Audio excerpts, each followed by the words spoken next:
Hello and welcome to Giant Slayer's Fight Night Legends, brought to you by Stream Raiders. I'm your host, Casanova, and joining me, as always, is the Blevins. How you doing today, buddy?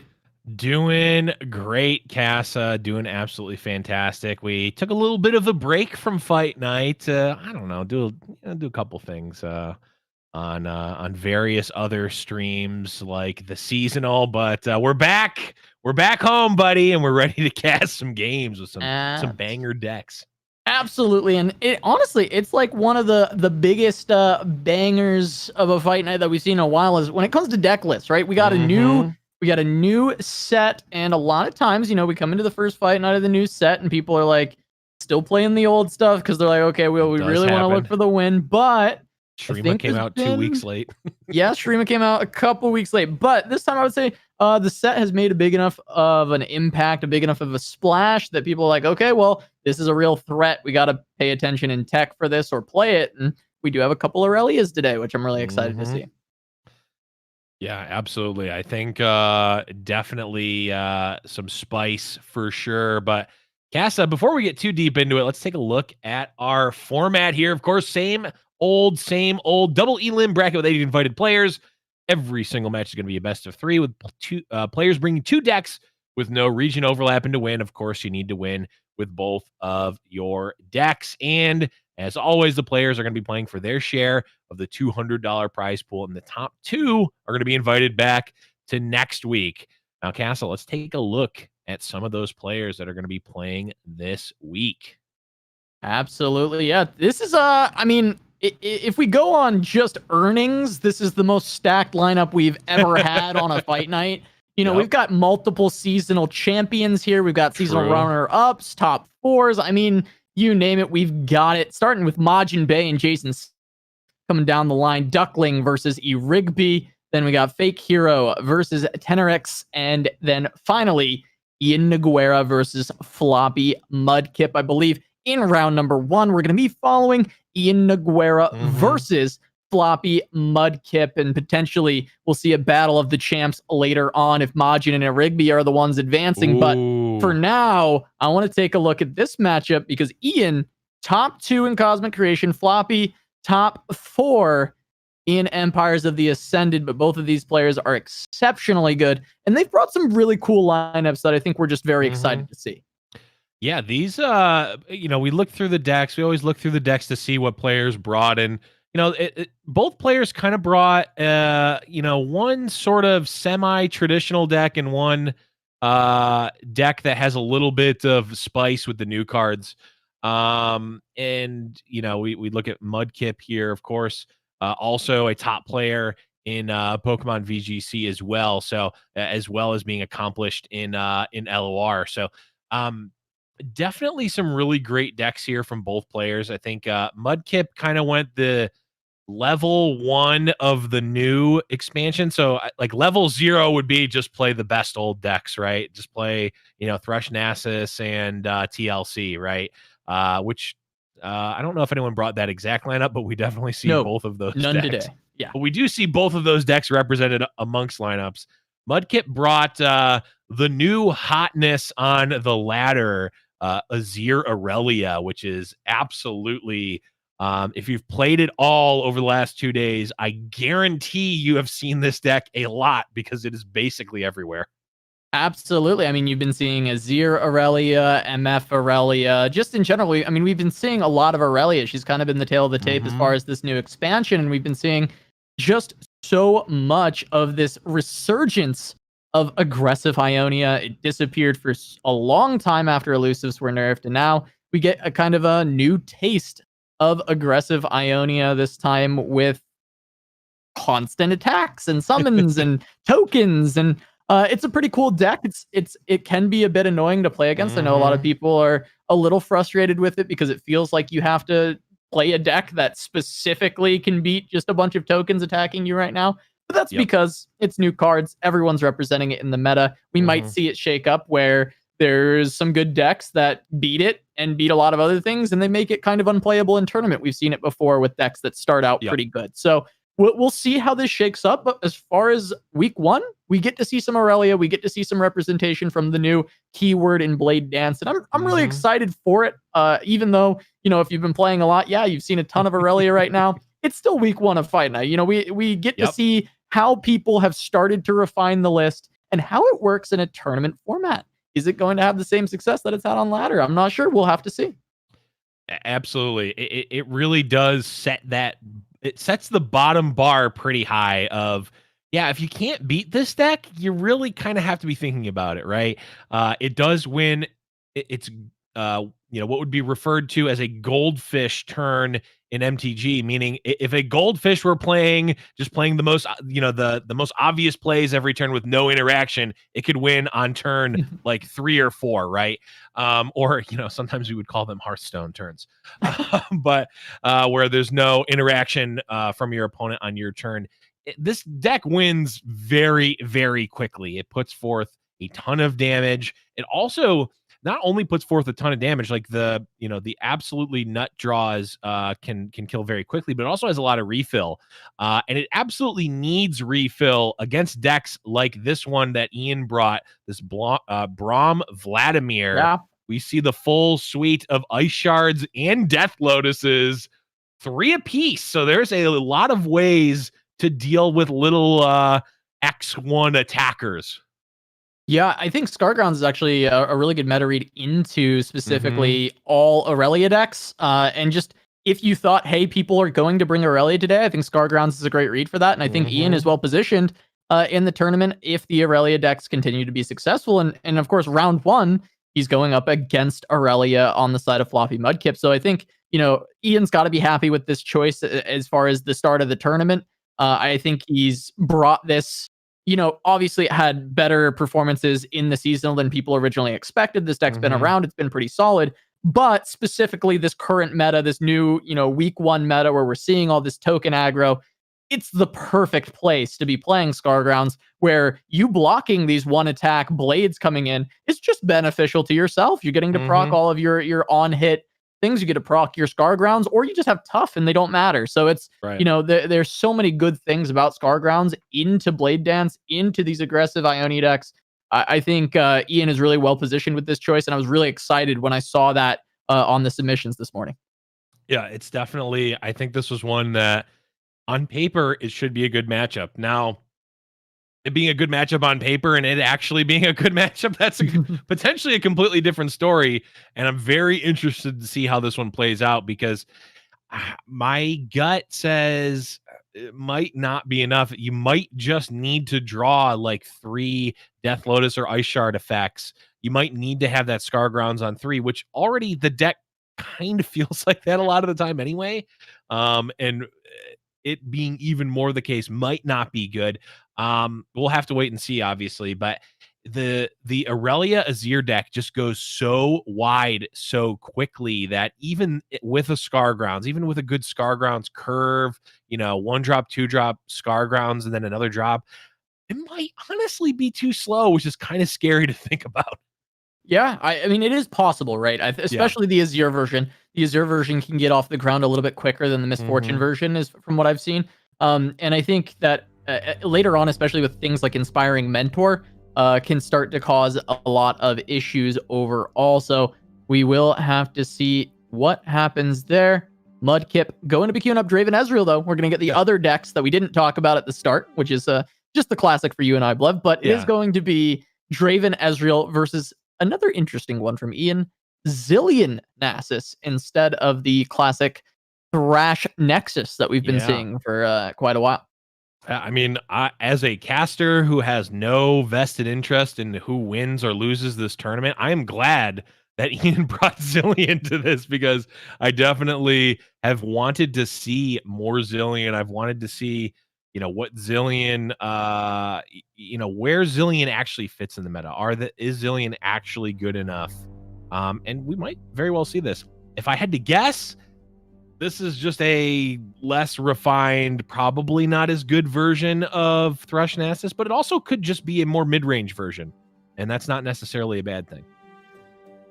Absolutely, and we already get predicts right out the gates. He finds an additional Zilean, but he's already got one.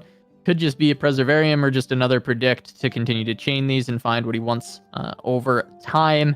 Looks like his next turn is kind of laid out to be potentially a Zillion.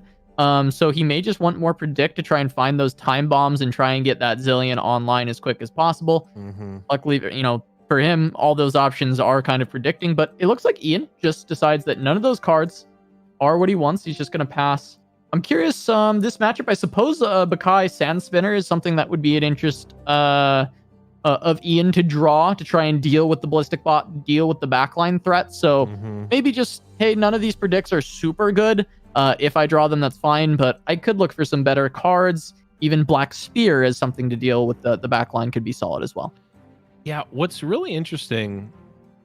Okay, I'm answering my own question. I was wondering, the question was, why are we running Bakai Sand Spinner and not Merciless Hunter? Well, the answer is Ian's actually just running 3 of both. So yeah, I can just like vulnerable.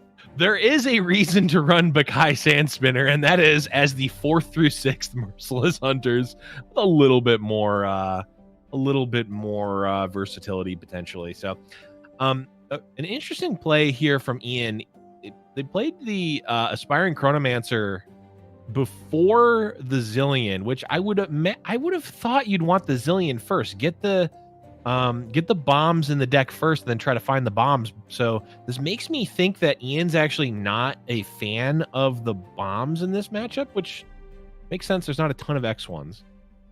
Yeah, not a lot of things for the bombs to actually be able to remove. So that could make a lot of sense, trying to find the rest of the deck. But he does end up shuffling those bombs in, so they will be draws that Ian is going to find throughout this game and potentially going to have to look for that level up. I mean, of course, level Zillion is still going to be a strong pickup in the matchup, but that is a good call out that, hey, maybe the time bombs themselves are not great. So going for the game plan of leveling your Zillion ends up putting you behind, and you need to look for some of your other cards, at least early on, to help you stabilize so that you can find a more comfortable time to actually hit that Zillion level up.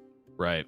Yeah, and the Zillion level up, I mean, it's good, but if you're getting beat down and actually losing, it doesn't really matter. I mean, the Zillion itself, doesn't actually do anything extra the turn that it levels up, right? Like, it gives you more cards later, but if you're just dying, it doesn't matter. Exactly. So it's like super good value if you get there. Would be good in the matchup to have it. Is it worth going for? Maybe not. Maybe not.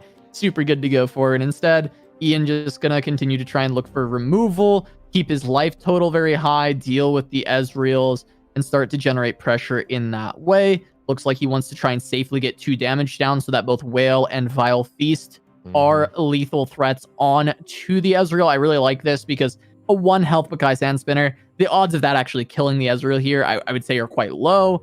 You want to just make sure that you're going for high percentage plays on dealing with this Ezreal. Yep, and this, it was a little bit, well, it was kind of telegraphed that Mudkip had a way to deal 1 damage, right? Because they used the Mystic Shot on the Bakai Sand Spinner, but I think that Bakai Sand Spinner was going to get Mystic Shotted regardless. But Ian has the foresight, says, you know what?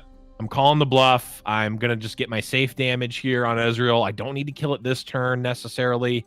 I can safely get the 2, Vile Feast or Withering Wail next turn, and it's going to be okay. And, of course, Mudkip did end up having the Static Shock there to deal with the Sand Spinner and save a little bit of health.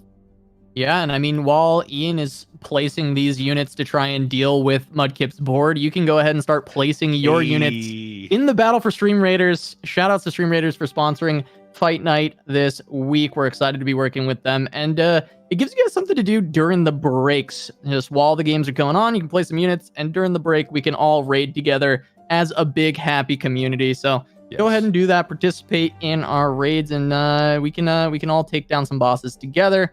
While Ian tries to take down the raid boss that is Ezreal, that's on his board right now, that he's having a little bit of trouble with. Ezreal does feel a lot like a raid boss, but to echo what you were saying, Casa. Everyone, get in here! Yeah, I don't want my level 2 archer to have to carry everybody. Yeah, I figured you would be putting that one in. Yeah, I was kind of prepared for that one this week. I actually kind of had a feeling. So yeah, of course, everyone get in here. We're gonna start getting that stuff going in breaks in between matches. But we still have Ian trying to take some stability on the board. He did set up this Vile Feast. We talked about how he was beautifully setting this up in order to deal with the Ezreal. He's got the box, which can answer this Draven. There's definitely some potential that is a solid play. Trading 1-for-1 box to Draven in this matchup is generally okay. So I wouldn't be surprised to see Ian go for that, but he's also got other options. He's got this Glimpse Beyond that potentially can find some room.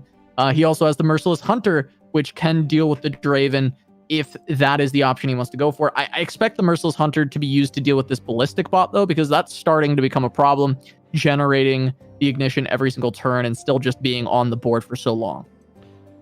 Yeah, it definitely could be a problem. The good thing for Ian is that he does have a bunch of life gain, obviously, via the Withering Whales. So it's not like, you know, a Draven Ezreal mirror where like every single ignition actually feels like it really impacts the game in terms of the damage it's dealing to you.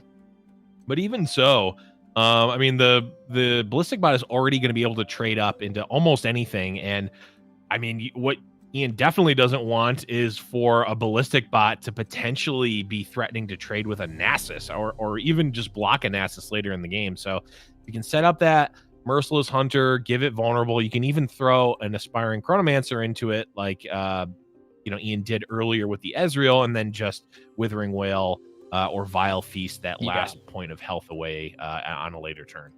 Yeah, that can certainly get you there. And for a second here, I was actually considering, he could go for the Glimpse in blocking the Draven. Of course, there was still 3 mana left. That's a bit risky, but he also just has these 2 Preservariums about to pop off. So really going for the Glimpse would have just been extreme overkill on the card draw at this moment. He would have overdrawn if he had gone for it. And I think, there's just such a wealth of resources for Ian.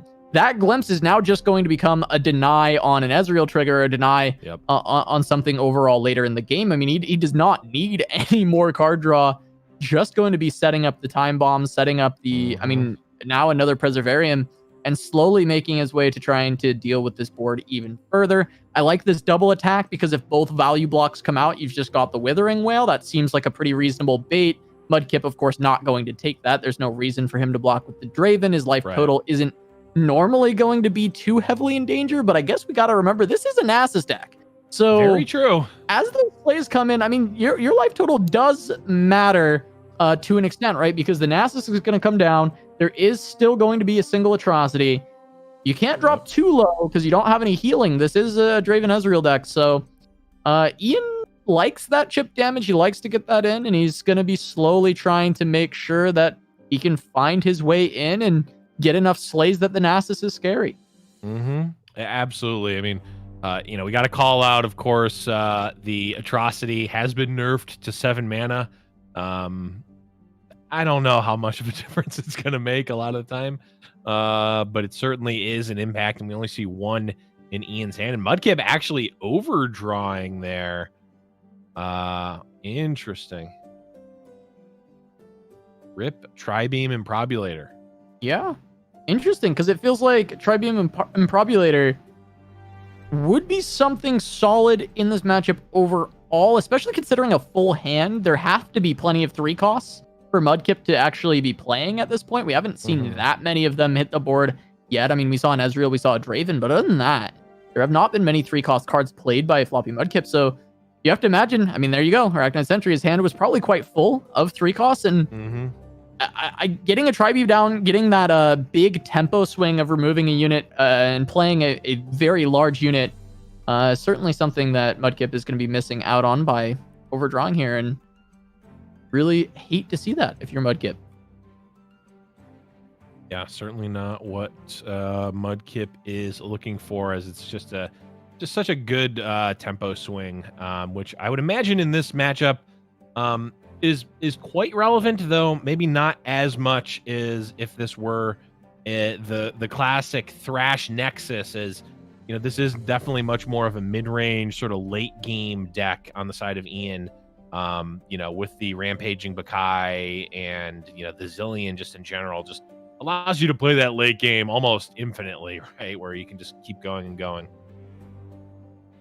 Yeah, absolutely. And I mean, Ian, again, Ian's suffering from success right now, I think, with this hand. I mean, he's just got so much to work with.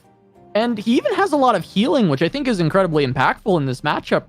Ian's, he's really chilling, right? He's got this Rite of Negation. He's got these extra Withering Wails. There's another Zillion now that can potentially go alongside the Time Bomb. I think that could help out quite a bit, especially if Ian makes his way to actually leveling the Zillion. But even leveled Zillion at this point, it doesn't even sound that appealing to Ian because he has so many resources that the value generator of a Zillion that's leveled is not super exciting. I mean, it's fine. It's good. It's still very strong. Zillion's a strong champion, but Ian's in a good spot right now with this hand that he's got. He's going to be able to continue to deal with the board, and as long as he can keep his life total high, Ian eventually wins the long game with Nasus. Mm-hmm. Kessa, did you know that there's the answer to a math equation on Zillion's card? What? Yeah. What? It tells you how many cards you have in your hand after you level Zillion. Do you know how many? A zillion. Yeah. I do this to myself, Blev. I really do. I walk into it. You should have just muted and deafened yeah. I'll just go back to placing my units in Stream Raiders. I'll let you, take it away, Blev. Anyways, back to the match here. The thing to note about Zillion, no more jokes here. At least not right now.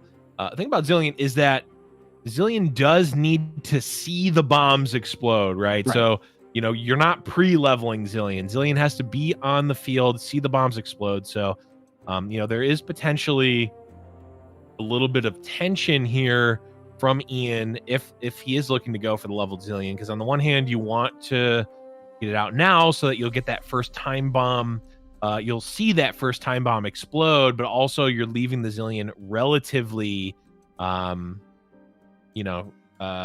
unprotected, right? Yeah. I mean, there could be a thermo beam straight away. Thanks, yeah. Could even be a tri-beam. We don't know if there is a tri-beam. Yeah, there could be an additional one, and Ian's gonna play it safe. Just hold on to the Zillion.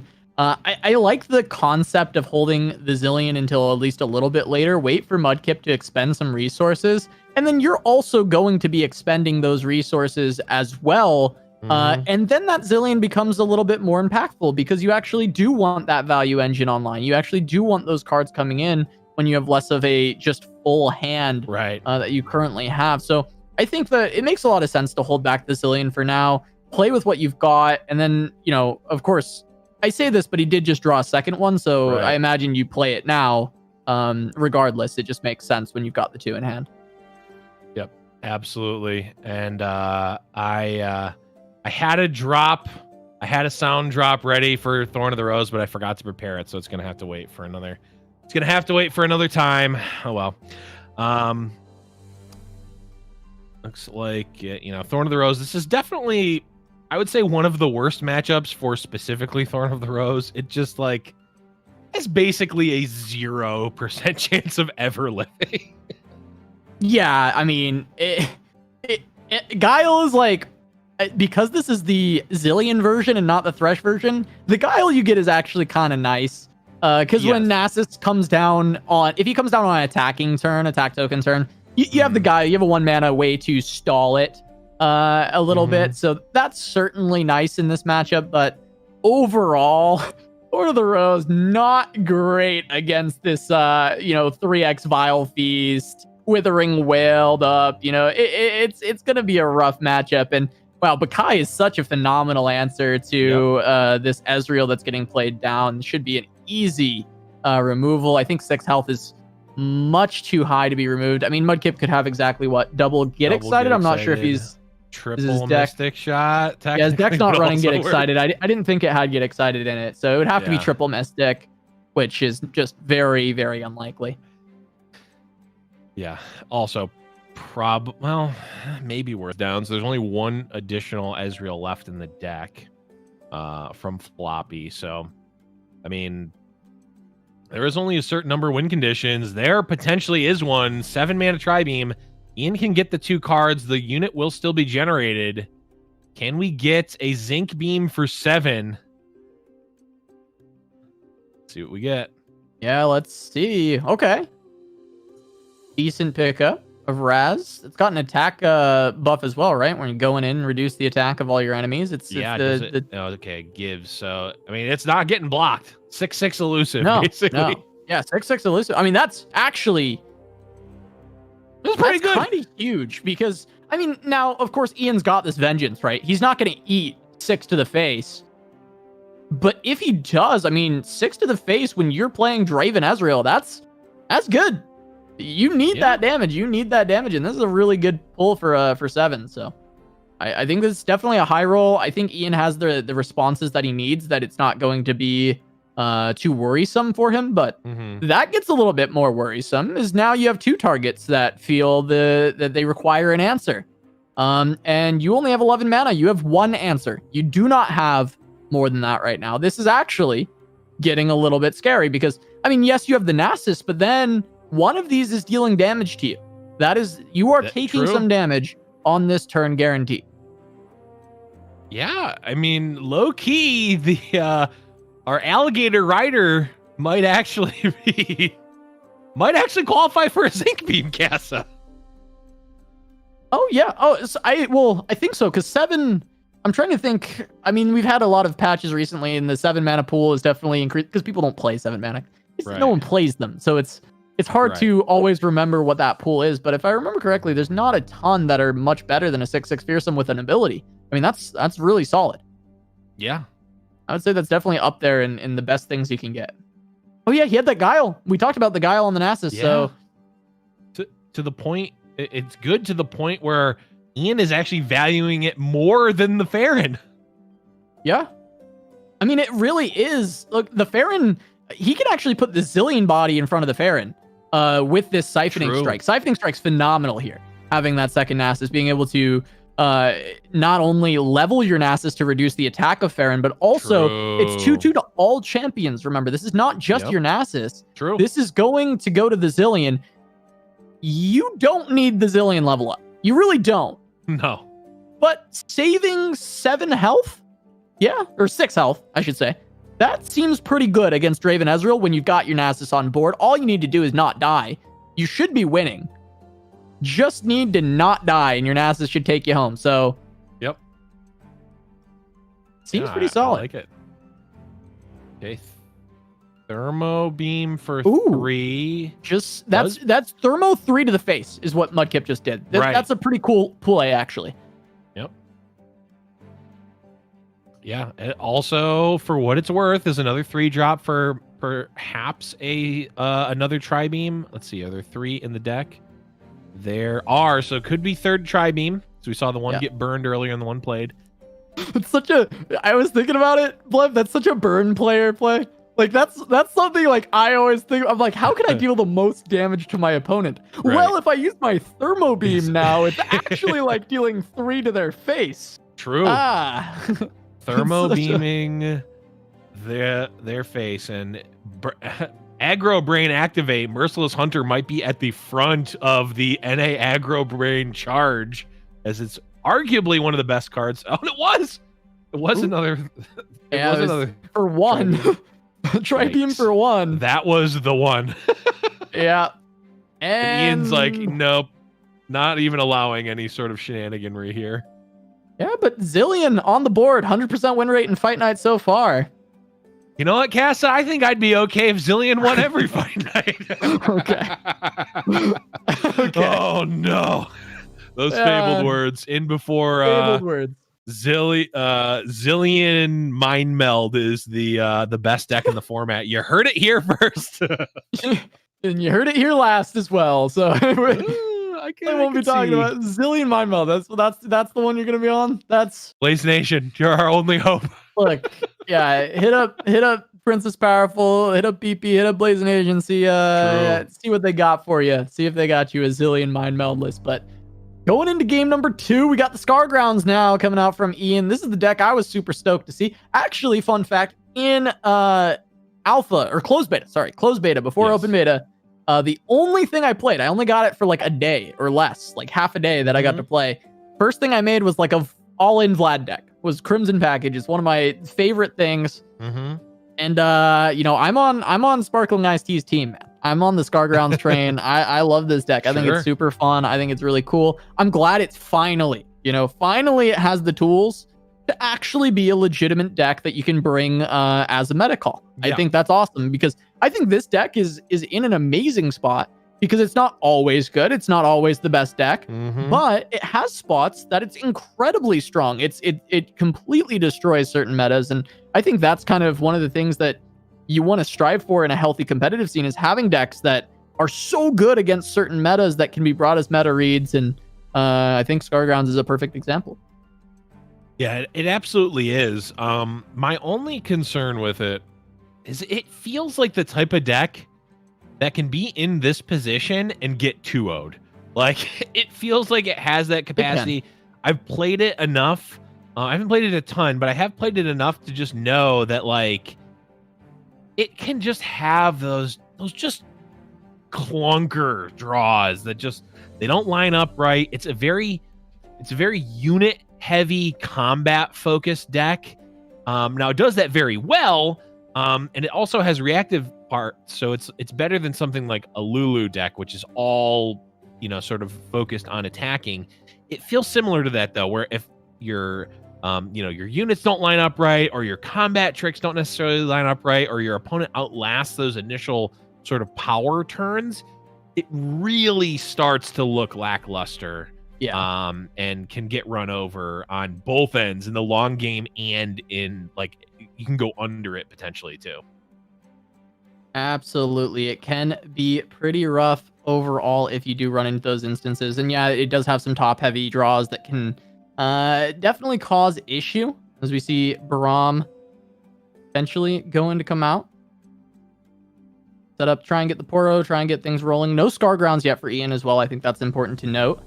Didn't have that, you know, turn 3 setup to just get that tough on everything, which is going to help a lot against a PNZ list with the targeted removal. I mean, theoretically, this is exactly where you'd want Braum, right? On turn 4, gets to play it pretty defensive, but I mean, this is just a pretty clean calling strike, right? Killing Braum, not really anything Ian can do here. Can't even play Death Lotus to get a 3/3 Poro out of the deal. Just, you know, loses a 4 mana champion for 3 spell mana, which is unfortunate. Yeah, on the side of Ian. Does have this troll chant though. This is gonna be quite nice. Be able to kill off the Draven. I guess the thought here is Death Lotus instead as an option to prevent the 5 damage that you're going to be taking here, as well as still getting value out of your Curator. I think there's a pretty solid argument towards that line instead, especially because there's not much, if any, healing in the Scargrounds list. I know some variations run Tavern Keeper. There is not a Tavern Keeper here, so there's no healing in this variation. And 5 damage is quite a bit going up against a deck that is, at the end of the day, about burning you out. Yep. Absolutely.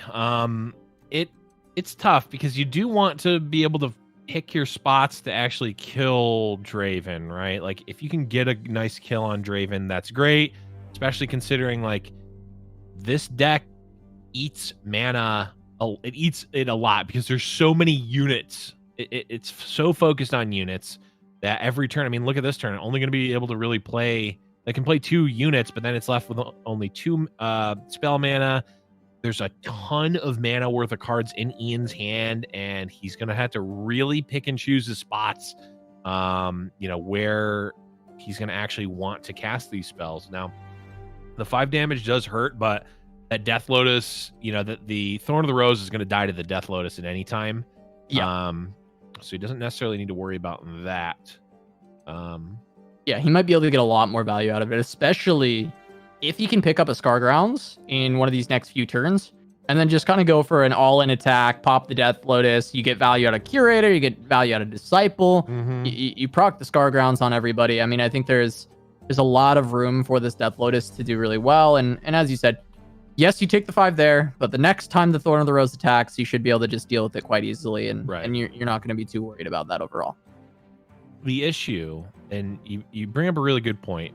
The Scar Grounds on like this turn would have been great. Next turn probably still great. The turn after maybe even still usable.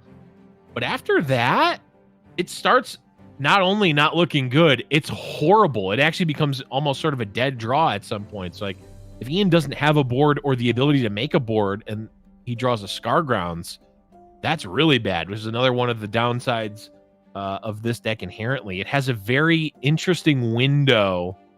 You know, we've in the past called it sort of a timing attack, you know, where you actually have to get your advantage and then start maintaining it, or else, you know, the window closes and all of a sudden your opponent goes over the top. They have a Farron, they have removal spells.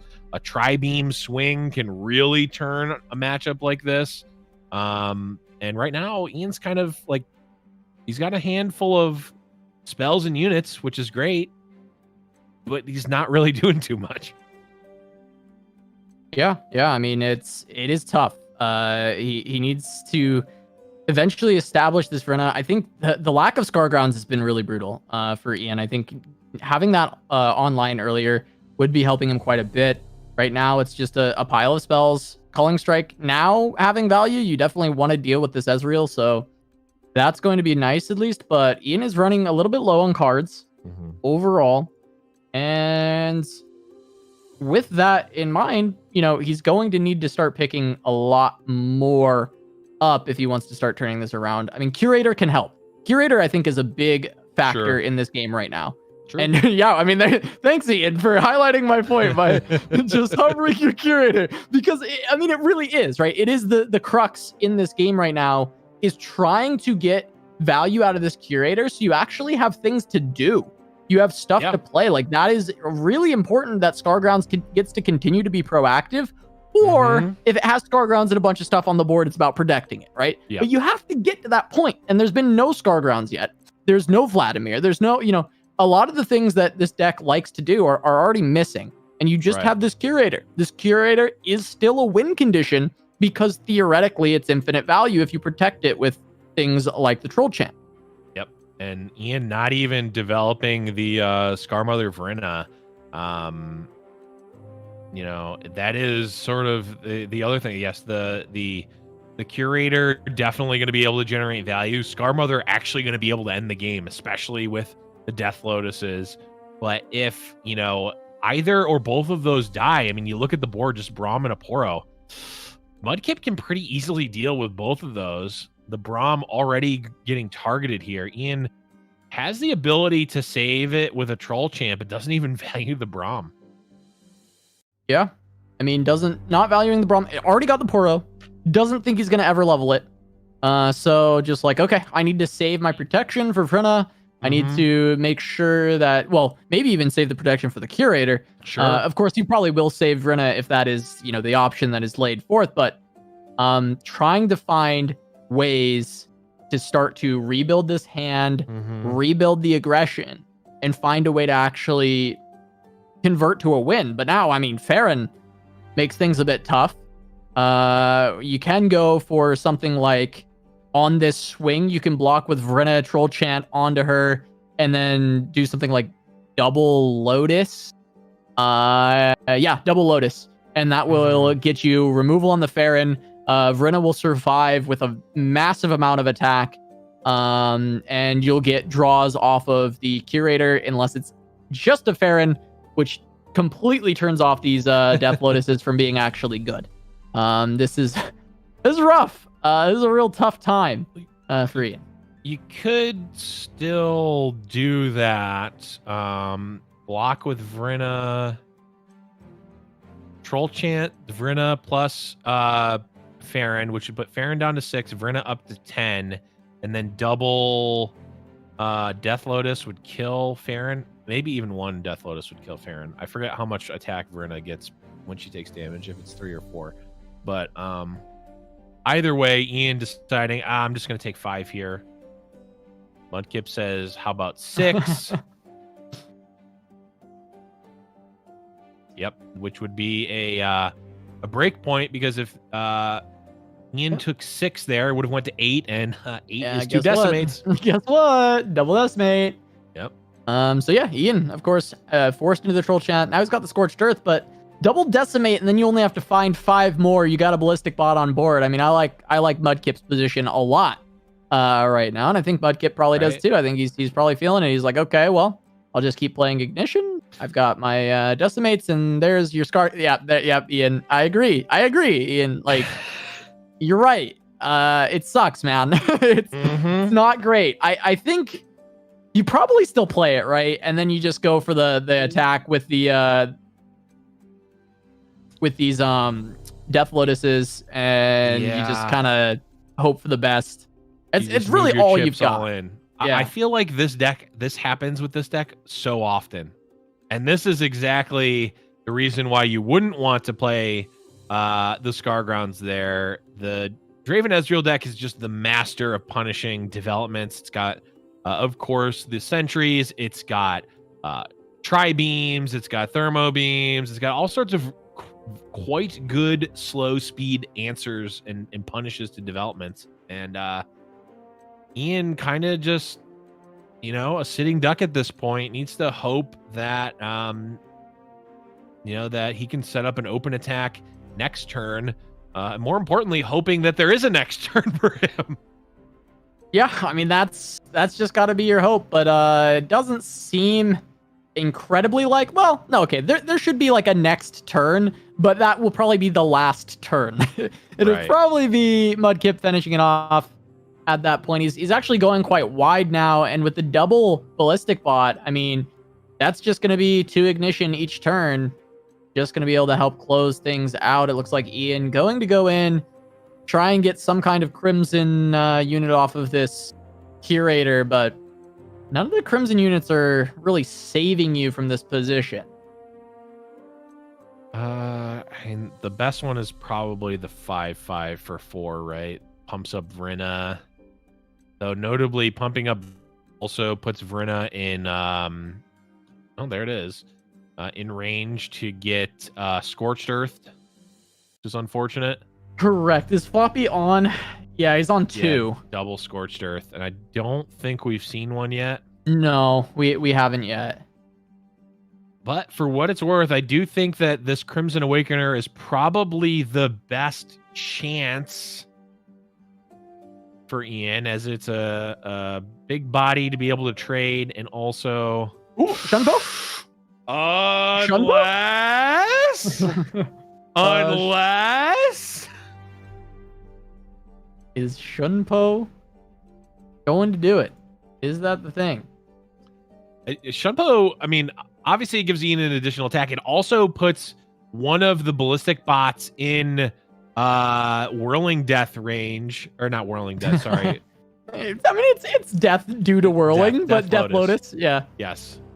Some whirling is happening there. Whirling Death, yeah. I mean, that actually, that card should be called Whirling Death. Yes, I know that the League of Legends, it's based on the League of Legends ability. I get that. I know now because I play Wild Rift, and both of those characters are in Wild Rift. But Shunpo is also an ability in Wild Rift, I've learned. These are all Katarina abilities, Death Lotus, Shunpo. Yep. I don't play much of her. But anyways, this will put the ballistic bot in, I almost said Whirling Death again, Death Lotus range now. So if it attacks or blocks, oh, right, there was also a Guile that we knew about, and Ian's just going to pack it in. The attack plus pack it up. Decimate pack it up. Was going to be enough for that. And we are going to game number 3, Casa. Yeah, we get a game 3 between these two. So the matchup we talked about, Blev, we actually get to see it. Yes. We get to see Aurelia versus Scargrounds. If you missed it, we spent a lot of the pre-match talking about these two decks and how they interact with each other, and how this should be Scargrounds favored. It really should. But on paper. But they do have some draws that can be pretty bad for Scargrounds, and Azir Aurelia has some draws that are just kind of insane as well. They just have some very phenomenal draws that can really run you over. So regardless of the fact that Scargrounds has a lot of things that are very good against the Aurelia and the Azir, it doesn't always turn out that way. And we will have to see if it works out that way in this matchup. If Ian's going to take it with Scargrounds, or if Floppy Mudkip is going to turn around and complete Blev's prophecy of 2-0ing Scargrounds. I mean, I didn't call that it would happen. I feel like the Scargrounds deck is the type of deck that can get 2-0'd more so than like Fizz TF. I don't feel like that would get 2-0'd. It obviously can, but I'm not going in thinking I might get. There's a good chance I get 2-0'd with against my Fizz TF, unless it's getting specifically targeted.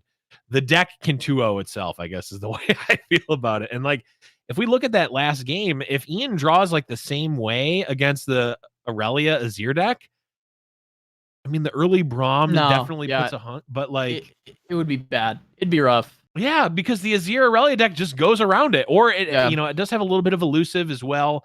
And like the 3/3s and the 2/3s, that's great. But when Floppy Mudkip has Inspiring Mentor, and those units that you spent mana for are all of a sudden trading with blades, and you're attacking 3 times a turn, it just doesn't matter. Yeah, exactly. And Sparring Student, let's not even get into Sparring Student. A gigantic Sparring Student can just end the game too. Yeah, So. I think one of the big things for the Scargrounds deck is it has to dodge the perfect curve from Aurelia, because the perfect curve from Aurelia is generally going to be a little bit too fast. Yes. But it also needs to make sure that it has enough early units to play that you can get the blocks. And really, one of the big cruxes in the matchup is going to be the Scargrounds itself. Having that online allows you to just kind of mitigate all of the blades that come in. It allows you to just deal with all the small stuff, dealing with the sand soldiers, dealing with the blades. It really can make a huge difference. And getting that online as early as possible is going to be a big deal. Yes and no. We're taking a little second here.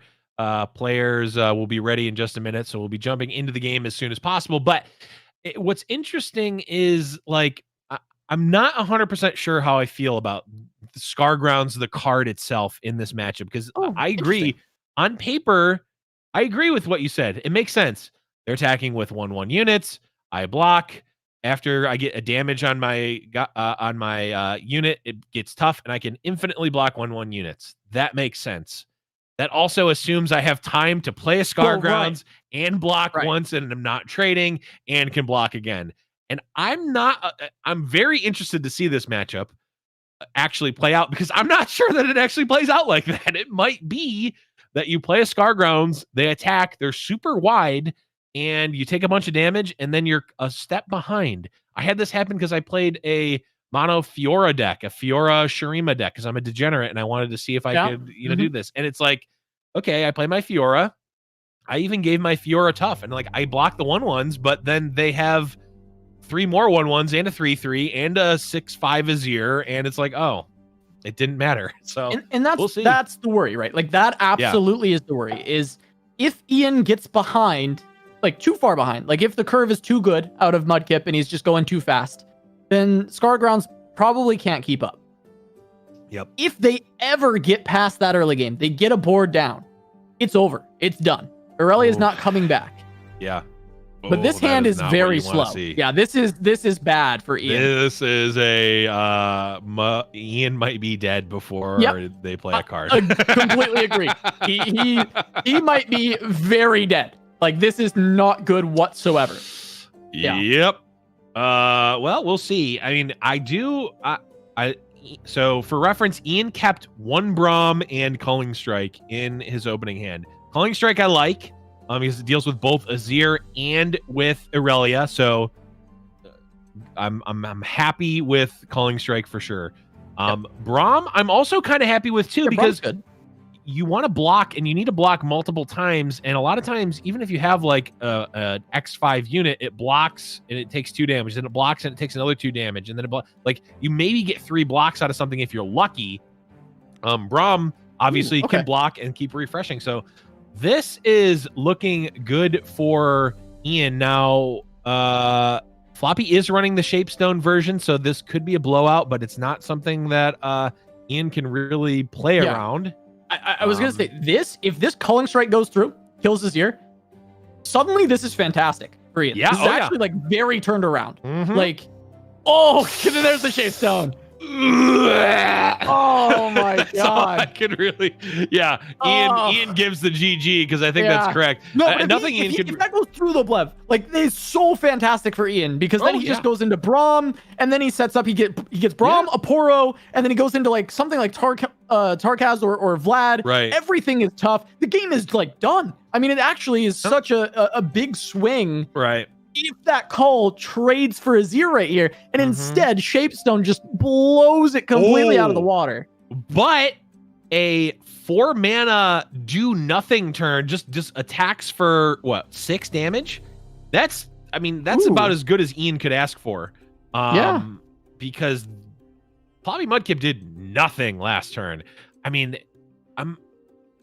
there's got to be maybe like homecomings or lead and follows. Maybe another Shapestone in hand. Okay, Inspiring Marshal. Okay, so maybe Mudkip's hand just a little bit on the top end side, which is still pretty scary for Ian, but at the very least, not necessarily dying right now. Yeah, I mean, he's starting to be stable again, Blev. I was worried that it was going to start to get blown completely away by just multiple attacks coming in, but instead, we've got Braum online. Stargrounds is down, and there are cheap things to play for Ian. That's the big thing right now is there are cheap things to play, and you just need blockers. They're cheap. They come down. They then have tough. You can block all the blades. I mean, it's a good spot once again. Yeah, and Ian, I like Ian's call here, not playing the Tarkaz. This is Ian is not playing a first-person shooter survival game. It's not Escape from Tarkaz. It is. I've been waiting so long to make that joke. He decides to play the 1-drop and 2 drops, which is absolutely where Ian wants to be. Needs to be able to generate a wide board, like you said, get blockers, get the Poro from Braum. Now, this obviously is playing into a second Shapestone, but much like the first Shapestone, Ian just has to, if Ian could have played around it there, but that's not really a play to win necessarily. It's more like a play to not lose. Mudkip here going for the lead and follow, which will bring the the Dancing Droplet back to hand, draw a card, also create a Flawless Duet in hand. So now Mudkip can set up for some rapid attacks, and I like this call from Mudkip. Get these attacks in now. You've got the Inspiring Marshal in play. Braum has already taken a bunch of damage, so you've effectively gotten rid of Braum as a blocker and actually have gotten rid of all of these options as a blocker, as blockers this turn. Yep, Marshal doing a lot of work against the tough keyword. It's making it so Stargrounds is much less effective once you have this Marshal down. And that's, mitigating the basically GG moment that Stargrounds can have against an Aurelia deck if you don't have that Marshal. But Marshal's there. Marshal plus the Azir on board, making this a very big swing. See Ian just trade away what he can, and now it's going to be about potentially getting this Vlad online for the next attack turn and starting to go aggressive on the other way before Mudkip finishes it. But 6 mana and an attack token to go for Floppy Mudkip. Ian's going to have to be on the defensive. That's only 1 attack token that you get on your turn, but Mudkip very well could be attacking more times than that. Now, of course, it is possible for Ian to play Scarmother Vrina as a blocker here and also set up the the Vlad next turn, or the Tarkaz. Tarkaz plus Vrina, very, very scary here on the side of Ian, but does Ian get another attack is the question. Yeah, it's going to be tough. The Droplet coming in with 3 attack on Elusive, and there's no answer to that either. So that's already just going to be 3 damage going to Ian. That's almost half his remaining HP. He is at 7. And Aurelia, that's going to be a flawless duet. And the level is here. This starts to get really rough. I don't know if Ian's going to be able to weather this. Yeah, we're going to already see 9 power worth of attacks come through from the flawless duet. I imagine it is possible Aurelia is getting close to leveling here. Yeah, the Scargrounds is nice, but also have you met Inspiring Marshall? Yeah. Because doesn't really matter. Marshall a bit too good for Ian to be able to deal with. Looks like these attacks are going to be able to be enough. Yeah. Yeah, and this was, you know, I think, again, very small sample size, but it's possible that Scargrounds, the card itself, is actually a bait. I think it's the Death Lotuses and Ice Shards that you actually really need in order to, you know, actually deal with this deck effectively. Because, like, Scargrounds kind of did nothing. Yeah, I mean, certainly with the Marshall on board. The Marshall came down before the Scargrounds even had an opportunity to try and do anything for Ian. And the fact that it's invalidated by the Marshall is a pretty big deal for this matchup as a whole. I think for Ian, it's going to have to be, like you said, the Ice Shards and the Death Lotuses and finding things that you can trigger with them. So not only do you stop the damage from coming in, but you also are triggering your counterattack. Yep. And Ian is actually still alive here. At least to this attack. So it's unlikely that he's going to be able to put forth a lethal attack, but it's not impossible, I don't think. Yeah, I mean, it's leveled. Vlad hits the board, attacks in, heals for 1, and you overwhelm for like 14, 6. I think. Yeah, it's not enough. No. And there's syncopation. There it is. That's going to be the game. Floppy Mudkip going to be taking down Ian Noguera in round number 1, advancing on winner's side. Ian going to fall here, but we've seen Ian make some great runs before through a tournament, and dropping to the lower bracket now does not mean that he will be out. We'll see how he performs in that lower bracket, though, as Floppy Mudkip was able to pick this up after losing the first game to the Zillion Nasus. Yeah, I mean, I kind of called it, bro. Scargrounds really does feel like it is the type of deck that can 2-0 itself. I think there's a combination of cards, maybe a couple of things end up differently in that last match, and it turns around. Like we said, that pivotal turn, Culling Strike onto Azir, getting countered by Shapestone, absolutely put the tempo back into Mudkip's side. If that goes through, all of a sudden Ian is has a Braum, is developing, gets a Poro out, all this other stuff that ends up being super great, is at a higher life total, probably gets like 2 extra turns, and that game's completely different, but didn't end up working out for him. Yeah, I'm sure that would have made all of the difference. Actually, I still think that Culling Strike could have completely altered the course of that game. I think the Azir being on board was still very problematic overall for Ian. But round 1 in the books. Don't go anywhere during the break, though, because we have something special with our partnership with Stream Raiders. Instead of just going to a boring break screen, yuck, instead, we're going to be raiding, killing some bosses all together as a community. Yes. We kind of see, Fight Night as a big community. We've been doing this for almost a year already. And why not have some fun together and go raid, kill some bosses? It'll be a great time. So stay tuned, and we're going to jump over to that right now, actually. Yeah, we're jumping in. Ooh, look at that battle. Look at this, Casa. Woo. Yeah, we got quite the army already. Ooh, I see a couple level 2 archers there that I placed. That's for sure. All right. All right, here we go. Trying to take down these. Oh All my right, god, we're just, we would. look at this. We are we're just, eviscerating. we're just smurfing. Oh my god, so we did a test raid earlier when we were checking out the production. It was just me and a couple other people. We had like 6 units, and we kind of got dumpstered by this, but it looks like the Giant Slayer Fight Night community is absolutely dumpstering right now. The Giant Slayer Fight Night community is stacked, actually. There's just too many of us.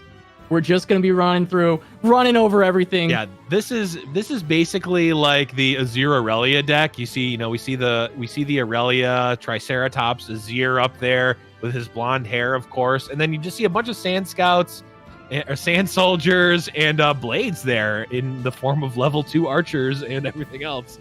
I don't even know.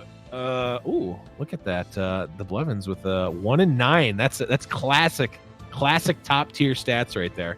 Classic Blev popping 1 off, kill, 9 assists. You love to see it. Yeah, absolutely love to see it from Blev. Just really trying to carry the team as he carries the cast generally. So just making sure Blev's doing the Lord's work out here. There it Get the is. victory. Let's go, chat. We'll see you guys in a few when we come back with round 2 of Fight Night Legends.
Welcome back to Giant Slayer's Fight Night Legends, brought to you by Stream Raiders. I'm still Casanova. That's still Blevins, I think. I'm not entirely sure, but I believe he was not replaced during the break.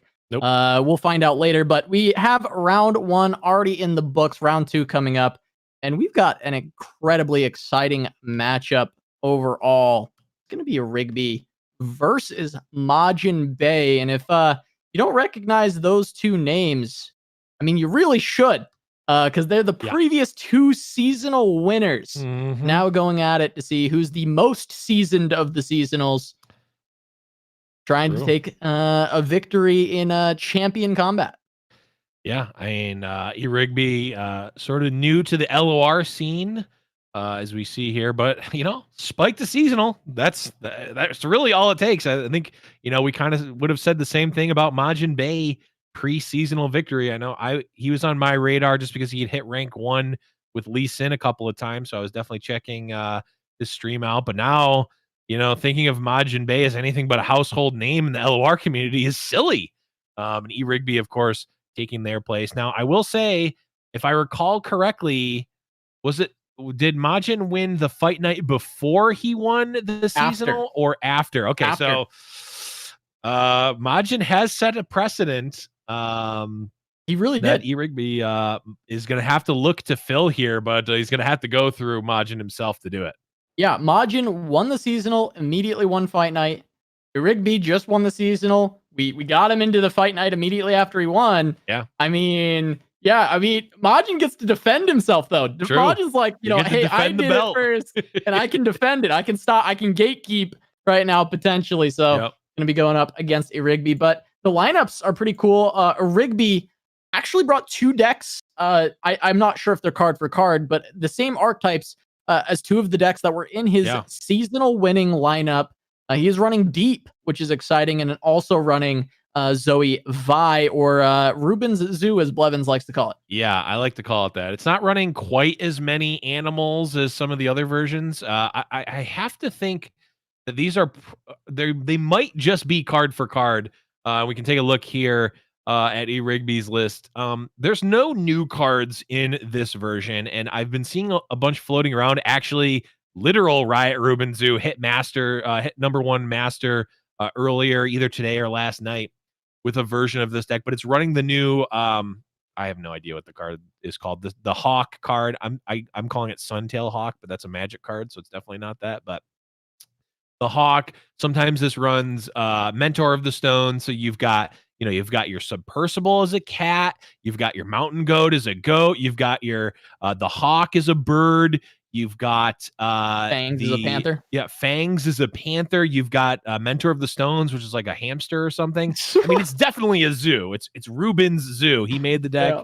His name's Ruben Zoo. Get it? Anyone? Chat. Type 1 in chat if you get that. If you get that, chat. If you don't, I mean, just try a little bit harder. It's not that hard. But the other deck Rigby is running is the classic deep deck, the Maokai Nautilus, and it's not running the new oh god, what is that card called? Something Spear. The new Bilgewater 2 mana Harpoon. Well, no, there's a card that's called Harpoon. Bone Skewer. Yeah. Bone Skewer, yeah. I thought you were talking about the Harpoon, but no, Bone Skewer. Yeah, it does not. His version does not have Bone Skewer. I saw a lot of people talking about the potential that Bone Skewer had in deep lists. Yeah. And I'm sure it does, but that's not going to be what Rigby's playing today. You will not be having a Bone Skewer. Yeah, this is just good old-fashioned deep here. Of course, the difference is Atrocity. Now it's 7 mana, so not going to be able to have maybe as many. I mean, you can no longer play Nautilus and Atrocity in the same turn. No longer possible. But besides that, you're probably still going to be able to get your Atrocity off when you want to. Yeah, there's still a lot of good spots for it in that list. I don't think deep is hit as hard as maybe some other lists have been in the past by this Atrocity change. So I think that overall, going to be fine, and we're going to get Majin's perspective going into this one. It looks like we'll have both hands, but Majin going to be on Draven Ezreal. We're seeing a lot more Draven Ezreal kind of resurging once again, as well as Aurelia. Majin's other deck is Aurelia Azir, so we're going to get to see more Aurelia today. People had not seen enough Aurelia on the ladder already. Yeah, we are certainly going to be seeing it. I mean, hey, it's the perfect time, right? Not everyone is necessarily teched against it. we're also not sure what is actually good against it, because I think most people probably thought that Scar Grounds is going to be good. And, well, we saw at least one game where that was not the case. So, yeah, we will shall see. Definitely see how Dravenaz does into Ruben's Zoo. Gonna be, or Ruben's Pile originally was called, but yes, I made the distinction. Ruben's Pile is the version that includes Victor. If it has okay. Victor, then it's a pile. If it has Victor, it's the pile. If it's just the animals, if it's just Zoe, Vi, and their animal companions, it's Ruben's Zoo. All right, I can get with it. I can accept it. We can, we'll have to submit it to the authorities that be for deck naming. I mean, Casa, I'm pretty sure that's us. Yeah, which is us. Yeah, Zoe and Vi are the zookeepers. I think that's just got to be. Yeah. Oh, I mean, I think so. I think so. It seems to be the case at the very least. And Majin, I like this little play here. Just get the buff up on to the ballistic bot. Jump in, go for that attack. Get some extra chip damage in early on. Mm-hmm. To get the invoke out. Not sure what the pick will be. Equinox is actually not bad onto the ballistic bot. It can be pretty solid in this spot. Other than that, I just imagine it would be Messenger, just trying to continue to dig. Yeah. It looks like a Rigby's considering the Charger, though, which is interesting to be sure. I wouldn't expect that to be the case. And yeah, we're going to get the Equinox. Mm-hmm. Equinox is certainly, I mean, it already has a target, right? Not that it wouldn't necessarily have a target anyway. I guess actually, I'm just looking at the deck list in Mobalytics right now. I mean, Ballistic Bot really is the best target for it. So if you're ever going to want Equinox, it seems like now is the time. And Casa, now is also the time to place your units in Stream Raiders. The battle is up! ! Stream Raiders in chat to get your units in there. We want to win another one. Let's win this one bigger and take down those dastardly orcs.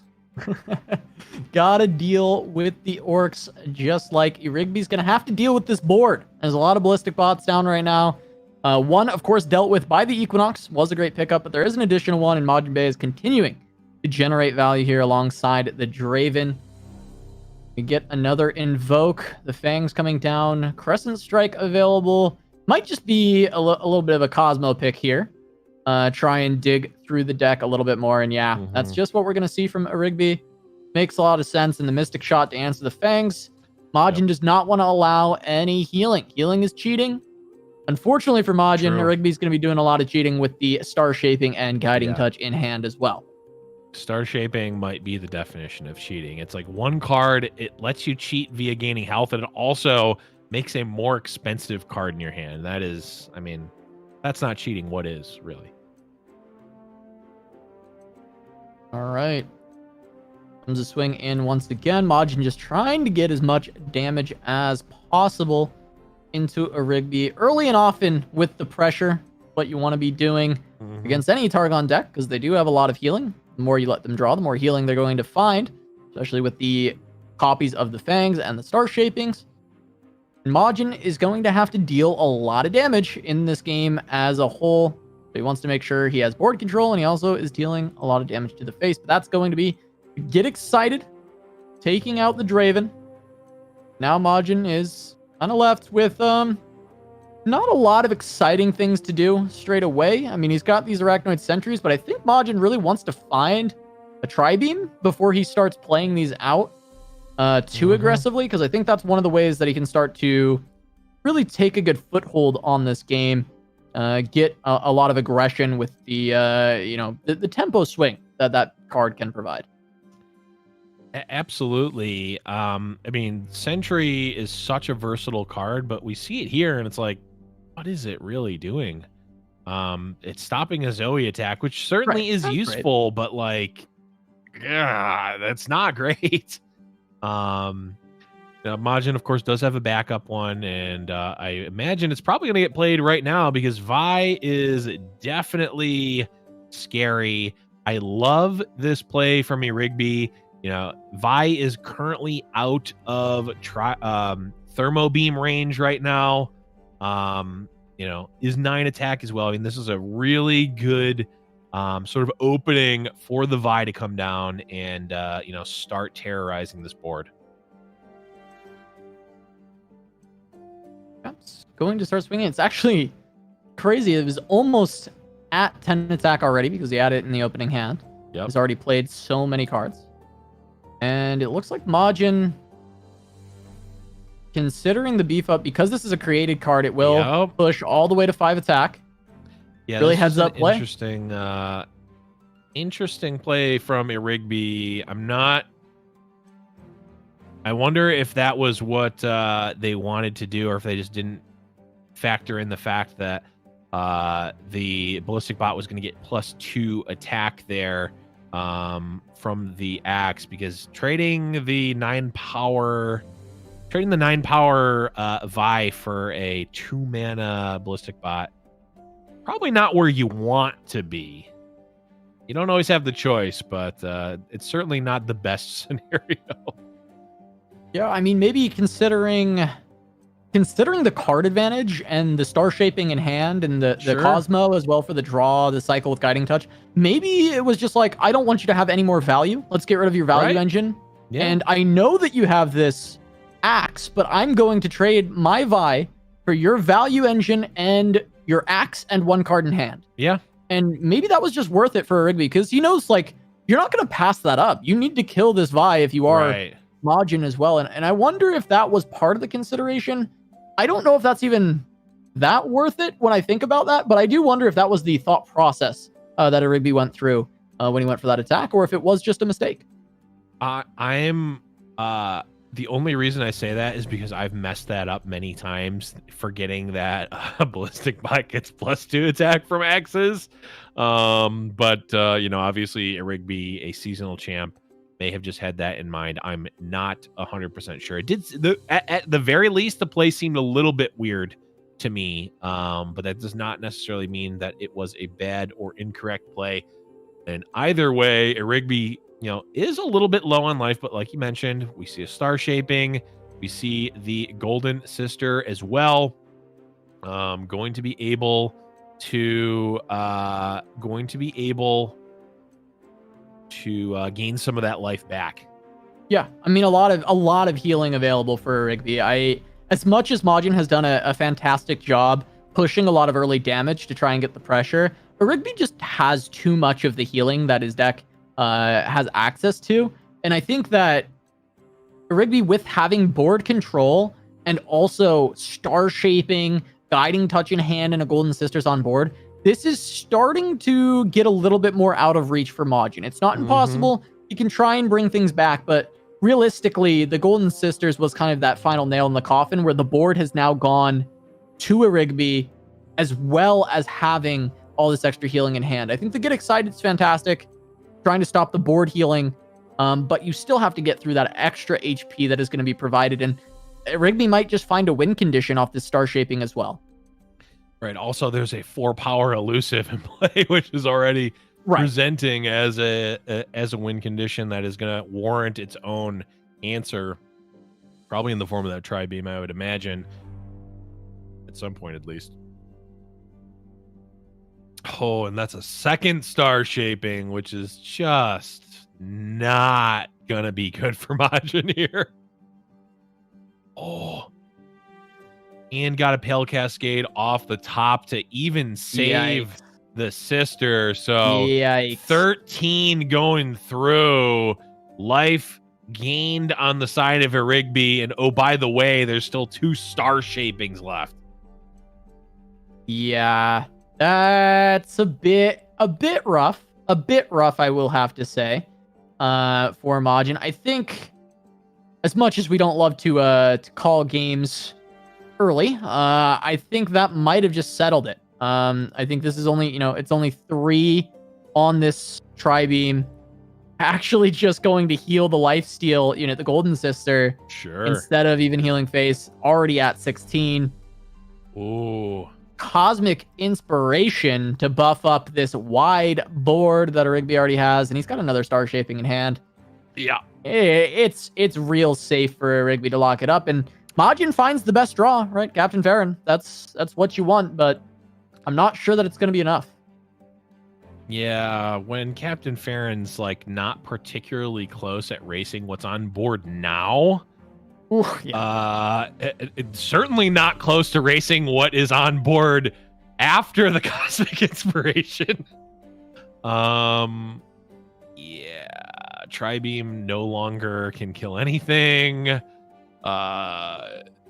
The Scorched Earth no longer has any targets that the opponent controls. And oh, by the way, Paro Cannons are now 3/3s. Oh, True. Yeah, that's wow. That's an interaction I haven't seen too much of, but it's pretty crazy. I don't know if I've ever seen it. You will be getting 3/3 Poros from the Poro Cannon, 3/3 elusives for 1 mana each. I mean, this is all wrapped up. Looks like Majin's gonna, play it out just to see what he can scrounge together. But we know a Rigby's hand. We know there's still another star shaping. There's the Hush as well. I mean, there's just too much for Majin to actually deal with. Even the Vi coming down is additional, but that's not good. I mean, 3/3 Overwhelm is like pretty average for a 3-mana Tri-Beam, which is not. You don't need average. You need exceptional. I don't even think there's any 3-mana cards that are really helping you here too much, but yeah, I'm not sure off the top of my head. We'd have to have Zinc Elemental play the card to see what the best possible 3-drop would be. This open attack's looking pretty nice. There's going to be a 6 coming through automatically via the Poros, and it does look like Majin is going to be able to block, but also there's an Ignition in hand, so and you know what, second star shaping to just rub a little salt in the wound of majiinbae, and it puts salt shaping. Yeah, salt shaping has been called. That's going to be Rigby taking game number 1 versus majiinbae. Casa, is it possible the new regime is moving in and said, "Oh, I like that I like that seat up atop the castle. You warmed it up for me, but I'm sitting there now," says a Rigby. Yeah, I mean, there's a new champ in town. He's already the new champ, right? But now he's like, can't take that away. Well, also, Majin, you won the last fight night, I believe. So I'd like to take another championship from you. Yeah. As a Rigby comes in, we have a couple returning champs this time because we had the seasonal SmackDown as well. But Majin won the seasonal SmackDown.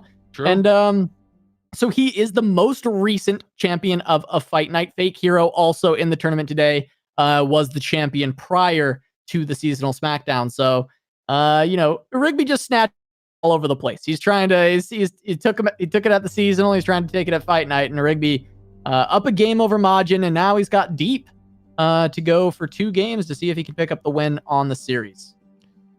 Yeah, and Deep it's just always been a deck that it's always got game, right? It's just it's putting forth a very strong win condition.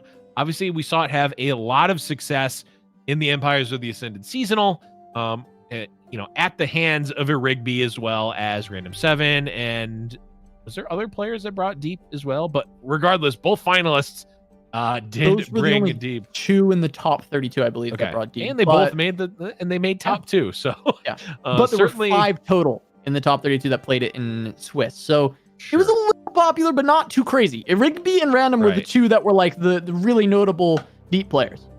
Right, exactly. And you look, and if you play Deep on ladder, it's kind of a mixed bag, right? Your opponent can high roll and you can just lose, or you can do all right against maybe a tier 1.5, tier 2 deck. But you look at the other side, and you looked at Rigby's champion mastery on Maokai and Nautilus, and I think it's maxed out on both. That is just not what you want to see when you're playing against it. It's like, okay, well, I can probably do all right against Deep, but what if they have played more games on Deep than I've played all season? Then what do you do? Yeah, I mean, he's a Deep gamer for sure. He definitely, we heard him talk when he won the seasonal about how he just brought decks that he was really comfortable on and really confident on. And well, seeing as how he brought the same decks to Fight Night, we know how comfortable Rigby is on these. He's exceptionally comfortable on all of these decks that he's brought Deep is one of his favorite lists, and Mhm. we expect him to play extremely well. And Majin's got a fistful of cards to try and deal with this, but the Maokai is going to be really scary if Rigby gets it to the point where it's leveled, and Majin hasn't gotten himself to a position to win just yet. He's got champions in hand if that does happen. He's got double Ezreal. So Majin at least has that kind of banked up where if we do see a Maokai level up, there is an out available. Yeah, absolutely. And the interesting thing here for the Rigby, oh man, so many Sea Scarabs. That's really the interesting part. Is it just Sea Scarab will just get you there so fast. Get you to deep. It will get you to Maokai level. It'll do both. It'll get you to draw a second Maokai faster or a Nautilus. I mean, Sea Scarab just really, made this deck so much smoother in a lot of ways. Yeah, the Sea Scarab is massive, and the fact that Rigby is on all three is going to mean that this deep is going to be turbo. He's going to get there really, really quickly. Jettison as well. Now, for Rigby, it's actually drawing things that are good once you're deep, because Rigby's having no problem getting there, certainly. And that Stalking Shadows will be very helpful in the quest to actually have good things once you are deep. I mean, the Sea Scarabs themselves are going to be quite powerful, but you generally want to find a little bit more than that. Yeah, I'm pretty sure I just lip read Majin that said, triple Scarab's pretty good. And if that's not what he exactly said, it's certainly what he's thinking, because triple Scarab's pretty good, I will say. As someone who has drawn and played triple Scarab against players, it's pretty good, especially when they become 5/6s, because all of a sudden, once Rigby hits deep, his 2 drops, which became 1 drops because of the Call of the Depths, are going to outclass every unit in Majinbae's deck outside of Captain Farron. Yeah, I mean, they really are. It's going to be impossible for Majin to win the board. He'll have to use spells to try and remove what he can, and eventually just attack the life total with leveled Ezreal. But yeah, it's pretty rough. I think we're getting to deep just about with that Jettison, and Rigby is going to have a board full of 5/6s that are already going to be fairly tough to deal with, even just the Sea Scarabs. Yeah, just having the 5/6 is going to be good. And oh, how about Devour of the Depths? Yeah, 5 mana Devour of the Depths. Stalking into Devour is massive, as there is just going to be 2 of those already.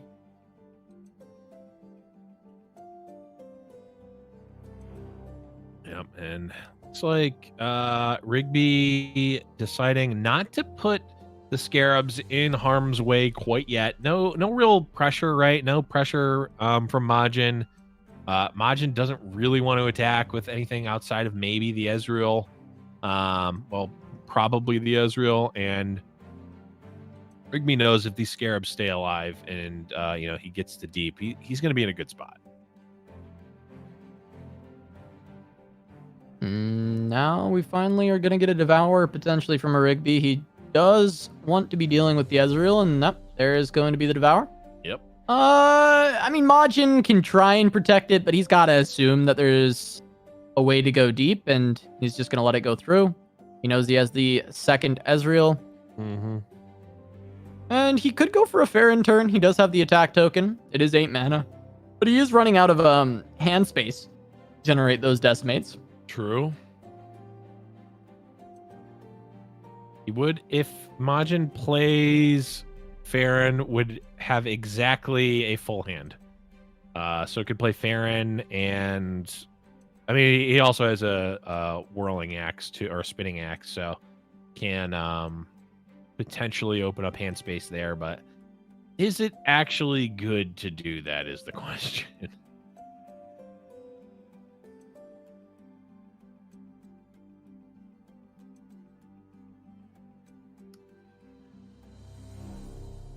Majin keeps like slow hovering. 20 cards left. So actually, Rigby, I think unless Stalking Shadows whiffs, Stalking Shadows plus Jettison will get there. Yeah. Yeah, looks like it. There's Stalking Shadows. It did not whiff. It was just Dredgers, though. Okay. Which, I mean, of course, can just get you deep, but it's a pretty bad pull. Yep. And there's Jettison, which I believe is now Exacties. Yep. There we go. Now we're deep.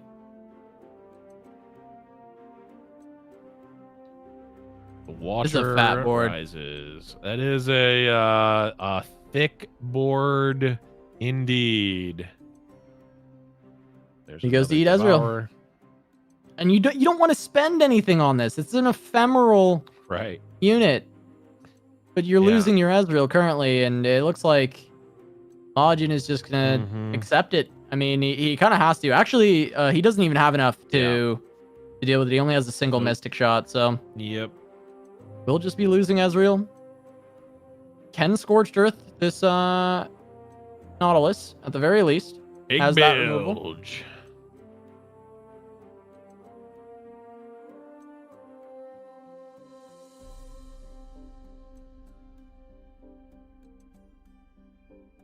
And, I mean, one benefit here is that these Scarabs are just going to be burning through this deck very quickly. True. And Nautilus has already been played. Majin may just need to try and win by actually milling a Rigby. Which is funny because this is a Maokai deck that's going to be milling you. It gets a little bit tough because you get to those final champions and then they can cycle themselves. But yeah, especially considering that Nautilus in play plus Nautilus spell is actually a way to like stay alive too. So it's not like Maokai, you can keep playing the spell, but it's not really doing much. Nautilus, you're actually like taking a threat off of the board, and that is quite good. So I think maybe if Majin can kill another Nautilus, then it's possible, but also the clock will be ticking for Majin because there will be a leveled up Maokai in his future as well. So it's certainly not looking great. yeah. For Majin. Ezreal's leveled though for Majin. He's only on 1 left, but it's 18 life. I wonder if that's like a win con as well. I mean, this Farron is pretty nice, but it really just ends up trading. Well, it trades with two sea monsters, which is good. Yep. That's solid. If it gets chip damage in, that's certainly big. Yeah, an ignition will certainly help with that.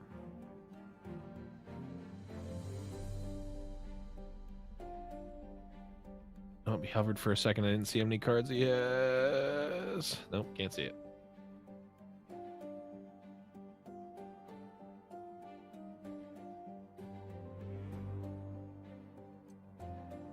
Okay. It's done on the elusive. Just trying Makes to pump sense. up this tri-beam. Sure. Also blocks the most Farron damage. Yeah. Okay, and that Dredgers, that tossed 1 card. So Rigby currently on only Nautiluses and Maokai. So should be at 4 cards, 2 Nautilus, 2 Maokai, if I'm counting correctly. That should be right. Well, actually, yeah, is he 3 Maokai? Yeah, so 2 Nautilus, 2 Maokai. Yep. So exactly only champions remaining in the deck. Which, well, I is still fine because again, Rigby can still just keep casting those spells once the champion is in play. Nautilus's spell cost 4 and Maokai's cost 3. It's literally all you're going to have. But the problem for Majin is if Majin takes 2 damage, then Nautilus is going to be thrown at his face and he's going to lose. Yeah, that is true. And Majin should know, if he's been tracking, which generally players do when they're in tournament, Right. that Atrocity is in a Rigby's hand. So I think Majin knows that he cannot dip to 13. Right. The problem is he doesn't have a choice. Unless a Rigby can just open attack. Okay, and a Rigby does open attack. So now, how do you win if you're Majin? Because you know you're dead to Atrocity if Nautilus hits the board. You need to end this now. You can actually decimate, ignition, and then next turn ignition finishes. Yeah. You know there's no healing if you've been tracking correctly. But Nautilus drawn here is going to put the clock in a Rigby's favor. Right. A Rigby wins next turn on your ignition cast. Yep. Unless for some reason a Rigby doesn't play Nautilus, which he does. There it is.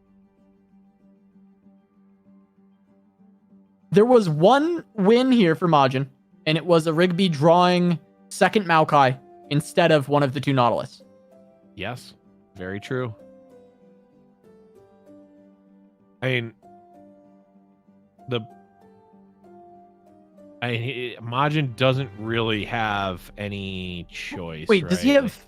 He has one more scorched earth. There was an out. There's still an out. He can thermo. Yeah. He can thermo this this Nautilus for 2, and then if he hits the scorched earth, Majin can still win. Okay. So there's an out. Okay. It's not guaranteed done. Also, there's mystic shots to be drawn as well. Right. So mystic shots. I don't know how many are left, but one get excited. Get excited. 3 static shocks, even actually. Okay, so there's a few. We're looking at outs here. We're looking at a few outs actually. Okay, but Rigby is gonna actually. Okay. Oh, that's not it. Unfortunately, Tri-Beam was not it, but that's not an out. I was forcing hoping, the hand. I was hoping Majin would have drawn Rummage so we could just hold on to our breath a little bit longer. But instead, he just finds a Tri-Beam, and that's going to be a 2-0 for a Rigby. And yeah, I mean, new champion of the seasonal, potentially a new champ of the fight night, as he does knock Majin down to the lower bracket. Majin's still in it, though. Might be able to climb his way back up. That's going to be a Rigby advancing winner's side, taking a 2-0 over majiinbae, or majiinbae, as we have here. Yes, majiinbae, and we're certainly going to be continuing to be majiinbae. No, we're kidding. We love you, Majin. But yeah, I mean, that just looked like nothing too crazy there. It felt like Rigby was just sort of in the driver's seat for both of those games. I mean, I called out that Vi play as seeming a little off, but looking back on it, I mean, that was all according to plan. And it goes to what you said, Casa, when from the context we got from Rigby from the seasonal, is that those are just familiar with and that he's used to playing. So, a play like that will seem weird to a noob like me, but to someone who, has max mastery on Vi and Zoe, that's just like, okay, I know that the ballistic bot is important, and it's more important than my Vi here. Yeah, absolutely. It is super exciting to see Rigby come out and just play the decks he's comfortable with again, and he's just continuing to pop off, and he's made it winner's side in his very first fight night, but it's his post-seasonal victory fight night tradition at this point to continue on winner's side. And we will be seeing a Rigby versus Floppy Mudkip when we return from our break. So don't go anywhere. More Fight Night Legends in just a moment.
Welcome back to Giant Slayer's Fight Night Legends, brought to you by Stream Raiders. We just bodied another battle as a community. Dumpster. Shout out to the whole community just dropping units in Orcs there, are making sure we trash. can do things super quickly. It's awesome for them to support the tournament, so we are grateful to them. And we've had an exciting day of action so far that they've been supporting. And for Rigby, seasonal champ, trying to be a Fight Night champ, trying to win the real tournament, the one that matters. As we see him He moving won the qualifier, right? all the way through the winner's side, taking down the previous seasonal and previous Fight Night champion, Majin Bae, and now going on to face Floppy Mudkip. This matchup's pretty interesting, Blev, because Floppy Mudkip actually fell to a Rigby in the top 4 of the seasonal. So if Mudkip had won that match, maybe we would have seen a Mudkip as a champion instead of a Rigby. But a Rigby was able to pick up that win and then carry on and win in the final. So this is a rematch from the top 4 of the Empires of the Ascended seasonal tournament. And, well, it's a rematch of the lineups that we just saw in the last round. I was just going to say. The exact same lineup as Majin Bae. Yeah, well, the second deck didn't really matter because Ezreal Draven got 2-0'd by what a Rigby is putting forth. But I mean, the Azir Aurelia deck certainly, well, if we're under the assumption that a Rigby brought 2 decks that he brought to the seasonal, then Azir Aurelia didn't exist when those decks existed. So certainly wasn't on his radar. There it is, the Azir Aurelia, the deck of the week, I guess you could call it, as the new Guardians of the Ancient just came out, and of course Aurelia shaking things up with her Blade Dance package and associated cards like Syncopation, really shaking things up in the meta right now. Yeah, and we see cards like Homecoming actually finding a home in decks due partially to Dancing Droplet, being able to recall something and draw a card alongside as recalling the enemy is always very nice. And a lot of the other targets in the deck are solid. You don't feel too bad about using Homecoming on them because you'll get more value out of replaying them with things like Ribbon Dancer or Dune Keeper or Blossoming Blade. Even they all have at least some value in being recalled, even when they don't feel amazing. It just makes Homecoming feel like such a better card. Oh yeah, Homecoming is actually insane in this deck. It not only is synergistic with the cards that you just mentioned, it also it can rebuy in Azir. There's so many times when I was playing against this deck over the last couple of days where it's like, depending on the deck I'm playing, I'm not playing a Culling Strike deck, so I actually have to work and chip away this Azir. I have to, challenge it or block it. And if it gets down to an X1, it's like, okay, it can't attack anymore. All of a sudden, they bounce it with something, they replay it, and it's like, oh boy, am I boned now? It's like Azir can just be against certain decks can just be so hard to deal with, and it's annoying to say the least. And it also can just enable those sort of really like what feel like combo turns where you're getting multiple blade dances, or you're setting up to have multiple blade dances in a following turn. It really it does a lot. And it also it's old Will of Ionia as well, almost with an upside. If you think of it like that, then all of a sudden Homecoming seems rather busted in this deck. Yeah, I mean, the return of William of Ionia has not come yet. Sir William of Ionia. He has not come home yet, but Homecoming is here instead. And it's probably here to stay, at least for a little bit, considering the Aurelia deck seems to be quite good. It seems like it is something that may be a meta staple for a while during Guardians of the Ancients, but we'll have to see. It's week 1, right? It's still the early stages. A lot of times we'll get a deck that shows up and looks really good, and then people find out isn't actually so good, and it just had a nice week 1. I'm not sure that Aurelia will be like that. It does feel like the deck is quite powerful. So my prediction is that it's here to stay, but I wonder how dominant or where it's going to exactly fall. Yeah, I mean, we saw a similar sort of spike from Azir Lucian when Azir first came out, right? Where it was like, oh, you're seeing this everywhere. It's doing this really strong thing. Its Goldfish turn is very fast. It has these, sort of draws that feel like they're unbeatable, where it's like, well, they made a bunch of sand soldiers, they played Azir, and they made a bunch of sand soldiers, and it leveled Lucian on the turn they played it, and it's like, what was I supposed to do? And the meta kind of figured out what it needed to do, or even if it didn't attack the deck directly, other decks were naturally good against it, and it sort of got to a point where it was an interesting meta call, right? We obviously saw Duckling in the last fight night do well with it.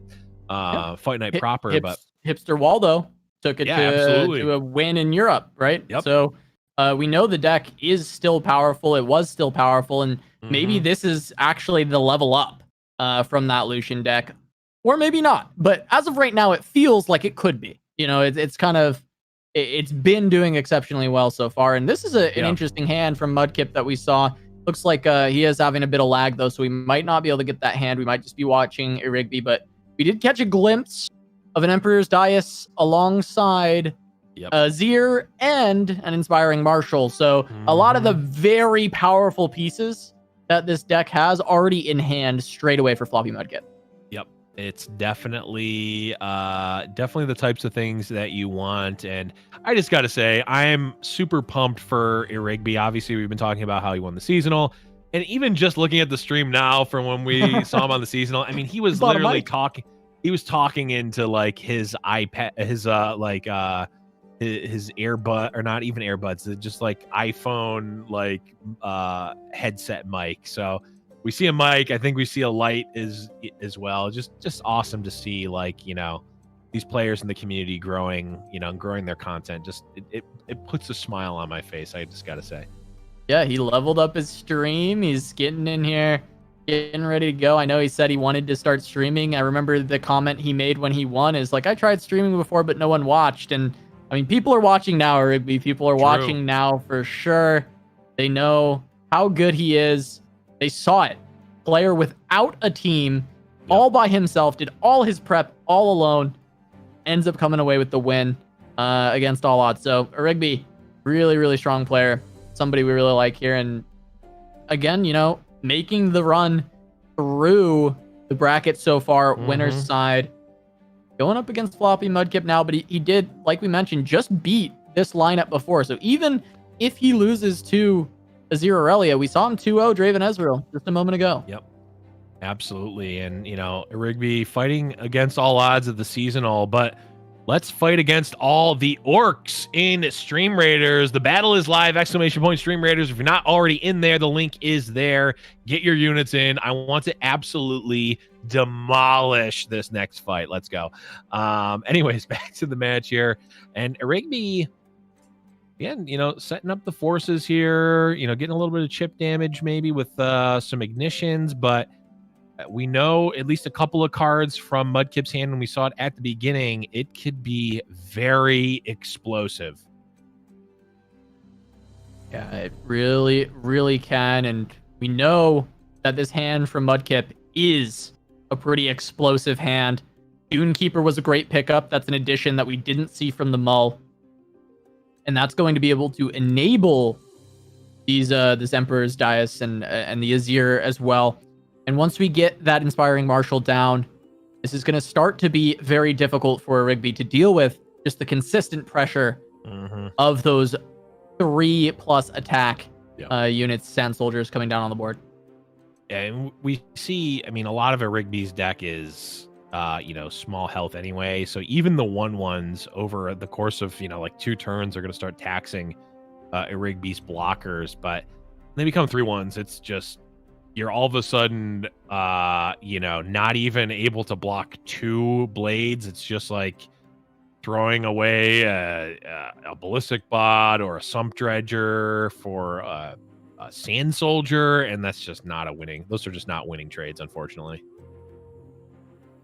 Yeah, I mean, they definitely are not going to be winning whatsoever. And Rigby not having a lot of tools to actually deal with the Sand Soldiers in general. I mean, you never really want to have to use anything to deal with them, but also just Rigby doesn't even have the option to. However, dealing with the Inspiring Marshal is another thing.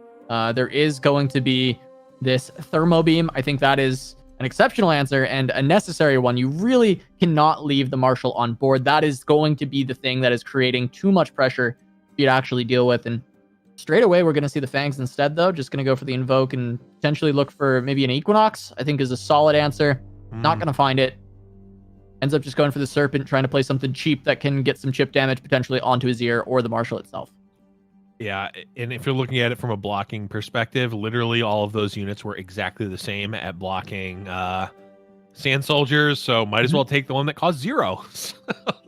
That's the sort of unfortunate reality that Rigby is living in here. And all the while, I mean, this isn't necessarily like a ton of damage, but it's a little bit, and it's chipping away at the health of Rigby's board, and it's also passively leveling Azir at very, very low cost. And, you know, you just look at like even a single Blade Dance is just going to eviscerate Rigby's board into an additional regular attack, and all of a sudden Rigby's going to die very, very quickly here. Yeah, certainly so. I mean, I think Rigby's line probably leads towards Serpent is a way to get some chip, look for that burn down with the Thermo Beam, and he's got Poro Cannon, which can just create some very cheap blockers to stall time against the Sand Soldiers. So that's going to be pretty nice as well. Star Chart going to come out, maybe can find that Equinox, and I'm sure he wants. And once again, doesn't hit it. Could just go Messenger to draw more, but there's also that train of thought you mentioned of just the cheapest unit, which would be the Charger in this case. Yeah, a Rigby, I could see taking the Messenger there, but every point of mana, I think, or at least for the next few turns, is going to be extremely precious on the side of a Rigby. You know, especially considering that the Thermo Beam wants to target potentially a pretty high health unit. And actually, the Rigby might just be going for the aggression here. You know, a couple of 3 4-power units, and then you know, Zoe plus the Fangs. This is actually a pretty nice attack. Potentially this forces a block out of Mudkip, and Rigby has a couple of options to clean up the board, maybe. Yeah, I mean, this is another way that you can beat it, right? Just beat it before it kills you. And a Rigby, I mean, this is actually looking like a zoo deck from any other game, and getting a bunch of early cheap stuff on and just trying to run down Mudkip instead of being the one who's run down. I mean, that's the downside of all your attackers being ephemeral or obliterating themselves, is now you don't have blockers, and a Rigby gonna drop Mudkip all the way down to 6. Hasn't get excited effectively. Mudkip's at 3 right now. Yeah, and an ignition. But the question is, will Rigby be able to survive the onslaught here? There's 9 power worth of unit. Oh, sorry. More than that because of the Azir. 4, 8, 9, 10, 11, 12, 13 damage would be coming through if a Rigby hits skip block here. And that was off of a 2-drop 2-1. And that is leading into an open attack where more than that will be coming through. So this is where it gets very scary if you're a Rigby, because there's 4 cards in hand. There's a lot of mana on the side of Mudkip, and basically any amount of Blade Dances are going to be very, very scary. It's going to become very hard for a Rigby to live through, you know, much more than what's already on board. Yeah, I mean, a Rigby can stop Mudkip's board from attacking him on the next turn with this Crescent Strike, but a Rigby can't stop the blades from the Blade Dance from coming out. He's only got slow speed answers. Equinox is a great pickup, because that means you don't have to worry about this Marshal anymore. Just a vanilla 4/4 body. I anticipate there has to be some kind of beam going down onto Azir on this turn. I feel like you don't want to be leaving that up, going into your opponent's token alongside you know, any of these other Blade Dances. I feel like Poro 2 mana Thermo is kind of the line I really like here. I do as well. The wow. part, Okay. yeah, I think the part that stinks is if there's another Azir, it's just kind of like, well, now they just have a healthier Azir in play. Right. And okay. Rigby picks up double. Get excited. You can see him immediately. Rigby sees that. He goes to the list. He's like, right. Well, that's exactly what I'm doing too. Nopifies? Are they nopifies? No? Okay, I won, I guess. Cool. Guess I win. Won. Guess I won. Oh, this is another classic example. And get your Fight Night bingo cards out as I reference the article "Who's the Beatdown?" Rigby perfectly realizing that he was the beatdown. Turns the tides, finds an opening to make a pretty big attack, and gets paid off by drawing the second get excited. Yeah, I mean, he just realizes, guess I won, and he gets there, and beautiful line that he took to just completely turn this on its head. It felt like he was getting beat down, but in fact, as you said, he was the beat down. So able to pick up that kill, able to pick up the win, and now he's up 1-0 over his opponent. I think that's a really, really good start for Rigby in this matchup. Yeah, because now he just 2-0'd Ezreal Draven, and now that's the only deck that he's got left. He only has to beat it once. Yeah, only needs to beat it once, but if he doesn't win this one, he does need to beat it exactly once. Which, you've got two shots with Deep. Deep is the type of deck, I would say, unlike the Scargrounds deck, that it's putting forth sort of a generically powerful and cohesive strategy that I feel less inclined to think that Deep is going to 2-0 itself in the same way that I feel like Scargrounds is. And there's probably a more nuanced sort of deck decision reason for that, but I don't know it, and I'm not going to go into it. It just, my gut says, I think at worst, if I'm flipping a coin, or at worst, I am flipping a coin with Deep in most matchups, and if I just need to get heads once, I feel all right about it. Yeah, I'd say so. I think it has fairly strong matchups across the board. I think that's one of the nice things that Deep has, is it's just, as you mentioned, it's not super volatile of a deck. Yeah.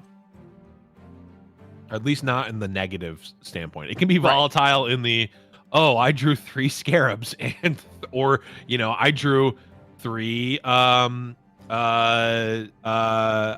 drew 3 really of almost any card. Lure of the Depths is certainly one of those. If you draw 3 of that, you're in really good shape.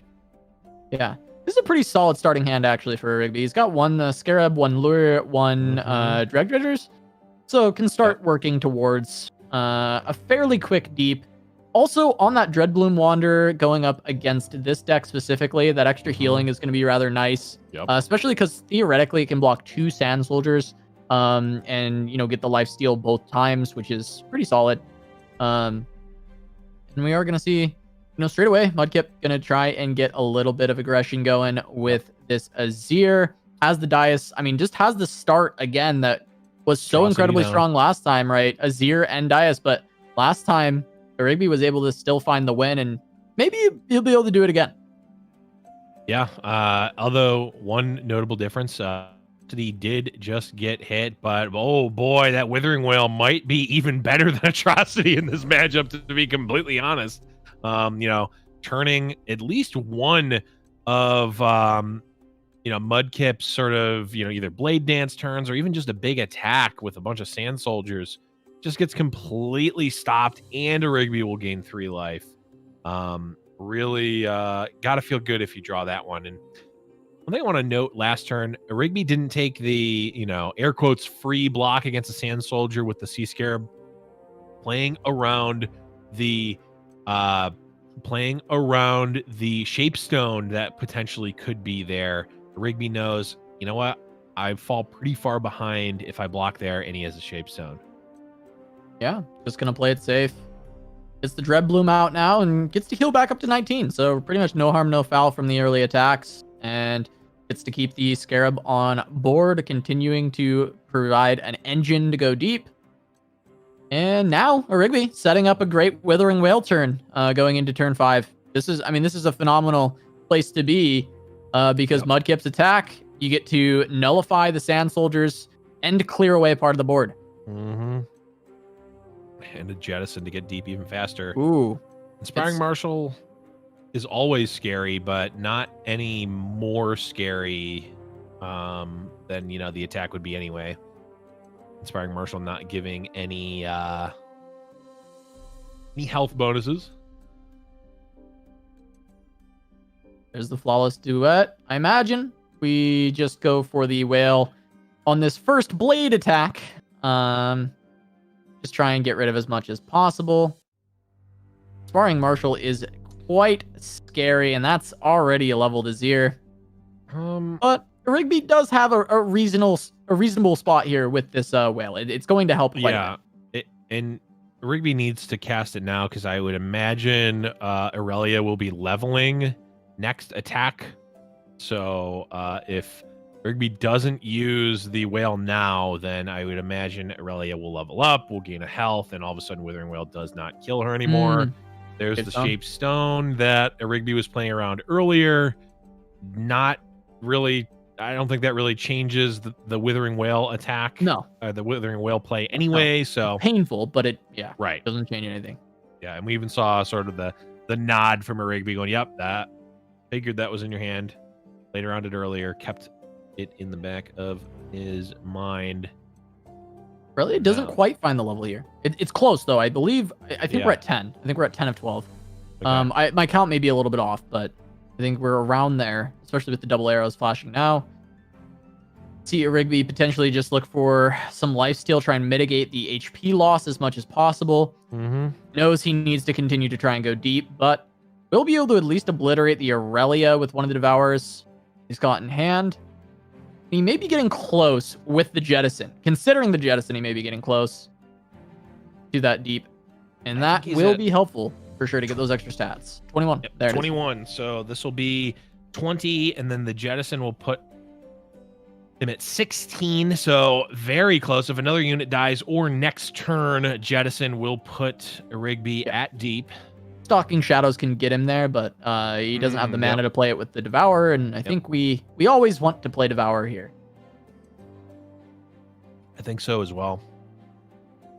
This was the eternal struggle I had yesterday. It's like, do I kill the Azir or do I kill the Aurelia? I think in general you have to kill the Azir because it's just way better overall, but leveled Aurelia is pretty scary. 11 of 12. Yeah, also, like, which engine is scarier, Yeah, I think Azir in general is scarier. The problem is that second Azir is, I think, way scarier than second Aurelia in general. Just look at this, man. It definitely gets crazy. Yeah, I was talking about that card, the 4-drop in general, in this deck with Saucy on the podcast last week, and thinking, doesn't seem like it's going to be good enough. I was quickly proven wrong that it is absolutely insanely good, and definitely good enough for the deck. It just does. I mean,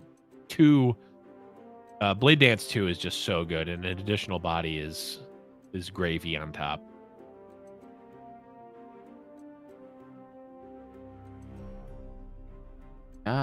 Sparring Student gonna come down now. This looks like an open attack just for the game. Mudkip should be able to take it. I don't think the whale is doing enough to survive even. It's close. It's really close, Blev. It's close. It's incredibly close, honestly. It's just so close, but might not be enough. Oh, sad Poro. Yeah, and that was a 2 Withering Whale, a 2 Withering Whale draw that just, I mean, this is not particularly close, in all honesty. Yeah. I mean, for Rigby, he knows the next matchup's winnable. Yep. Graven Ezreal, he's beaten it already.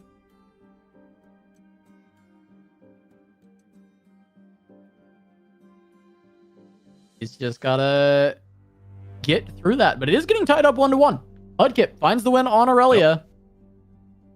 Just has to find one more match to get his revenge from the seasonal against a Rigby. Yep. I mean, certainly in the higher stakes, fight night events, I definitely would rather win in fight night than in the seasonal, of course. Maybe not. But anyway, you take what you can. You can't go back in time, but you can determine your own path in fight night, which is good. And you can determine your own path in Stream Raiders as well, as we're going to dominate this next one. Make sure you use an ! Stream Raiders in the chat to join the battle. We've got a nice little army here, but I want to see it even bigger. Let's absolutely slaughter this orc army in the next raid when we go to break. But before then, Casa, we're going into game number 3 at Rigby versus Floppy Mudkip. Yeah, before that, we're going to the Slaughter Docks, but those aren't included in this deck anymore. Instead, we're just going to see the Sea Scarab as the engine. Got some Jaw Hunters on deck for Rigby. Yep. Gonna start tossing right away, trying to get to deep as fast as possible. Has the Maokai in hand to help out with that a little bit. Has the Sea Scarab, and we'll see what those top decks end up being. But no lures this time. That's definitely been an impactful card, it feels like, for deep recently. It feels like a lot of the games where we see lure, we see wins, and that's not in the hand of a Rigby just yet. Yeah, lure definitely, it was a card that I think it got spam played when it first came out, and then it sort of dwindled away from being played after sort of deep went away from being played more. But yeah, it feels really strong now. It replaces itself obviously with a threat, or at the very least a 1-mana Sea Scarab. I think a lot of people thought, oh, Sea Scarab coming out, makes some of these deep decks worse, because these things that trigger off of sea monsters now can draw a 2/3. Well, no longer is that the case, because it turns out Sea Scarab is almost the best option you can be getting. Yeah, absolutely. It really helps a lot with the early game of deep. I think Sea Scarab's really the big reason that deep is back at all in the meta. It found its way back in, being a good tournament deck now when it was having a little bit of struggles. People originally thought Slaughter Dock might do it, really didn't. But Sea Scarab has really brought this deck back, really breathed life into this one. I think Slaughter Dock was actually the bait all along, ironically, or I guess coincidentally, because it's a fishing dock, so there probably is a lot of bait on the Slaughter Docks. But it itself was the bait all along, as you really don't want to go behind in tempo, even if you can get the high rolls. Playing a 3-mana do nothing and tossing once a turn, just not quite good enough. Yeah. And this time around in the matchup, Rigby doesn't have an answer for this Ezreal. Last time we saw this when he was up against Majin, he just had Devour into Devour dealing with Ezreals that Majin was playing. Yep.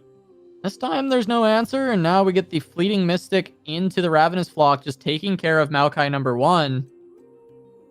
The hand right now isn't exceptional for Rigby. Dreadbloom Wanderer not going to be great. This Sea Scarab is cool. It's helpful, but only if it stays on board and only if it can actually generate value. And might see Mudkip be able to handle it straight away. And then you start to run into a lot of issues if you're a Rigby, where this hand just isn't doing enough. You need to toss another 13 cards. That's you're a ways away from that.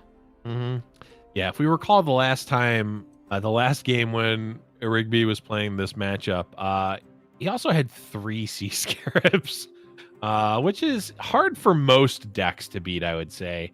Majin had a little bit of a clunky hand versus an exceptional one from a Rigby, and it looks like maybe this is a, roughly even or, roughly average draws by both players, maybe a little bit on the lower side for a Rigby, but arguably maybe not. But a lot of answers on the side of Mudkip. So certainly, in the last matchup where Rigby was on the, sort of a step ahead, it looks like maybe he's now maybe a step, maybe half a step behind. Yeah, it does seem to be the case, right? He's got a bit of card advantage still. the Dread Dredgers and the Dread Bloom are going to help. We mentioned how big or how just vast the amount of cards that he needed to toss at this point still was. Right. But I think, this is going to be a bit helpful having those two. However, this Ezreal's getting close to leveling up, and there is still no answer for Rigby.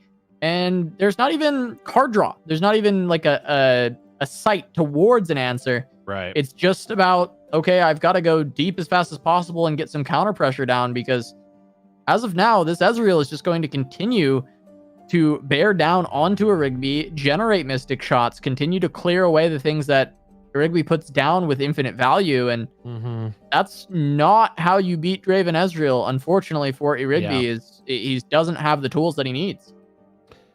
Yeah, I think it was interesting, and I don't necessarily disagree with the play, but I almost would have liked to see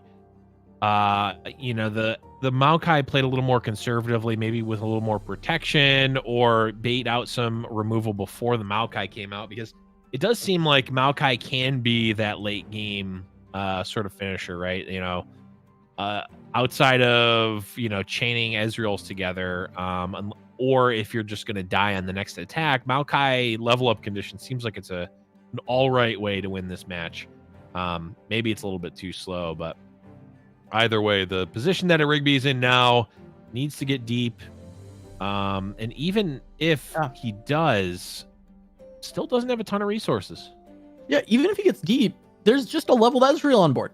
It's just firing away at his face. I mean, he's still a ways away from deep, too. I mean, I don't want to understate this at all. I mean, this is a Dreadbloom Wanderer gets him 5 away. That's not great. No, it is not. Yeah, 23 going to go to 22. Abyssal Eye can block Ezreal. That's right. Yeah, that's a positive. Actually, but good draw. Until deep happens, the trade doesn't even happen. The trade doesn't even go through. They just bump. Yeah, they would bump, but it would set up the Vile Feast. I mean, Sure. it is a good draw because it does stop this train of just Ezreal hitting you and generating Mystic shots. Problem is Abyssal Eye right now is just a 3/3. I mean, Draven Ezreal can remove 3/3. That's within their wheelhouse. Might even have something like a Thermo Beam, or not a Thermo Beam, sorry, a Tri-Beam. Tri-Beam, yeah. That can just generate so much value, because trading into a 5-drop, but instead it looks like it'll be Guile Flock. Yep. That'll do it too. Maybe it's just preventing the draw. I'm curious, actually, because that Guile might be good regardless of if there's a Flock or not. Yeah. I don't think it necessarily means that there is a Flock, though. A Flock would certainly be great, obviously. Yeah,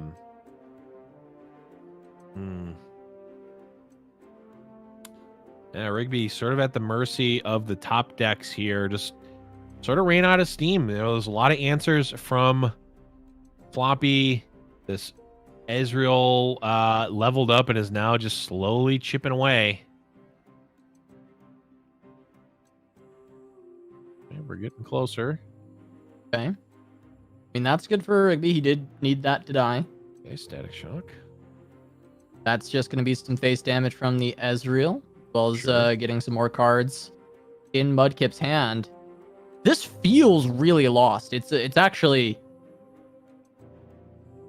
I think a comeback would be miraculous from a Rigby right now. Well, if this Abyssal Eye doesn't go down, which it doesn't, the Ezreal is, of course, going to be doing a lot of damage. Ooh. There's Maokai, but that's 16 out of 25. It's close. It's getting there. Yeah. I mean... Maokai's a big draw. It certainly is, because if Rigby gets an attack token... I mean, Rigby's not going to die here, I don't think. But if Rigby gets an attack token with a Maokai in play, all of a sudden, Deep is going to be happening very soon. Board is going to start getting controlled, and the Maokai level up condition is still there. Now, if Mudkip has another Ezreal in hand, that's still probably going to outrace the Maokai win condition, I would imagine. Especially since, like, the if there's another Ezreal in hand, it's just not going to kill him, right? You can just keep casting it, and I don't know Well, it would be close. Definitely be close.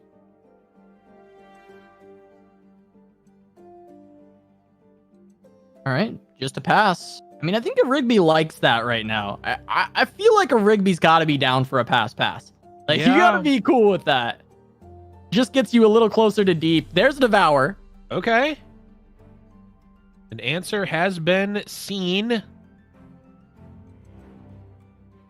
And he gets to go deep with this playable on the turn. So there's a way to get rid of Ezreal. We're starting to claw our way back in if we're a Rigby. Okay. Sump Dredger, it feels like Mudkip is actually digging for an answer. So maybe Mudkip's hand is just bricked. It's possible. Ballistic Bot, sure. But if I'm a Rigby, I'm not that scared. That open pass from Mudkip, I mean, clearly you could have at least like soft passed by playing an Ignition to do 2 damage. And Mudkip opted not to do that. I'm curious what's in Mudkip's hand based on that open pass. Yeah, that was very interesting. We actually got word from production that in hand for Mudkip are 2 rummages. So he's kind of low on cards, and he'll have to play those eventually in order to have better looks at what he can find. But the rummages themselves, not incredibly useful right now. No.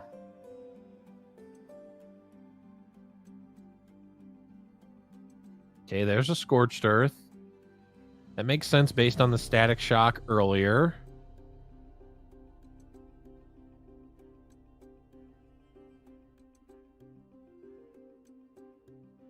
Okay, and like, well, that's a pretty great, I was going to say awful draw, but it's actually insanely good considering that is a guaranteed Maokai level up now. Yeah, that's huge because we know that Mudkip was on double rummage.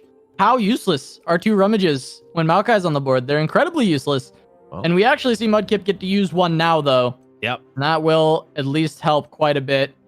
Yeah. I'd actually like to see Mudkip use the other rummage.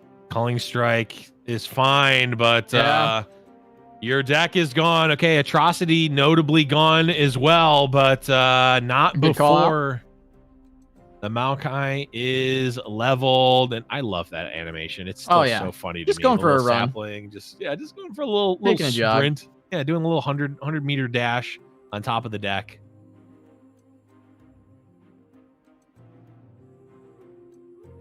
Okay, Farron. Many would say that is one of the best things that Mudkip could have had. And Rigby says, yeah, I'm just going to take 1 from that. Thank you. Yeah, he's got his ways to deal with it. He's got Nautilus as well. Start refilling the deck a little bit. Might as well play the Dredger first. Right. See if it destroys any sea monsters. Yep. Dredger, I feel like it's either Dredger first or that Dredger's in your hand for the rest of the game. Yeah. So Rigby with the attack token says, you know what, I'm not going to get attacked, so I can open with the Dredgers. Also maybe get a little more information, though. I don't think Rigby's plays are going to be changed whatsoever. No, I mean, he's at the point where his deck is playing itself. He's not really playing against Mudkip anymore. He's just playing the cards as they win, and if it wins, it wins, as he is just kind of down to top decks. Here's the interesting thing is, Mudkip's got 4, 8, 9, it's 10 damage in hand, right? For the 2 ignitions and the two decimates. And there's going to be 2 more damage generated every turn. There's only 3 cards left. So if 4, 8, 9, that puts a Rigby at effectively 9. There's 3 more turns times 2 is 6. There still needs to be 3 more damage somewhere on the side of Mudkip in order to outpace the just cards left in deck.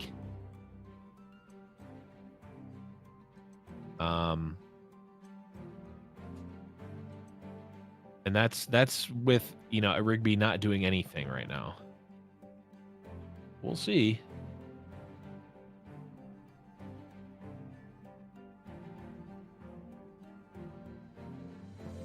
Mudkip just casting the burn in his hand. Rigby looking through, trying to maybe get a hand read on what's there or not. Pretty free attack with at least the Devourer. Considering the Nautilus as well. No, I feel like...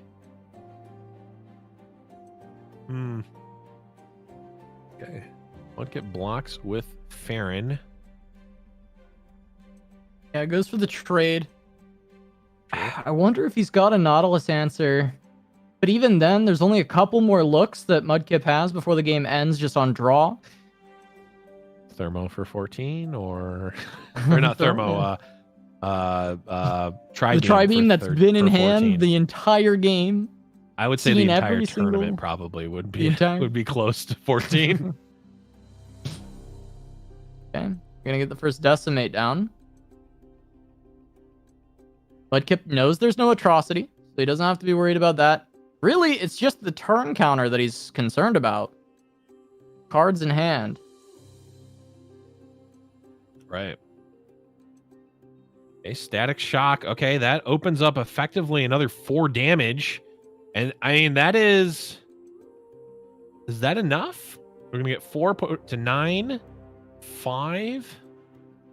Thorny Toad is interesting. I think that this is gonna be enough. I think so too.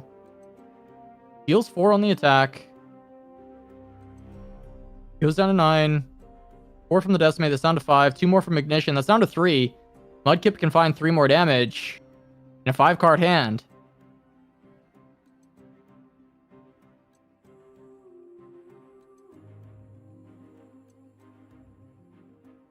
Okay. Rigby just passing through, hoping that this turn just ends. Or this turn just ends. Don't cast the decimate, you don't need to, it's fine. We're good. Yeah, all he can do is pass. Card left. Thorny Toad is definitely not a good draw. No, though I guess Devourer would be close to... Well, Devourer I think would be the best one by far. I don't know if there's even another draw that's relevant. Sea Scarab doesn't really do anything. I guess... I mean, it's threatening. Right. It means Mudkip only has, one more action. But it looks like he's got you're right. Yeah, ignition. Plus Mystic Plus shot. Mystic. And Mudkip takes down a Rigby. He gets his revenge from the seasonal and advances on to the grand final. Mudkip going to be the one invited back, guaranteed for next week. A Rigby going to have to make a loser's bracket run this time around.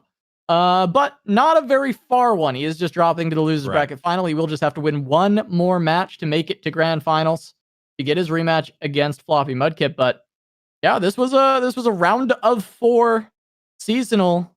We got a little bit of a misinput here as Floppy Mudkip did actually win that final game at the end. Mudkip does take it 2-1 over a Rigby, and Mudkip going to be moving on to that grand final. Yeah, and notably getting the invite back to Fight Night next week certainly is very strong, right? I mean, arguably that match is more important than the finals match. Yes, there's money on the line, but I don't know. I think if you asked most players if they wanted the extra, $50 from winning first versus second, or if they could guarantee their next Fight Night run, I think most players would say they'd rather get the guaranteed next Fight Night. Guaranteed Fight Night run is pretty big. So we will be having to see if Rigby can grab that, or who will be stacking up against him from the loser's bracket. But Mudkip looking to find his first Fight Night win as well. As we're going to take a look at the bracket and see how things have shaken up so far. Like we saw, Mudkip take the win against Ian, then Fake Hero, then a Rigby to move on. But if we look at that lower bracket, Duckling versus majiinbae. Majin increasing his set win count against Ian Noguera, taking him down 2-0 again. They always meet. They always meet. True. And Majin just keeps coming out on top. But he will be moving on. Face off against Duckling, who got revenge against Fake Hero from their fight night. Takes him down 2-0. And Rigby's waiting for the winner of these two. See if he gets a rematch against Majin, or if Duckling can continue on with, well, sneak peek, Champless Cythria Shadow Isles Demacia. Pretty cool looking deck. Pretty excited about that one. Weird that you're bringing up the fact that they're running the 6-mana Cythria. Like, who cares about that? That's not interesting. That's not. That's not a weird or interesting thing to note. Why would I care about 6-mana Cythria? But either way, we will have that match coming very soon. We are going to run to a short break. Don't go anywhere. More Fight Night Legends when we return.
Welcome back to Giant Slayer's Fight Night Legends, brought to you by Stream Raiders.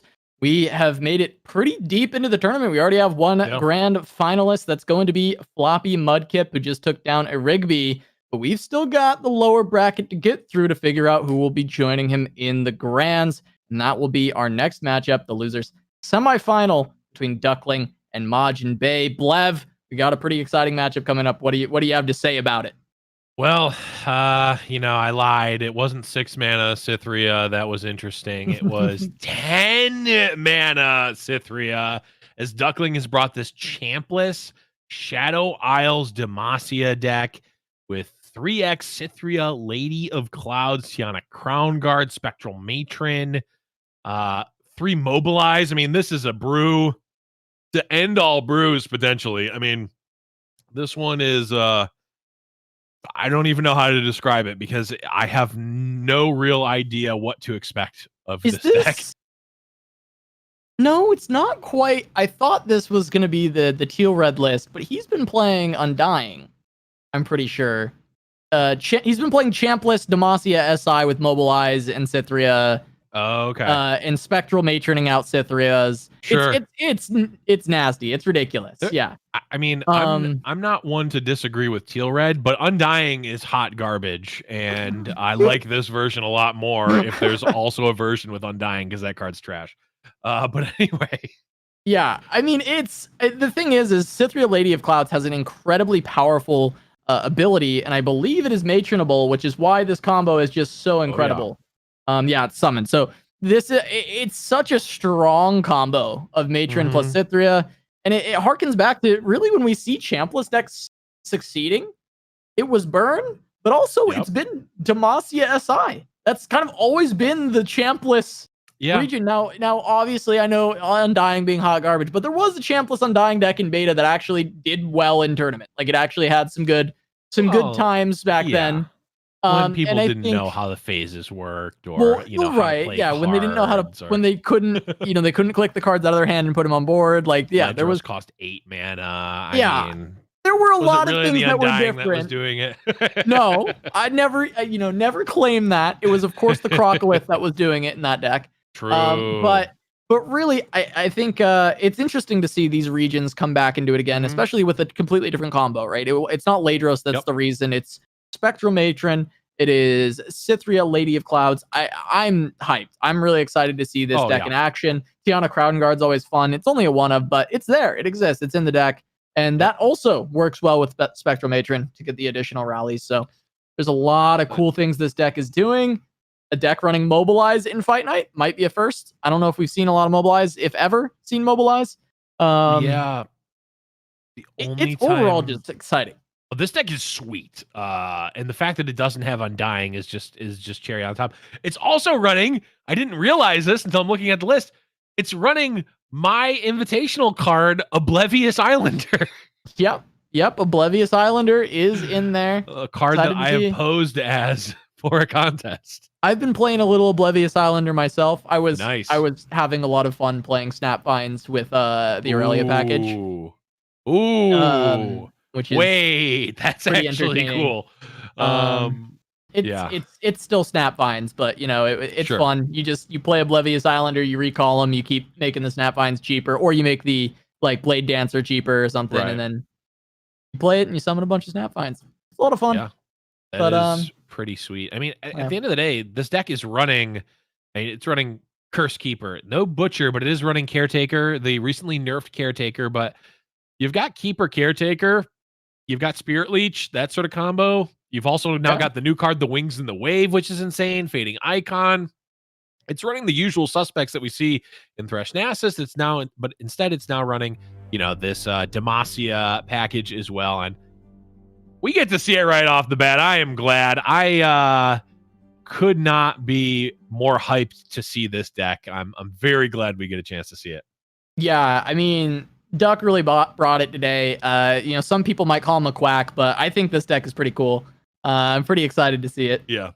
And I just got to point out, Casa, I mean, the audacity of these players. They've got the super rare, cool card back, and they're just flaunting it here. Both players having it. I mean, only the coolest people in LOR have it, and these two just have the audacity to bring it to Fight Night. I mean, yes, they're super cool and awesome members of the community for having those card backs, but because they only give them to really cool, awesome people who deserve them. But I mean, come on. Blev, we get it. You have the card back. We get it. We get it. Blev, we get it. Oh, that's right. I do have it. We get it. You've got the card. We know. It's okay, Blev. Hashtag not even a little bit close to humble brag. Anyways, back to the match here. Fading Icon coming out, and we're seeing our good friend, the Droplet. And here's the combo. Turn 2 Aurelia coming down. Yeah. Turn 2 Aurelia. Can even replay the Droplet first. Oh, right, because of a tune. The card's broken. Yeah. This is a phenomenal start for Majin. Yeah. This is exactly what you want to see. Yep. On the other side, Duckling, of course, has, the normal things that he needs to get going, but he doesn't have anything to eat the prey just yet other than a glimpse beyond. Right. And wow, what an incredible draw for Majin, picking up the Deus right off the bat, has the ability to play the Flawless Duet as well. That's going to be setting up some early Blade Dance, get some nice attacks going for this Aurelia level up, and get some pressure down onto Duck. Yeah, I mean, this is just looking like kind of a clunky draw for Thresh Nasus here. Of course, the Radiant Guardian could actually make a difference here. That it's certainly, unlike some of the other, units that we've talked about being good against this type of deck, the Radiant Guardian gains life and has tough and has a lot of health to begin with. So Radiant Guardian actually low key could be a big factor in this matchup. Yeah, I mean, it's a phenomenal pickup for Duck if he can actually get it online, but it's still 2 turns away, right? I mean, it's only turn 3. He can't get it out till 5. Luckily, he's got all these little spiders, these little tokens that he can actually block some of this aggression with early on, but he's down to 13, and we see that inspiring Marshall for Majin. I mean, he's got a lot of the really exceptional things you need, and Navori Conspirator to even draw more. Such a great combo with the Droplet. Yeah, and also a card we called out a couple of rounds ago when we were looking at this deck list, Casa. The Homecoming says, Radiant Guardian, you're not doing any of the things we just talked about. And it's with the Droplets as well, right? It's like the most optimal target for your Homecoming is available. Yep, and Majin just says, okay, take 6. It's fine. I'm going to be doing more than that. Yeah, I mean, he's really unbothered by any of this. Just going to continue to draw with the Droplets, continuing to recall. Oh, God. Okay. I mean, finds another Conspirator. And these are really, really great setups for Majin. Yep. And this is pretty much what I just wanted to do when I first saw the Droplet, is just play Navori Conspirator into Droplet, into Conspirator, into Droplet, into play it again, draw a bunch of cards. Like, this is what I want to be doing. Playing a bunch of cheap flyers that draw cards and give me additional mana. It's just everything I want in a card. Yes, they also enable a degenerate win condition that kills very quickly. But even if this wasn't such a fast aggro deck, I just want that like Navori Conspirator Droplet package in like a control deck where like they're the win conditions and you're just chipping every turn and playing. Unfortunately, that type of deck doesn't really exist in LOR, but that's what I want. It's like old standalone elusives, but it's just Navori Conspirator and Droplets. Right. Oh, God. But speaking of degenerate win conditions, we need the degenerate win condition of your support in the Stream Raiders battle! Stream Raiders in the chat to join the battle. Let's get like 200 units in there. I know we had like 128 or something before. Let's push to 200. I want to see everybody in there. Everyone, get in here! Let's crush these orcs. Anyways, back to the match here. Majin leveled up Azir. Aurelia on her way to leveling up. A bunch of elusives, a bunch of free attacks. It's looking good. Yeah, does look good indeed. Majin been able to put a lot of pressure. There's the Aurelia level up. Going to start getting those blade surges as well. Going to be helping a lot for trying to find that lethal damage jumping around. really captured the essence of Aurelia quite well, being able to just dash around all over the place, get that damage to the face. But we do have some decent chumps available for Duckling for now. Issue is, it's turn 5. Duck really needs to get to turn 8 to actually feel comfortable and confident in the rest of this game. And it's going to be tough to get there with the flawless duets, the blade surges, just the overall game plan of majiinbae right now. Yep, absolutely is. Now, the unfortunate thing for Majin is does not have enough mana for the homecoming, so potentially the Radiant Guardian gets a lot of value here.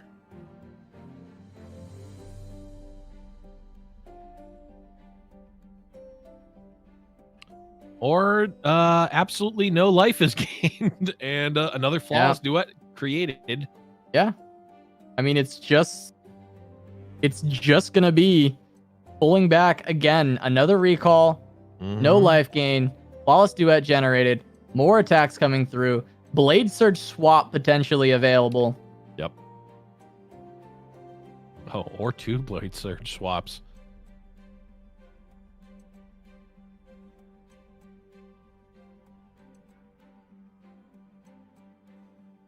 Yeah, I mean, you can just get the Aurelia there, and then Aurelia back to his ear. Yeah. Okay. I like this play. Yeah. I was wondering what the thought process was. That's actually insane. That It's so crazy. It's so crazy. I mean, I was just mentioning the flavor of Aurelia and jumping all over the place. Yeah. And there you go. Get to blade surge in, blade surge out, and that's the lethal. Beautifully played from Majin, but yeah, what a great start for majiinbae on the Aurelia deck. And we didn't really get to see the champless list shine just yet. It started drawing into the combo, but it didn't make it to turn 8. The combo, it has to make it to turn 8. It did not get there. And we'll see if Duckling can do it in game number 2. Yeah, that's the unfortunate part about this, air quotes combo deck is that it really starts to do stuff on turn 8. Well, Aurelia is your, let's just say it works within the parameters of that turn 8 for sure. I think it can kind of go a little bit faster usually. Yeah, I mean, I would say Draven Ezreal will be a little bit slower. Certainly so. Might give Duck a little bit more time. And he's also got the Mobilize. So he's going to be able to wait a couple turns, pop that Mobilize, and actually start doing some crazy stuff. True. As Mobilize certainly can do. He's going to keep the Cythria Lady of Clouds. Actually just wants that as soon as possible. So ensuring he finds that. Even going to go for Hapless on 1. A lot of the time we will just see pass Mobilize and then play out, which I don't know why we're going for Hapless here. I mean, I don't think the chip damage matters with this deck, right? It certainly can't if you're on the Cythria game plan. Well, it's not like Cythria necessarily kills in one turn, right? I mean, you think if you like for Fading Icon, for example, it's only giving +3/+0, right? Or I guess +3/+1. So it's not a huge amount. It's not like you're automatically killing after the Cythria. I mean, you probably are, but why not just guarantee it? Especially since, man, like we mentioned, basically every week that we see Draven Ezreal, every point of damage is going to stick, barring some sort of crazy tri-beam pull that has lifesteal or something like that. Yeah. All right, and Duckling just keeps playing out a bunch of these units. So the Mobilize is not going to get as much value. I wonder if this just gets held for a long time then, instead of actually being turn 3. Because a lot of the Mobilize strategies I'm used to watching are just going to be those turn 3 after passing turn 1 and 2. You play Mobilize, you play out a bunch of units. But if we were just going to be playing our turn 1, our turn 2, then I imagine this Mobilize just waits until a bigger hand. Maybe you get some draw later, and then you're playing that Mobilize out. It also could just get played this turn to get a turn 4 Radiant Guardian on the board with lifesteal. I mean, I think that's also reasonable. But the Mobilize as a whole, I feel like, is not getting a ton of value overall if that's the spot you're playing it. And Duck agrees, decides not to go for it. Okay. 4 different options potentially. And the cool thing is that you, of course, automatically get 2 more, ticks from Mobilize, essentially. It basically pays for the Stalking Shadows automatically, which is cool.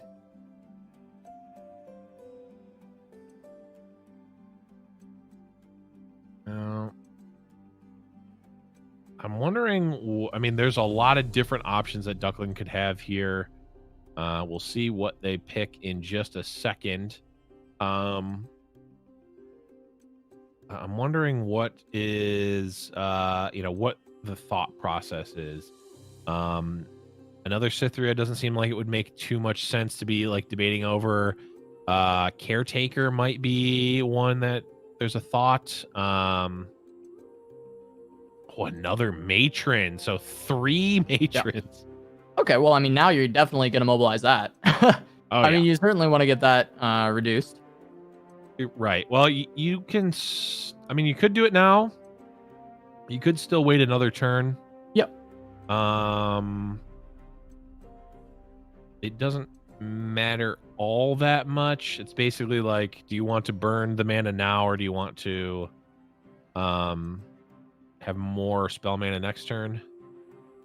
Okay. We can even reduce the already ephemeral matron down to 6. I think that's great. It's a really good pickup, actually. Oblivious Highlander. Yeah. It's going to make next turn the first matron onto Cytheria, Lady of the Clouds, will be available. Yep.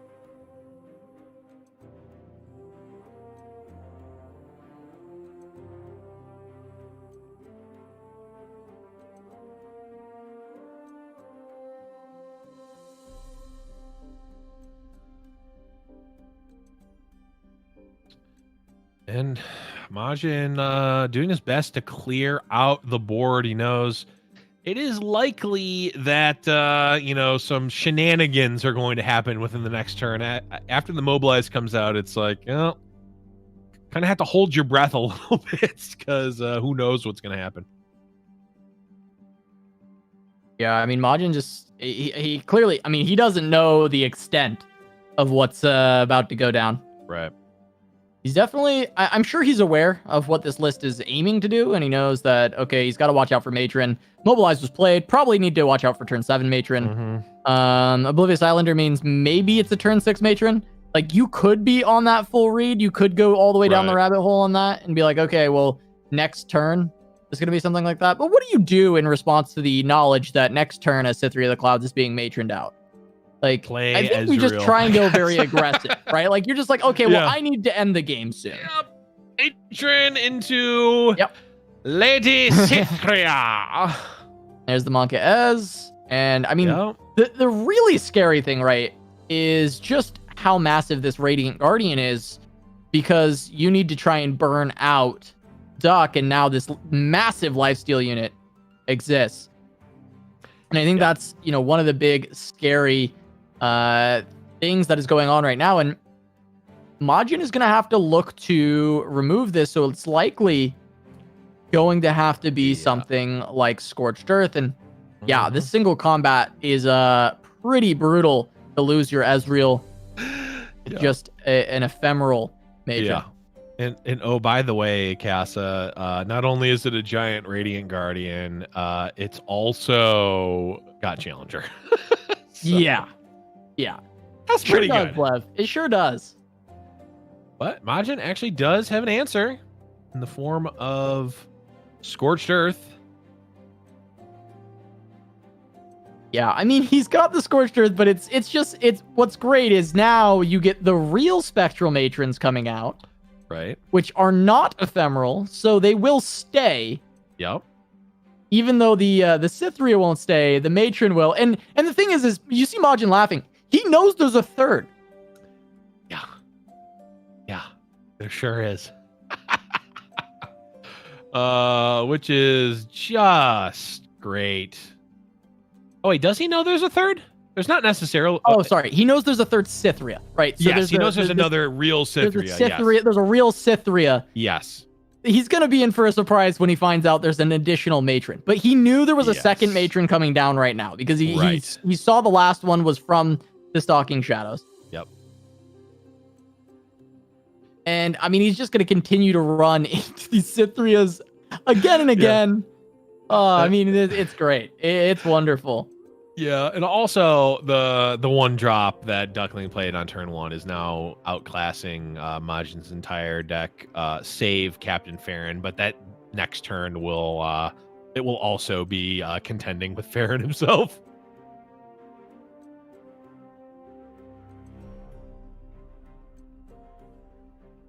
All right, Ezreal gonna hit the board. That's a 5 damage tri-beam. Okay. Only going to need, well, after next turn, 13 more procs to kill the Spectral Matron.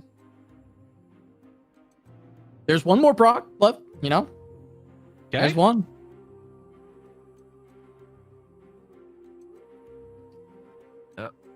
Now, yeah, probably just see another real Matron and do another fake Cythria.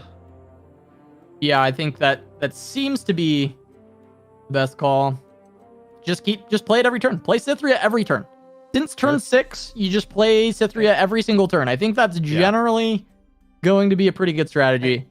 Even if it's not the 100% optimal play, I mean, that's why you're playing the deck, right? I mean, let's be honest. If you can play Cythria every turn of the game from turn 6 on, that's what you're looking to do. Kind of the move. When your final Cythria turn is a turn before Cythria should be able to be played, and you've played 3 or 4 of them already, I feel like that's what the deck is looking to do. We're weaving in an Oblivious Islander as well.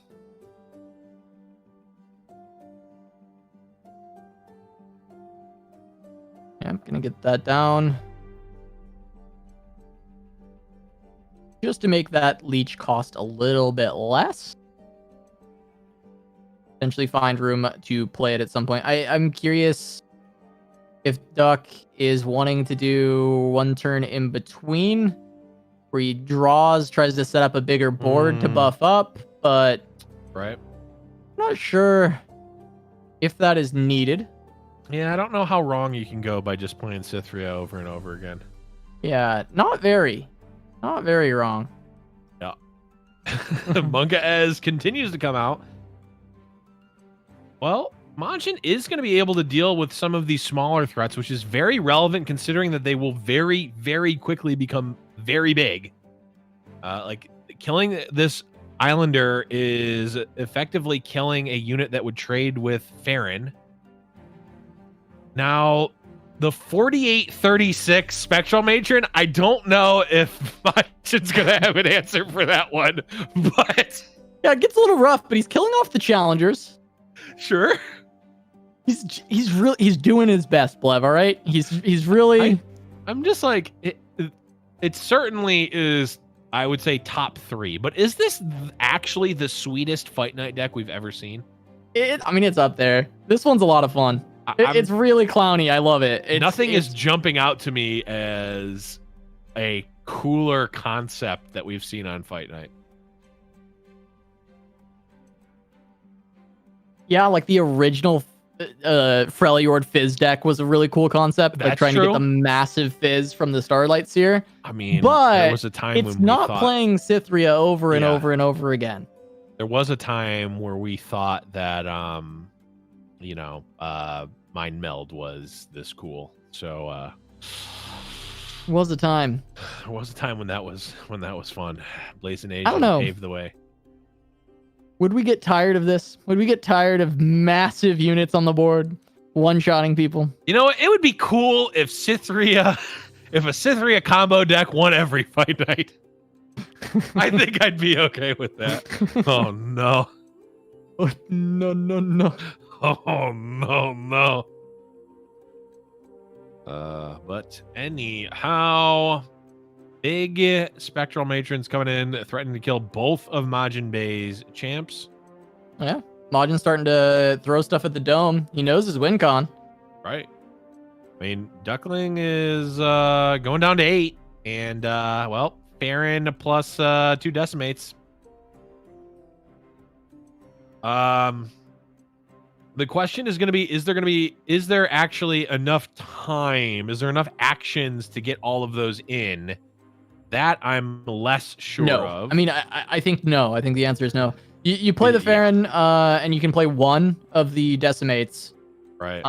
But then the following turn, it can be an open attack because Cytherea can just be played next turn. Right. Is the thing about Grant is you don't have to play it the turn you're trying to attack. There's another one. Another matron. You don't ever need to play the real Cytherea. you can just keep matroning it. Ooh, more Cythereas? Don't even need them. Okay. I love the fact that he had the option, though. The option to just make 2 more Cythereas in hand. Jeez. And just keep playing it over and over and over again. Okay, Farron coming out. The small baby Captain Farron. A minuscule peon that is Captain Farron. I feel like the scale of these units makes more sense. Farron, is just a dude. A spider. He's 8 times stronger than a spider. Okay. But then there's this just ghost creature. Yeah. That's even bigger. Yeah, you're right. Stronger. Spectral Matron should be a 12/12. Like minimum. Yeah. Just like lore wise, Yeah. I don't know. I'm not really arachnophobic, but I'm sure some people would be just as scared of a spiderling as they would be of Captain Farron or Spectral Matron. Yeah. Also, Captain Farron is massive. You see those other people standing next to him? Yeah. He's a very large lad. Yeah, he's also decked out in armor and has gigantic flails or maces. I don't actually really know what the difference between those are. Ball and chains. Yeah. That the ball and chain is supposed to hold you back, but Captain Farron just whips them around and deals massive amounts of damage. Yeah. This thermal beam though, tri-beam, pretty crazy, because Duck doesn't have enough stuff on the board right now to pull things to the side to get in for the damage. There might be time for Bae to just get both these decimates in and win the game. But we can get a Radiant Guardian down from Duck, and that might be able to seal it out. Because Duck can just open attack, potentially, or attack after the first decimate goes down. Yeah, if we see, like, develop, and then open Cytherea into Majin decimates into attack, I think that's still in Duckling's favor, probably. And there really only needs to be... Yeah, because the matrons have fearsome, so you can pull the 2 bits with... Oh, but the spider can potentially block. This is still looking like Duckling favor, I think. Yeah, especially with those as well. Yeah, I mean, he can first action one of the Cythereas. Yep. Yeah, open attack doesn't really do much here.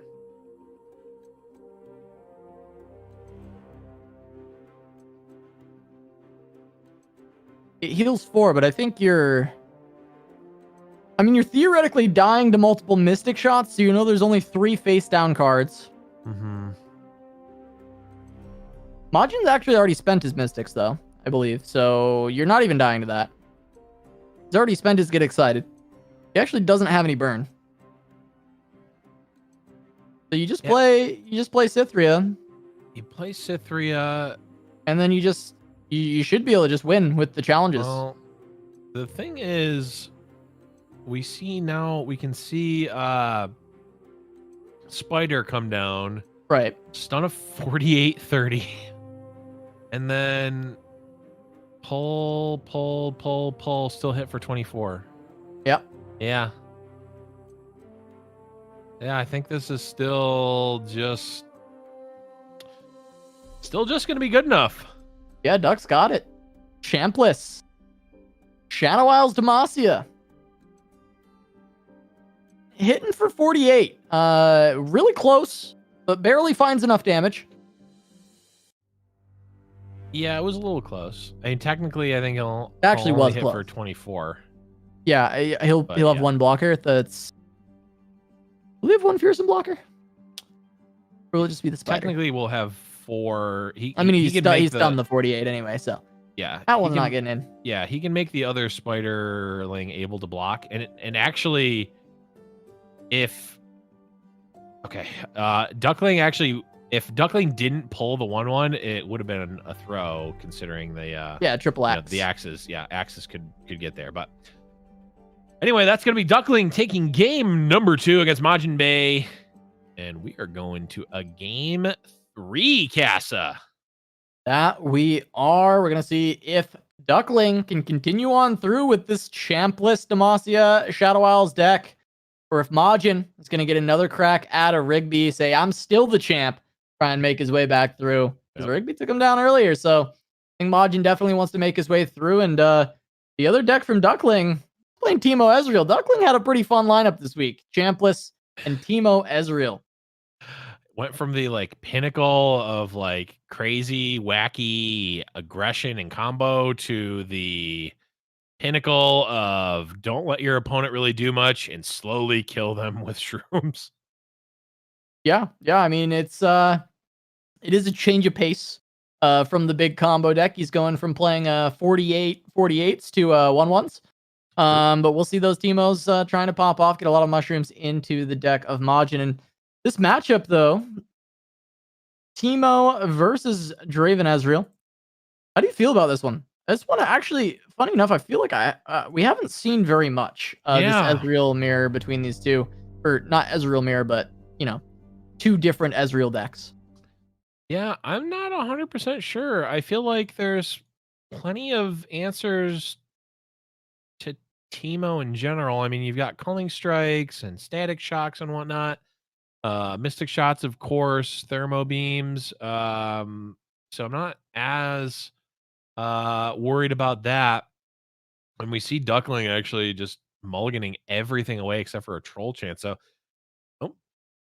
mulliganing the whole hand. So looking for something specific, not even keeping Puffcat Peddler. That is a card I would imagine you would want to keep, but Duckling says, nope, must know this matchup pretty well.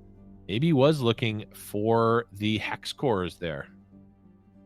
Look, I see M-Tuck in chat, who is kind of the big brain behind Hex Core Foundry. Yeah, the Grandpappy. Sure, yeah, we'll use Grandpappy. I'm sure M-Tuck will love that as the one we use, but we'll use it. Grandpappy and Teemo Ezreal. M-Tuck. Yeah, but he's saying Draven Ezreal favored 60-40. Which I'm inclined to believe M-Tuck, because when I think of this Hex Core Foundry Teemo list, I do think of M-Tuck. So I feel like he's got good knowledge on the matchup. Excited to see if Duckling can still win despite the odds. 40-60 still pretty reasonable to find a victory. Majin going to be trying to exploit these advantages, though. Find his way in. It's like if they ever made a new coin currency in the U.S. that had William Howard Taft on it. It would be a slightly weighted coin in one favor. Get it? Because he was the fattest president. That was a deep cut history and currency joke, folks. I've hit a new low here, and it looks like majiinbae might be hitting a new low here as well, using this axe just to do 1 damage to the Puffcat Peddler. Yep, just gets 1 on the Puffcat Peddler so he can set up potentially for this flock. Yep. Going to get that down. Don't want to leave the Peddler on a line whatsoever. Need to limit the amount of mushrooms you're getting into your deck early on. Make sure that you can keep your HP high. That is what this deck does. It just whittles you away. It chips you down, and there's no healing in Draven Ezreal. No healing in Draven Ezreal. And also, for the most part, a lot of the cards, I mean, we see the bots here. They're creating cards in hand. Farron's creating cards in hand. A lot of cards are, maybe a little bit clunky. It's not a deck that really takes advantage of the additional cards drawn like some other ones are able to. Now, Farron, not a great draw right now, at least, but potentially could be. I mean, Majinbae's hand's going to be quite clunked up for a little bit here, and he can be relatively aggressive with the Draven and the bot, or even an Ezreal potentially, but it's not going to be as clean as Majin maybe wants it to. Yeah, it's certainly not going to be super clean, but Majin going to get that Ezreal down. Going to start trying to get some of his own engines online, as we've got the Foundry on the other side, as the Ballistic Bot has the Ezreal, and really has a lot of the tools to close out a game later on, has the Farron available. Will be wanting to get down a lot of this stuff, but also the double Arachnoid Sentry is going to be a very aggressive option for Majinbae in the coming turns. As long as he keeps the board relatively empty when Duckling starts to play any blockers, it's going to be a lot of potential damage going through with those stuns. Yeah, I mean, we generally see Flock used in two ways, either as a sort of a double block, being able to stun and block, or used as a Flock enabler. But it also can be used offensively, like you said. And it can block, it can flock, or it can rock your opponent's Nexus, being used as an offensive threat. That's the triple sentry threat. I just made that up. Patent pending. Anyways. So many draws. Right. I mean, Majin's hand is full, only on 6 mana, no spell mana right now, and why not draw a couple more here via the Rummage? Yeah, he's gonna still have to get rid of something. Right. I was gonna say, I almost would have liked to get rid of a real card there, potentially. And yeah, there is a Scorched Earth in to actually kill a Hexcore Foundry, and yeah, it's certainly not what Duckling is wanting to see. Is the Hexcore does seem like it is doing its job, keeping Duckling's hand full of reactivity and keeping Majinbae's hand very clunked up. It's clunked up, but Majin also just never going to be running out of tools. He's got a lot of options. He's got a lot of 3-drops right now to beef up this this Tri-Beam as well, which is going to be really, really nice later on for another swing turn. Yeah, he loses the Ezreal, but goes something like Draven Sump Dredger. He's got Draven Arachnoid Sentry actually to try and go for a big swing. He's having to burn a lot of cards, and maybe Duckling can continue to burn cards away from Majin, but realistically, Majin is burning cards, but his hand is enough to win feasibly. It has the Farron, it has this Tri-Beam, it has so many of these 3-drops. And yeah, we're gonna get the Icefell Archer down, but if you're Majin, you can maybe just go Sentry and you just stun this up. You threaten 7, potentially more. You definitely would go for the Spinning Axe onto the Ignition to potentially put forth even more damage. So now Investigator comes out. Oh, there's a card Majin is happy to see. Mystic Shot. Yeah, Majin really wishes that he had 1 more mana. This could be a pretty scary opportunity if he did, but instead it looks like will just be the swing in. There's the block from Duckling. He does have freezes, but it feels like this is kind of okay to just take this trade. But considering maybe the Mystic on the Sentry as well. Yeah, definitely taking the trade. I think Duckling is overjoyed to do that. And then the Mystic Shot is effectively an elixir of vitality there. Gaining 3 life and also getting rid of another unit is fine. Also another Ezreal trigger, and now Teemo. I mean, not long for this world, I don't think, but at the very least is out there and going to be forcing out another spell from Majin, because even though this is a very juicy Static Shock, it's still going to cost 4 mana on the side of majiinbae. And again, Majin's still taxed on mana. Yeah, he's having a hard time. You know, it's one of those suffering from success moments again, where he's just so many good cards in hand, not enough mana to play them, and because of the Hexcore Foundry, he's starting to overdraw on every turn. So yeah, Majin having to look to find things to play, and Static Shock replaces itself, so still gonna have to replace even more from the hand. Yeah, I'm wondering. So Duckling actually has the option to use Troll Chant to either kill Draven or get damage through with Teemo. Looks like he's going to choose Violence and go for the Draven kill. Now, looks like Majin's going to allow that to happen. Leveled Ezreal. Okay.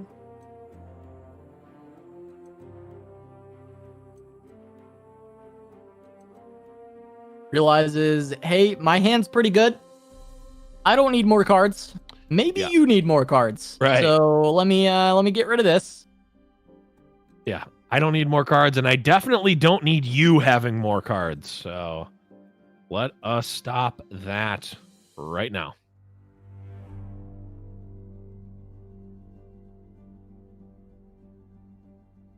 Well, Duckling says, no, I still want more cards. Another one. Play the Veteran Investigator. Majin gonna overdraw again. But he does have leveled Ezreal. Got a lot of good stuff to play. Mm-hmm. So the overdraw is not too big of a deal. Yep. Another Sentry. Doesn't matter all that much.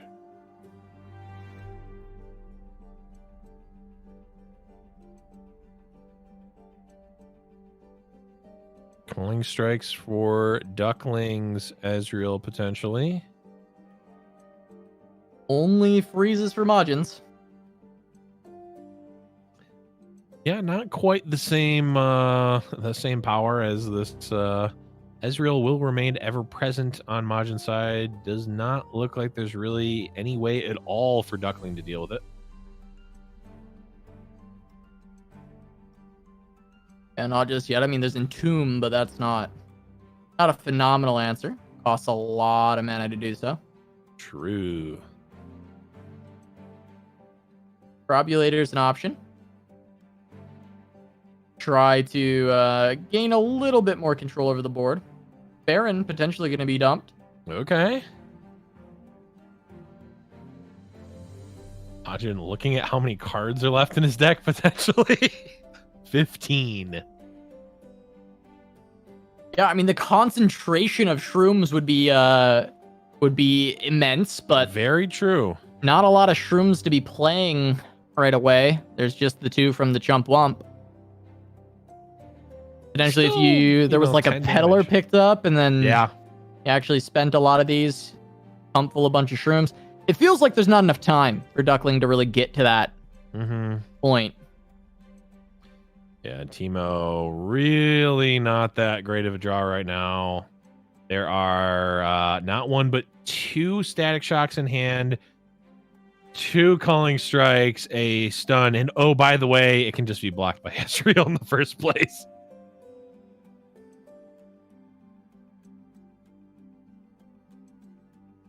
Okay, we could see 3 Sisters into Fury of the North to save this Ezreal. Yeah, could, and it looks like we might. Also protects it from Calling Strike as well. Who could go for an Entomb, but that is going to get blown out.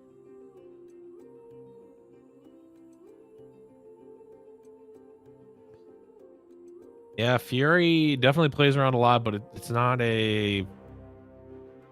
I mean, it is kind of a clean answer. Entomb opens you up to Calling Strikes. I mean, you've given Majin so many cards. You have to put him on at least 1 Calling Strike, right? If you Entomb, it's got to be for Majin's Ezreal, right? I mean, it's certainly not your own. Gotcha. That makes sense. Just to prevent the damage from going through, just saying, okay, my Ezreal's done. Let's get rid of yours as well. No, Nope. gonna Going be for his own. And I mean, you're absolutely right. I think that does get rather blown out by just a culling strike. It's also possible that Majin just says, "Okay, I'll attack with my Ezreal." Right. I mean, that could happen too. I wonder, is there a better use of the mana? You could go static, but you could do static alongside the culling. Just lets it go through. Yeah. Okay. Snapvine. Overgrown Snapvine. That's funny. Also, Zillion emote is absolutely S tier, by the way. If you ever plan on spending any money on LOR, that is smart money. That's what they call it. Yeah, it's a great one. You see the static come through. Snapvine. Going to actually make Arachnoid Sentry better. True. Get the stun into a 5-3 instead of a 3-2. 3 mana. Culling Strike being used by Majin to just gain 3 extra life here.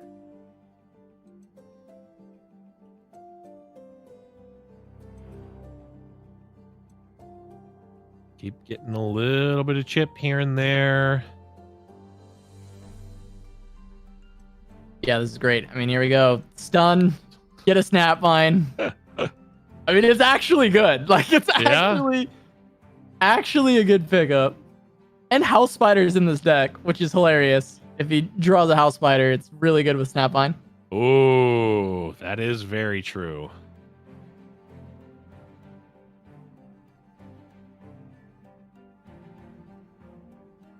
Probably not going to come up, because I think Majin should be winning on this attack token.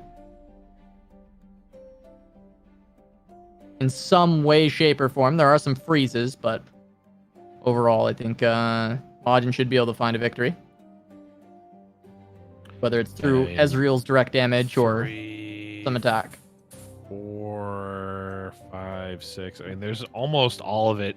There's almost enough damage just from spells, yeah. Yeah.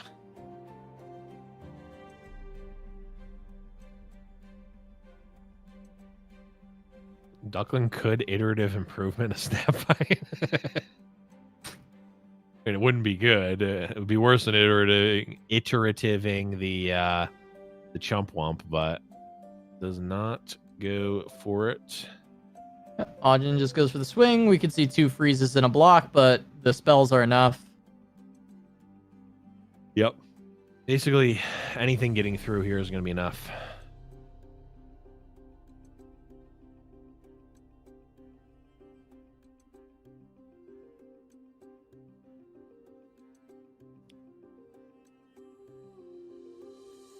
Duckling, unfortunately, reached the of the line. As let's see, if we freeze, you're then taking 3, 4, 5 if you use 1 axe. Static shock will do it. A lot of different answers here.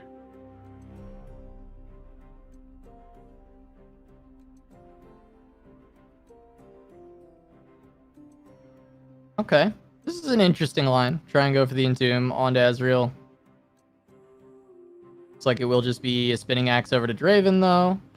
Yeah, spinning axe plus static shock, I'm pretty sure is... Yeah, you can axe, you can flock, you can shock. I mean, it's definitely done. There's plenty of damage here. And majiinbae going to continue on through the loser's run, get his rematch against the Rigby. Oh, okay. Nope, there wasn't 14 shrooms on that.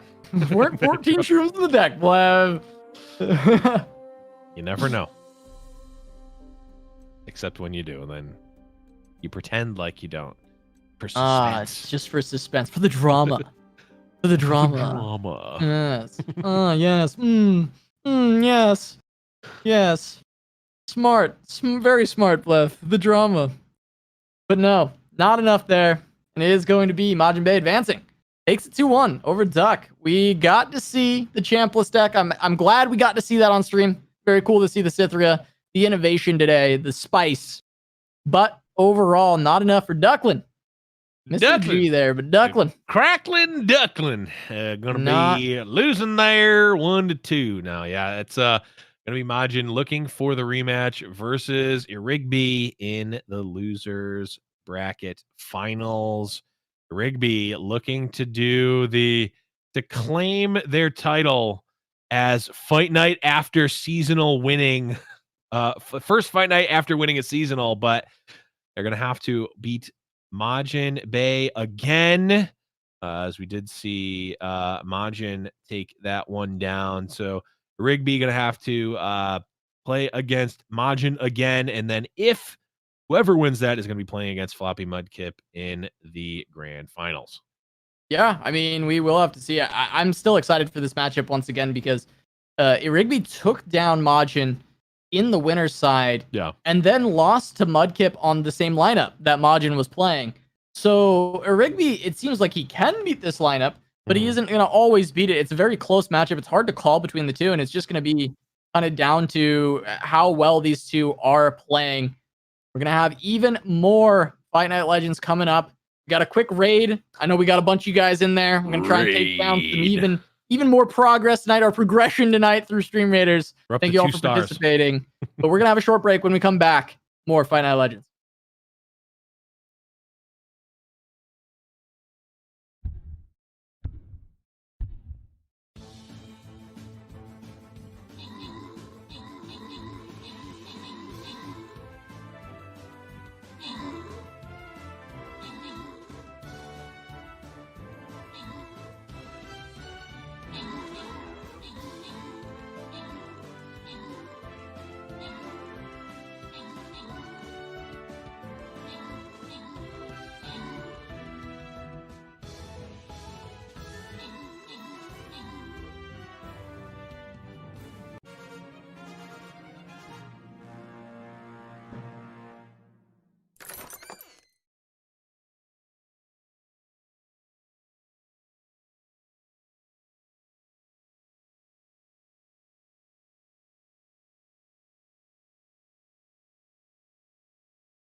Welcome back to Giant Slayer's Fight Night Legends, brought to you by Stream Raiders. We got a championship bout coming up, and we're not even at the championship yet. We're not in the grand finals. It's a Rigby versus Majin for the losers bracket final. Only one of them will secure a spot in grands. Only one of them will secure a spot in next week's Fight Night. And Blev, I mean, who's it going to be? Rigby took down Majin earlier today, but we did see Rigby lose to the same matchup going up against floppy Mudkip. So really hard to tell, but what are you thinking? Yeah, I mean, we've seen both outcomes already, right? I'm thinking back to the first matchup, the Rigby versus Majin. One of those games, a Rigby had 3 sea scarabs. I don't recall the other one, but 3 sea scarabs is definitely what I would consider a high roll, or at least a not necessarily a high roll, but an upper upper percentile draw for sure. So maybe evened out, it's starting to look closer to 50-50. I don't know. I want to see a game 3 regardless, right? We saw the 2-0 from a Rigby before. I want to see a game 3 and have it come down to the wire there, but I'm sure both of these players would rather it just sort of end in a 2-0 fashion. Yeah, we'll have to see. I mean, I know, players not looking for the long day, but this has been a pretty short fight night so far. We're only at about 3.5 hours in, and we got plenty of more action to go, especially because, I mean, these players are so good. I would expect 3 game sets, mostly from here on out. But of course, there's always the opportunity for someone to find a bit of a high roll, get in there, pick up the win, get the triple C scarab. But Rigby has been playing exceptionally. Majin's been playing exceptionally today. Both of these players, I think I've been really impressed with all day. And you would expect no less from seasonal champions, of course. Right. But yeah, like we said, only one of them will be able to make it to the grand finals. Only one of them will be invited back to next week. You're just moments away from finding out who it's going to be. If it's going to be a Rigby, it's going to be Majiinbae. Majin, of course, already a 2-time Fight Night champion. True. This is Rigby's first time here at Fight Night, first time stepping into the ring. And we'll see if he can come away a champion himself. It's certainly, it's hard to compare the seasonal to a Fight Night, obviously.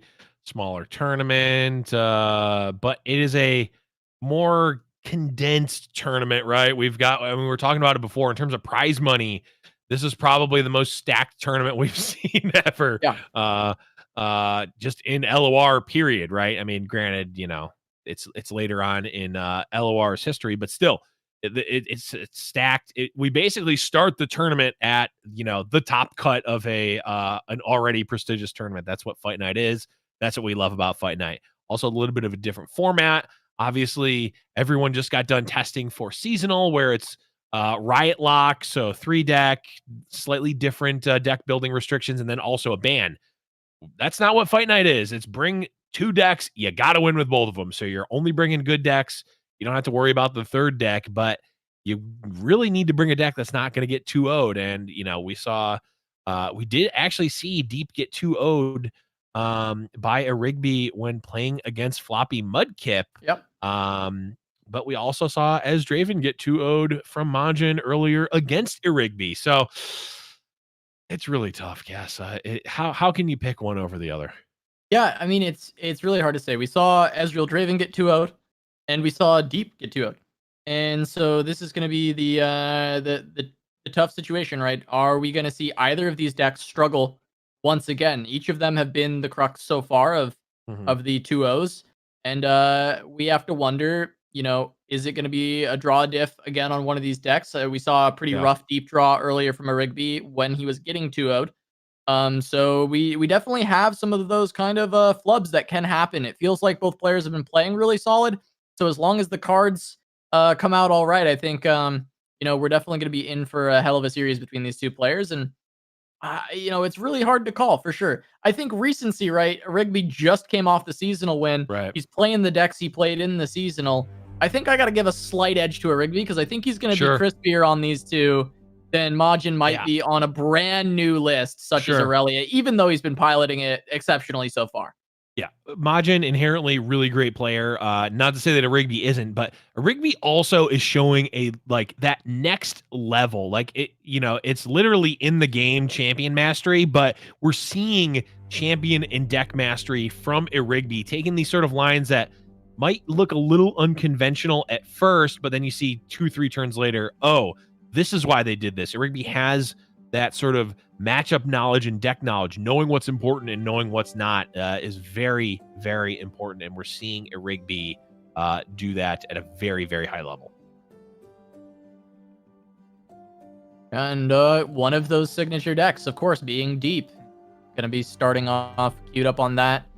Jaw Hunter's down, trying to deal with the Ballistic Bot early on. There is the ability to stall the Jaw Hunter with the stun from Arachnoid Sentry, but I'm curious if Majin is even too worried about this as a whole. He might be like, okay, Ballistic Bot for Jaw Hunters is a fine trade. I've got Ezreal that I can start to play down and get some pressure. Once again, though, Rigby on Double Devour of the Depths. This is what we saw in this exact matchup earlier today. We saw Rigby with 2 Devours, killed off 2 Ezreals from Majin. And, you know, we might see the same repeat as he picks up the 3rd Devour. Yeah, if you can stall the Jaw, that might be the call, because I think it would be the fall of Rigby on that turn. This is on one today with the rhymes. You know, I just, you know, I'm on it. I'm feeling it a little bit, and I'm also feeling like getting my units in on Stream Raiders. Use ! Stream Raiders in the chat. Get those units in. Let's take down these orcs. This is a 4-star battle, chat, so I'm a little worried. Make sure you're getting in there. We can use all the support that we can get on this next battle. All right, and these players also need your support in their battle currently. Make sure you're cheering for your favorite. Cheer for if you want Rigby to win, if you want Majin to win, let us know in the chat. Let us know. I'm sure the mods will get up some Gamba for you guys as well. I know that's what everyone's been asking for months, and we finally have it. True, so I hope you guys are Gamba. having a good time there. I did 1 Gamba during EU, and I won. Oh, I bet on Peps. Smart money. That's smart always money. bet on Peps. I always bet on Peps. Yeah. It's smart money to bet on the Madmen, is what I will say. Yeah, I would say so. Team has been popping off recently. All right. Got this Dreadbloom online. Gonna be swinging in with that straight away. Just gonna try and heal up that 1. None of the blocks look super appealing to Majin, so he just holds it back. He's got a couple of Mystic shots in hand, ready to deal with some of this board, but no answer to the Maokai just yet, unless you want to throw 2 Mystics at it, which not super appealing. It certainly is not.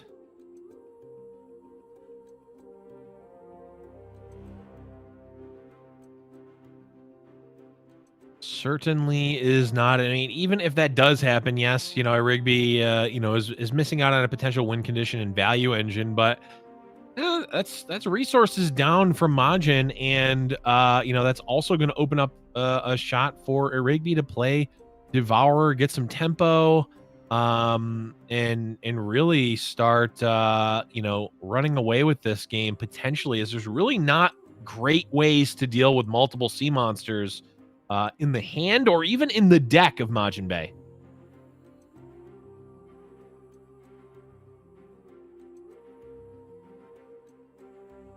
Yeah, going to continue set up the board, go for the tosses. Rigby having that lure is just massive again. You know, we talked about this card a lot earlier on, where it was like, it feels like when Deep has lure, it's so much stronger. It feels like it wins so much more than when it doesn't hit one of its lures. And Rigby has it this time, reducing all these Devourers down to 5. Gonna be able to play one on this turn if he wants. I know Rigby's probably looking to go deep before he starts slamming these out. Not gonna be able to play it with the Jettison. It is a little bit harmful. I think Rigby's hoping that Majin will play something else. So he might just try and pass and just see if Majin expends more mana so that he can potentially go for a Devour. But I don't know if there's even going to be a spot for it, even if Majin goes for these ignitions. Yeah, Rigby just firing it off. Yeah, just rips it. Which is gonna work in favor of Majin here. It's gonna keep the Ezreal alive, and also there's still gonna be the second Mystic shot to take out the Maokai. is not going to be great on the side of a Rigby, but even so, I mean, the resources expended from Majin again, 2 ignitions effectively getting burnt. Still value chugging away from a Rigby. There's still 2 more Devourers. There's the Nautilus. I would imagine via 2 jettisons, we're probably getting deep, if not very close. Majin can hover for more than half a second. We can maybe tell. He's too quick with it. He's always right. Oh, God, Majin. There's no way he's reading it in that time, No. My eyes are Come too on, old. I can't do it, Blev. I can't. He's zooming out his mind.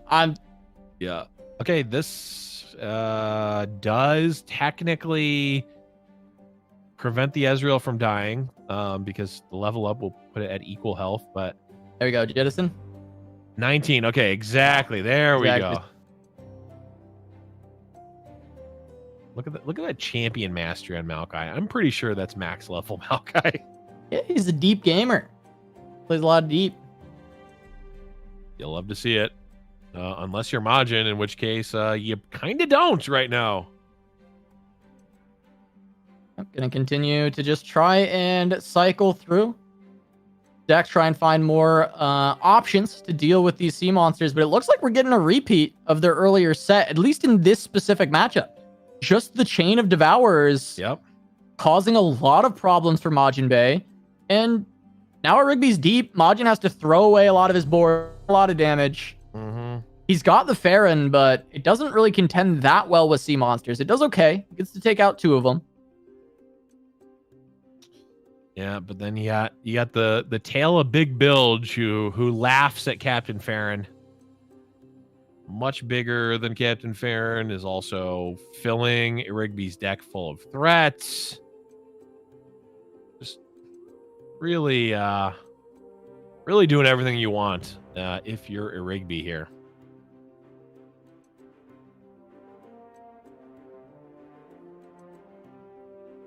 Triple ballistic bot down now. But all these ignitions are not doing a ton just yet. If he finds a rummage, that's really nice to be able to get the 2 free cards. Yes, there's good fodder for the spinning axes to maybe improve some of the trades. But overall, it is a very tough spot for majiinbae. And the Nautilus gonna come down, creating even more pressure. There's no Scorched Earth this time. Last time, Majin was able to deal with the Nautilus relatively quickly, but even if he did deal with the Nautilus, there's still the concern of the Devourers, and those are 1-cost Devourers currently on the side of a Rigby. Yeah, those are 1 mana 7/7s that also eat a unit. Pretty good, I think, is what can safely be said. Those are pretty good.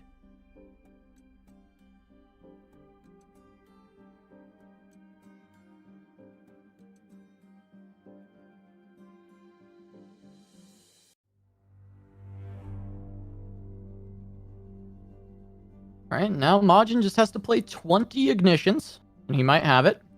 True. I thought that one of those Devourers at least was ephemeral. I assumed it was a Stalking Shadows. Oh, no. Those were naturals. Those are all real. Okay. Yeah. Strong.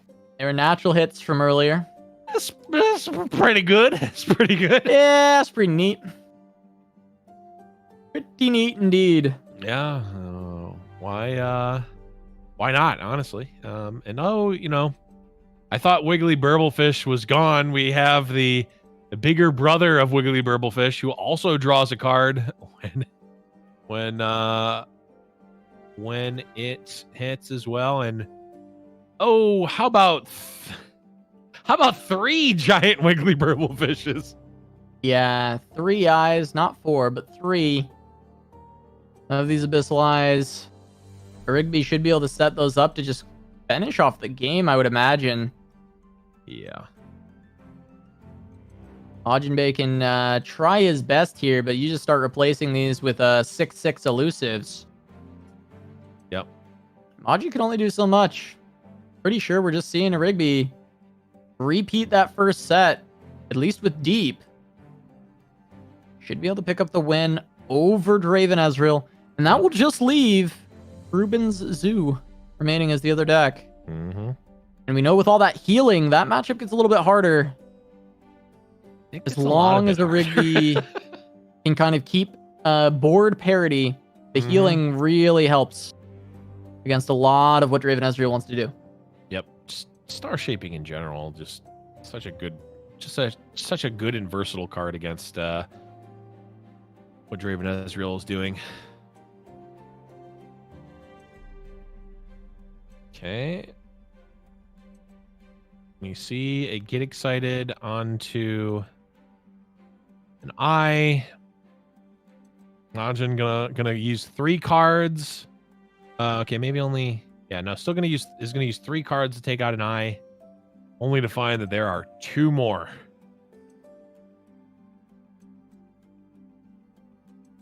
Yeah, that going through. All right, Flock, Scorched Earth, couple of blocks. Majin's not dead yet, but he's not in good shape either. Yep. We'll basically just be waiting for the attack token to pass back to a Rigby. Because 20 life is just not going to be doable on only Farron in hand. Right.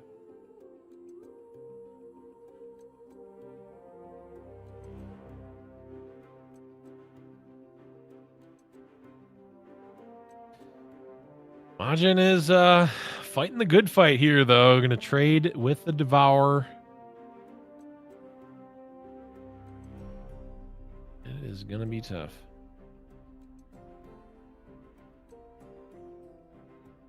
Holding on to the Scorched Earth for the Nautilus, potentially.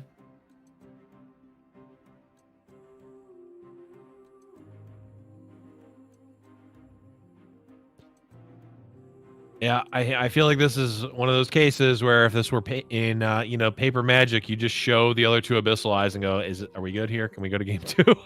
Yeah, I mean, since this game is finished, it's a good time as any to go play some units in Stream Raiders, who are sponsoring tonight's fight night. Shout outs to Stream Raiders. A fun game for streamers to interact with their chats in between the real game, the real thing that you're doing, which is, for us, we've got a tournament, but during our breaks, you can check out and fight some battles alongside the Giant Slayer community over in Stream Raiders. We're up against a 4 skull raid here. So, the last one we did was 2 and we kind of dumpstered it, but I don't know, chat. We can really use your support. Join in, ! Stream Raiders in the chat to join the battle. There we go. Maokai comes down. There's the scoop from Majin. Yeah. Moving on to game number 2. Scoop. Had the repeat from earlier on. We saw Rigby win the same matchup in a very similar way, right? Yep. Multi-devour, back-to-back turns, dealing with the Ezreal, dealing with the board, getting such a big advantage, and a pretty quick deep on both times as well. Yeah. So a Rigby trying to continue that success. We've seen a Rigby pop off time and time again on this Ruben Zoo list, this Zoe Vi Targon deck that is just not been incredibly popular, but then a Rigby brought it to the seasonal, took a victory with it. I've seen it a lot more since then.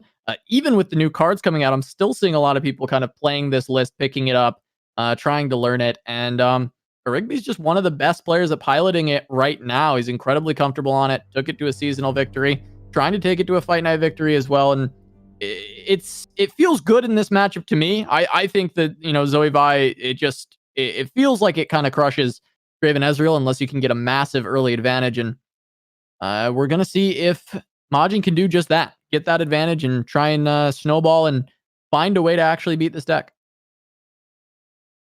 Yeah, Majin is definitely going to have, like you said, that sort of snowball hand. And a couple of 3-drops into a Tri-Beam, make that 3 separate 3-drops potentially into a Tri-Beam could certainly be that sort of swing. But there's Zoe on 1, though Rigby didn't have the attack token, but an open attack will be enough to get in with Zoe if Rigby chooses to, but does not.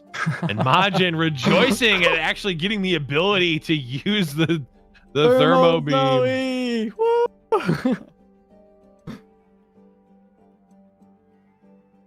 Gets the away goat does without. get in. Yeah, gets away without letting the Zoe get an attack in, but the goat, like I said, gets in, gets that gem over for Rigby. Yeah. But the no start chart, definitely a big deal. Another beam from a Rigby actually going to take out the Draven, try and just continue to have some board parity here. But that gem's pretty important because we can see Poro Cannon on that, potentially then just a Spacey Sketcher onto one of the Poros and still getting away with an extra Poro. Yep. Okay, Sump Dredger. There's an Ezreal. Another 3-drop.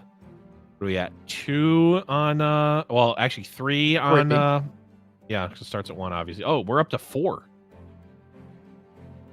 What was the other? We saw Draven. We saw Sump. Oh, Thermo. Thermo Was it for Thermo 3? for 3? Yeah, I guess it was. It must have been Thermo for right, 3. because played nothing on 1 and then killed the Zoe. Yep, that makes sense. That'll do it.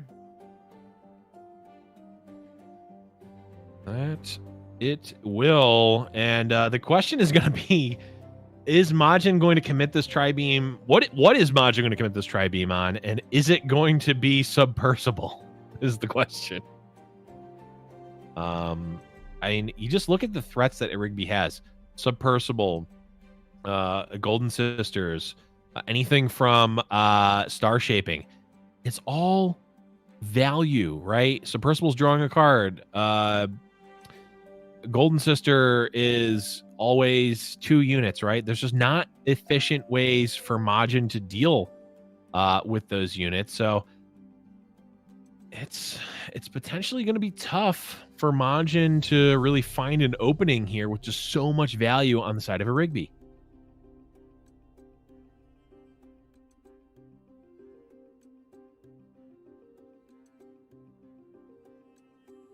Now we get the Thermo down. Trying to clear a little bit of away, but it is just a value game. And, you know, Targon is always going to win that as far as just value is concerned. Just the generation from Invokes. See what the Spacey Sketcher's grabbing here. Just a moment. Trying to see. It looks like options of the Serpent, the Charger, Crescent Strike. It might just be a Serpent. You can gem it up and try and at least go for the Ezreal. Try and force a spell. Deal with your 0 mana Challenger.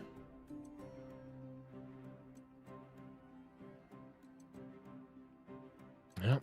Looks like Rigby just taking a chump block there. Opens up potentially the Serpent or the Mystic Shot. Rigby just keeping some Ezreal blockers in play via the Poros. There's Golden Sister. With the Silver Sister as well. Now, what is the best way for Majin to deal with those? We might open up on a Draven. Get yet another tick on the Tri-Beam. And go from there. We'll see. Already up to 6 on Tri-Beam. This will be 7.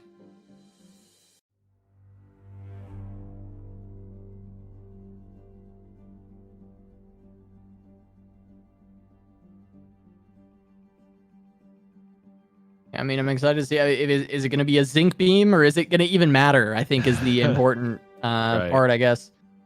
As Rigby continues to just ramp up the board presence. Mm-hmm. Yep. Essentially, trading a Poro here for 5 damage. If Majin wants to value block, it will be at the cost of taking 5 additional elusive damage. Love the attacks there. Majin already down to 14 again. We said it multiple times this cast. Majiinbae's deck can't gain life outside of some crazy Tri-Beam pull, so every point of damage is going to be great, and Rigby can smell the blood in the water. I'm imagining pretty close to Submersible being, air quotes, leveled up, being a 5/5 elusive, draw a card. That's going to be tough for Majiinbae to deal with on top of all the other stuff that Rigby is putting forth. Yeah, there's another buff up for your Tri-Beam. Currently it's 7. Could take it to 8. Trying to think if there's any. Are there any big lifesteal units at 7 or 8? I can't think of any off the top of my head. I'm trying to think of like wacky epics. Yeah, I mean, I can think of like Overwhelm at 8 with like Yeah, Great Father, Farron. It's like Majin's just gonna fire off a 7 drop Tri-Beam and Ooh, okay, that's- Windfare Hatchling. That's interesting. It's an elusive blocker, buffed up the Ezreal, so the Ezreal can Sure. block as well. It Feels like not a spectacular hit, but not a bad one Yeah. either. Yeah, it's also it's just give +2/+2, so it's not even really doing all that much. Yeah, you're right. It's not Grant. Right. Yeah. You've got 10 mana Cythria on the mind. Yeah, not Grant, and it died to a Mystic Shot, so Yeah, so I'd say certainly not amazing. probably not that great. Submersible, gonna get Mystic down. Gonna have to be a Ravenous Flock or a Scorched Earth on top Yeah. of that, and then Baron potentially for next turn for Majin. Yep. But what is in the star shaping? Okay, Majin saying, you know what? I see what you're doing here. I'm going to try to stop it. I've also got a leveled up Ezreal. So now everything I'm doing to try to survive is also going to be chipping you away. I've got Farron to go over the top. Sentry certainly is going to be helpful in regards to not dying this turn.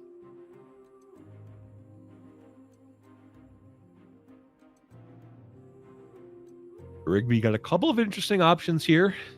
I think, honestly, I could see an argument for any of these. Comet obviously deals with Ezreal. Golden Sister goes as wide and produces another elusive threat. And Warrior, I guess, threatens to kill Ezreal more cheaply than Fallen Comet and also potentially leaves a body behind.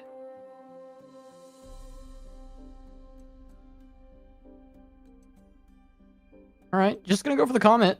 Potentially preempting an answer to Farron, as Rigby is on 6 mana. Mm-hmm. Actually feels like a pretty high level play if that's kind of the thought process. Is like, okay, you're on turn 8. That's like the worst thing that I could see is like you pulling a Farron right now. Yeah. What's the way that I can deal with it? This is a way. Yep. And Rigby says, yep. If all you have is this Ezreal, I'm not that scared. Now you have to use an action on your turn to play Farron, and guess what? I am going to destroy it.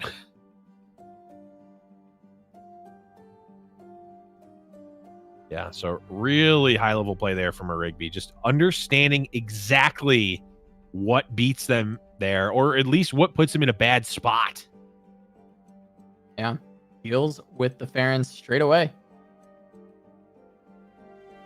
And with all this Invoke, even though Rigby's running a little bit low on cards, he's still got a lot of value generation. And a Ballistic Bot, Sump Treasure is such a great combo to have in your last few cards. Mm-hmm. Be able to generate some additional value. Cosmo even being offered, so Rigby's got even more value generation available.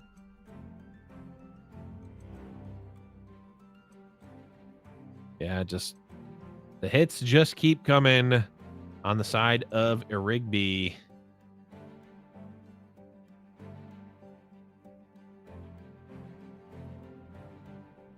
And it looks like Majin gonna use an Ezreal's Mystic Shot to take out the Fang, stop the life gain. I mean, there's certainly, Majin's not gonna be able to, win through the life gain. Plus, 3 attack unit is quite good at beating down anyway.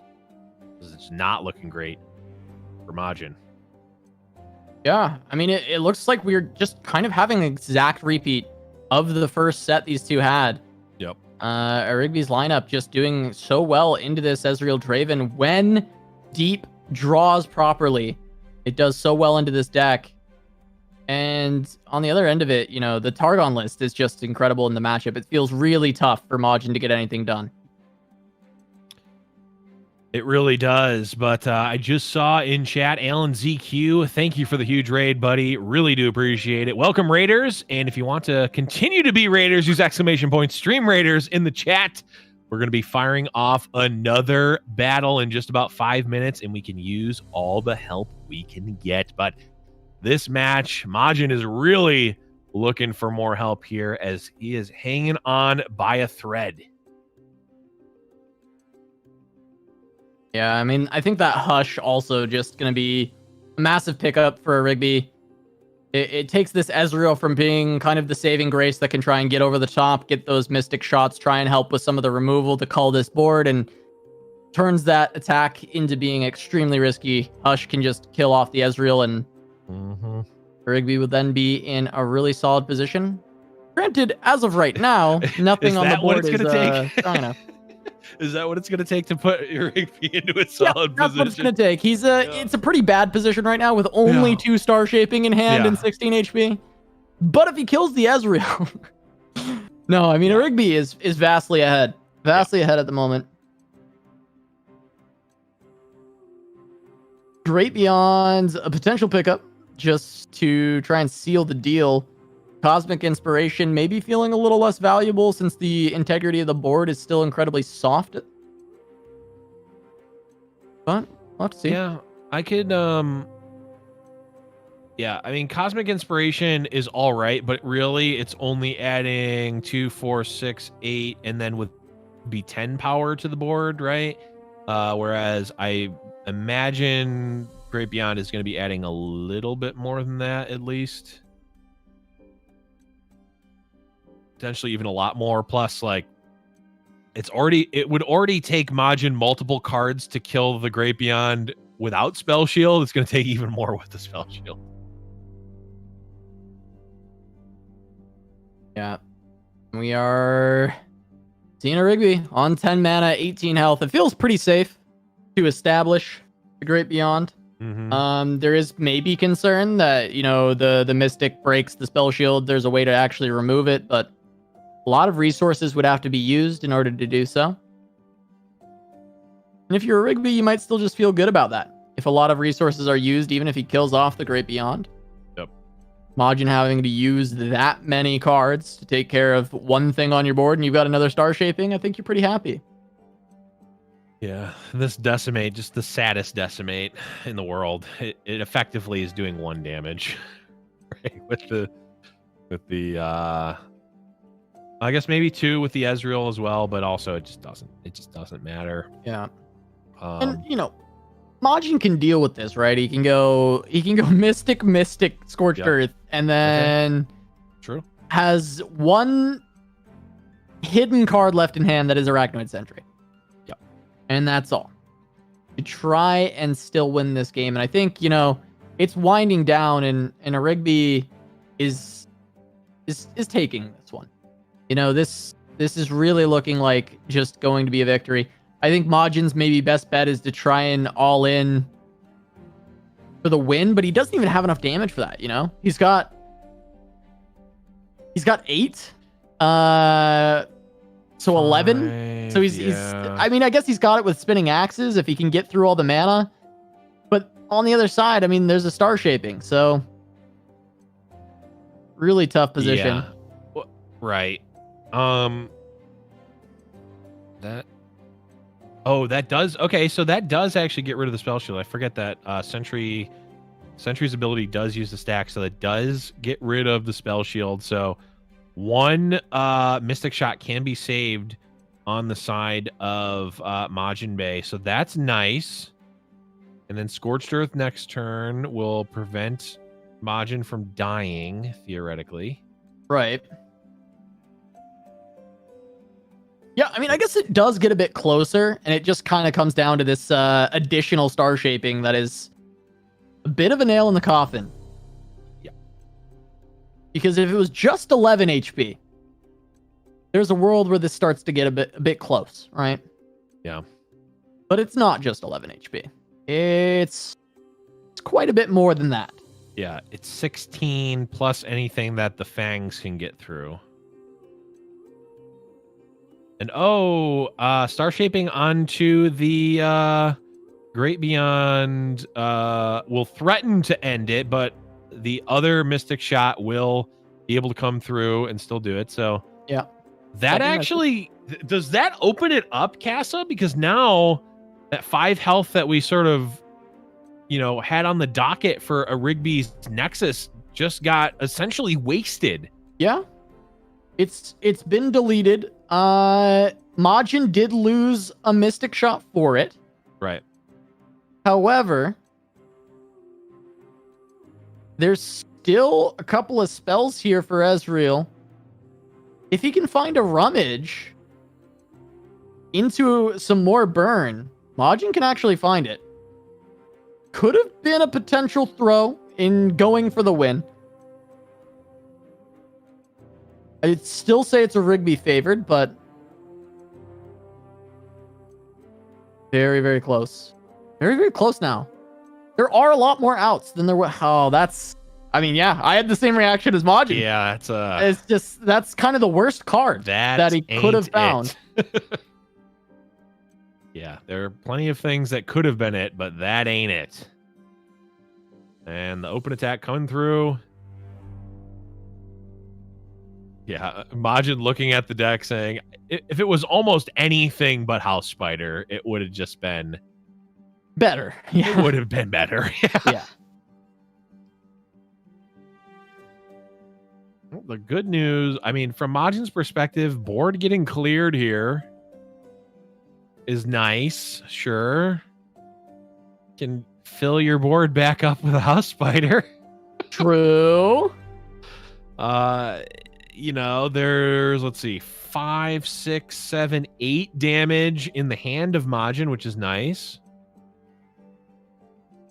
It's not quite enough. And actually, there's actually 10, right? With the flock, too? We're very close. Oh, right. The attack, everything got blocked. Okay, so...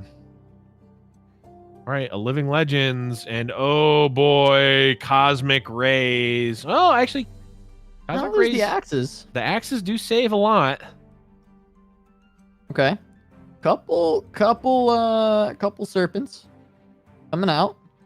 I mean, this kind of looks like a bit of a brick from a Rigby. Not the greatest. Phenomenal. It's not great. I'd argue pretty bad, actually, considering the Cosmic Rays would have been great, but there's enough axes in play that it actually just doesn't do anything. So that's unplayable.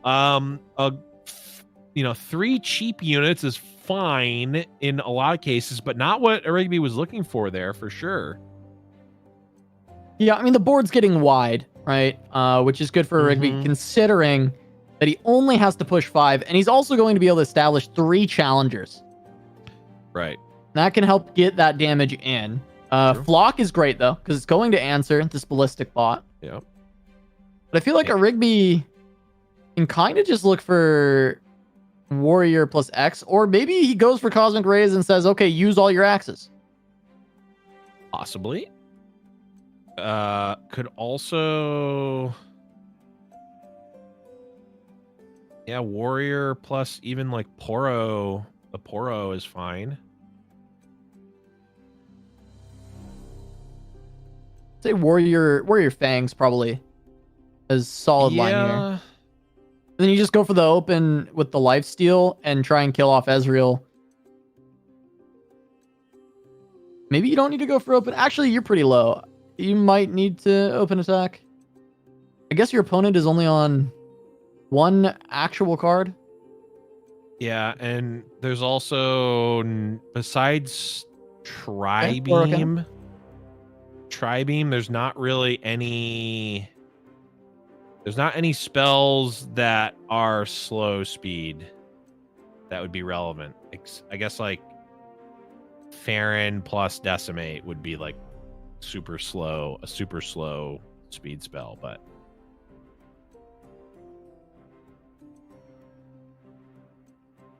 goes for another charger just to get additional threat onto the board. There's a Ravenous Flock. Rigby goes down to 4 with no healing. There's a Get Excited left, Blev.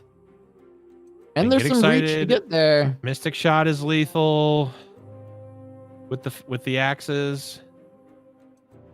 And it's a ballistic bot. Not quite. Again, Majin just not finding the top decks that he needs. You see him? I mean, he's upset. He knows that there were so many outs. Yep. So many great draws potentially there. And now with the Fangs hitting and Ezreal dying, it's, well, at the very least, going to be much, much harder to actually finish this one off.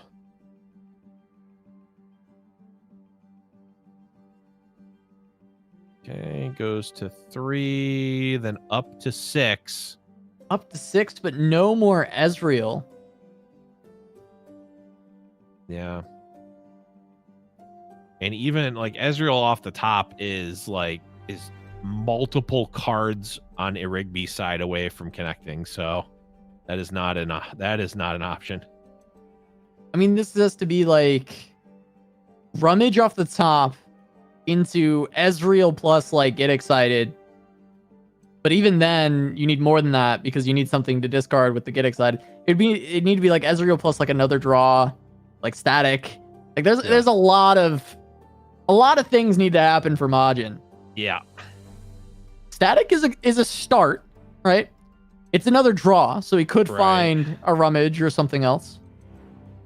So we'll go to 5, then 4 with Ignition. Static into Mystic Shot. Does that do it? 5. Another Static would be 4. Ignition would be 3. Oh. It's not the draw Majin wanted either. Yeah. Well, I think Static into Static. Was there enough mana? Yeah. Static into Get Excited would have done it actually. Yeah. But it's just going to be... is there any draw? Another Static draw here actually can keep Majin alive. Warrior pulls the blocker. Static kills the Poros. Majin can live. There's the Ezreal. Oh, it's just a little late. Oh, no. And even if... yeah, Rigby could just develop. Yeah, even if a Rigby develops, the Ezreal is not going to do it, but open attack is gonna be it, and a Rigby is going to do what few have done and 4-0 majiinbae in a fight night. Yeah, he absolutely is. I mean, it came down to the wire. It really came down to it, but this is still a 2-0. Even if Majin won this, there's still another game. Right. And a Rigby, an impressive performance. Going to be moving on to his second grand final in as many weeks. Yep. And he will be invited back to next week's fight night. He's trying to go for the majiinbae gambit, win a seasonal into win a fight night. He's going to have to get through Floppy Mudkip, and he's going to have to get through Floppy Mudkip twice. Yep. Because he is coming from that loser's bracket. But wow, a Rigby. Incredibly done. Picks up another 2-0 over majiinbae. Yeah, I mean, absolutely insane. Very few people, again, have ever done that just in general, right? I mean, there's only been so many opportunities to do it, but a Rigby faces another former seasonal champ twice and wins both 2-0, but is going to have to play against the only player that has beaten them tonight, and that is Floppy Mudkip, who is, for what it's worth, running the same lineup as majiinbae. Yeah, so same one. Rigby has won against it twice. See if he can make it a third. And a fourth. Yeah, we'll have to see. Right, yeah, it would have to be a fourth as well. He's going to have to beat it a couple more times if he wants to do so, but Floppy Mudkip, Rigby took Floppy down in the top 4 of the seasonal before moving on to win the whole thing. Floppy Mudkip also worlds qualified currently from North America, and an incredible player. Took down a Rigby once. Gonna try and do it again. We got the grand finals coming soon, but we're gonna go to a short break. Don't go anywhere. The conclusion of Fight Night Legends when we return.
Welcome back to Giant Slayer's Fight Night Legends, brought to you by Stream Raiders. I'm your host, Casanova, still joined by the Blevins, and we have made it all the way to the grand finals. And you know what that means, Blevins? We need a reminder for everybody new in the chat about what we're doing here. What's going on? What's Fight Night? What's happening? That is a great question. Well, as is the case every week, we're playing a double elim bracket with 8 invited players. Of course, we've whittled it down to our final 2. Every single match is going to be a best of 3 where players have brought 2 decks with no region overlap. And to win, players need to win with both of their decks. And that last little caveat at the bottom, the grand finalist from the lower bracket wins. In this case, a Rigby, a bracket reset will occur. And the finalists will play an additional best of 3. So if a Rigby wins, we need to do an additional best of 3. If Floppy Mudkip wins the first best of 3 or the best of 3 after the reset, that's it. Floppy Mudkip is the winner. And of course, they're playing for the $50 money match. First place gets $100. Second place gets $50. But Casa, let's take a look at what we saw throughout the night. Yeah, I mean, Floppy had a pretty quick run all the way through, taking out Ian, then Fake Hero, then a Rigby, before moving on to the grand finals. But a Rigby having to take a little bit of a detour in the losers bracket after taking down Duckling, majiinbae 2-0, and then falling to Floppy Mudkip. Was able to take down Majin once more, get that chance against Floppy Mudkip. This is a lineup that he has 2-0'd twice when majiinbae was piloting it, but he did fall to Floppy Mudkip, who is also playing the same lineup. And maybe we'll see, yet another repeat. We saw the repeat of the Majin match earlier. Now Floppy Mudkip here. Will a Rigby fall 2-1 yet again, or will a Rigby be able to actually pull it together, pick up the win? I mean, that's the question we've got. Absolutely. And it's interesting. Floppy Mudkip led with the Aurelia, the Azir Aurelia, and got the win, and then ended up losing, and then won the game number 3. Majin led with Draven Ezreal both times and got 2-0'd twice. I mean, theoretically, it shouldn't make a difference, right? But maybe it's something about getting that first win, getting the win with the Azir, the Azir Aurelia. Just get your win out of the way, and try to get 1 win out of 2 with the Draven Ezreal. Maybe it's just a psychological thing, or maybe it was just draw diff. Not sure. I would imagine, obviously both Floppy Mudkip and majiinbae, top tier LOR players, playing the deck, to at the very least close to their maximum for sure. Definitely playing rather optimally, I would imagine.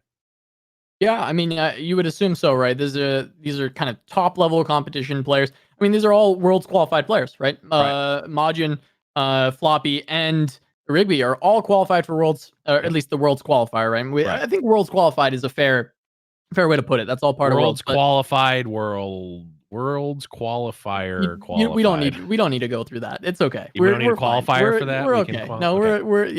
We don't need to qualify it. It's fine. Okay. Well, quality control the qualifying qualifier. Yeah. So the matchup though, Blev, I'm excited about this matchup between Rigby, Floppy Mudkip.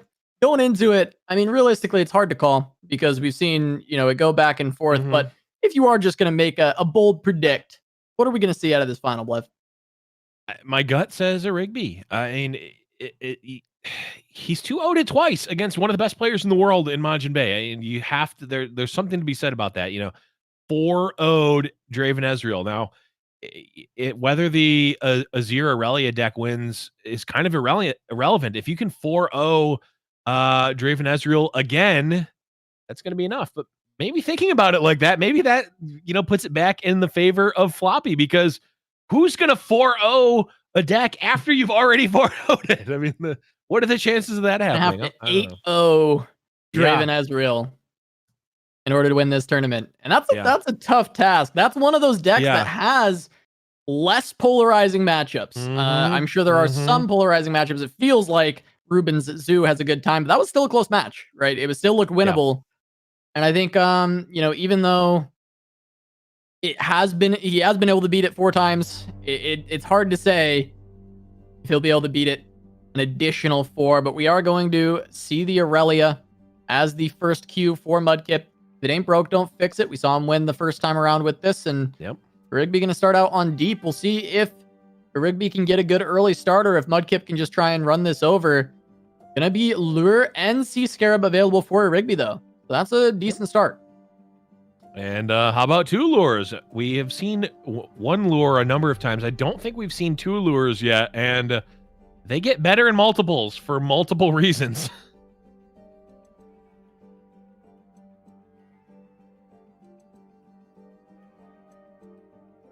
All right. Passes commencing. Mudkip, no Dias on 2 this time. We've seen a lot of Dias into Azir from Mudkip so far, and that's not going to be the case this time around. Double Lure already being played out into a free Sea Scarab. That's a great start for Rigby. And there's the Monka, as rightfully so, from Floppy Mudkip. Yeah, I mean, 3 mana, 3/3 elusive when it hits draw a card. I'd probably play that card, I think. How about when it turns into a 6/6 eventually as well? I'd definitely play that card. And I mean, 4 mana Devourer is insane, which can be played right now. Yeah, it can kill Irelia. That's huge. Yeah, I have to imagine that's going to come out. It feels like a good line, right? It feels good to go Devour onto Irelia on turn 4. I think you generally like that. Would need double Shapestone, and yeah, that's just not in the cards. Claw's Duet still does come out. I mean, you might as well, right? It's not really costing you much. Gives Irelia triggers and Azir triggers. Yeah, gonna start chipping away. There's double Whale in hand though for a Rigby. I mean, this is a great hand, I think, to deal with this list. Having another big attack coming through with some extra Sand Soldiers, but overall, I think a Rigby with the hand, with the double lure played already, in pretty good shape to start things off. Yeah, we saw a Rigby have a double Whale hand last time they played. The key difference, of course, is that a Rigby also has the early game, right? The double lure is just it's just an insanely good start for deep just in general. But having the double lure enabling you to deal with that early Irelia, enabling you to put forth these big blockers that are going to be able to sort of absorb the hits from these Sand Soldiers and these blades, it's just going to be great. And, you know, Rigby's not close to deep, but that's fine. We could see Maokai come out and start generating value there, generating blockers, chipping away at Azir and some of the other units. It's all looking quite good for a Rigby right now.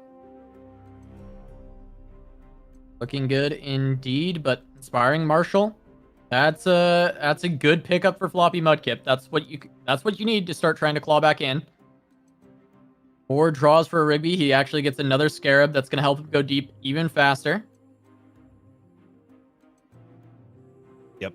The Inspiring Marshal, as we've seen multiple times, is really the card that is pushing this over the top. It's going from annoying little nuisances that attack every turn to, oh boy, I have to trade real cards for these things, and it feels awful.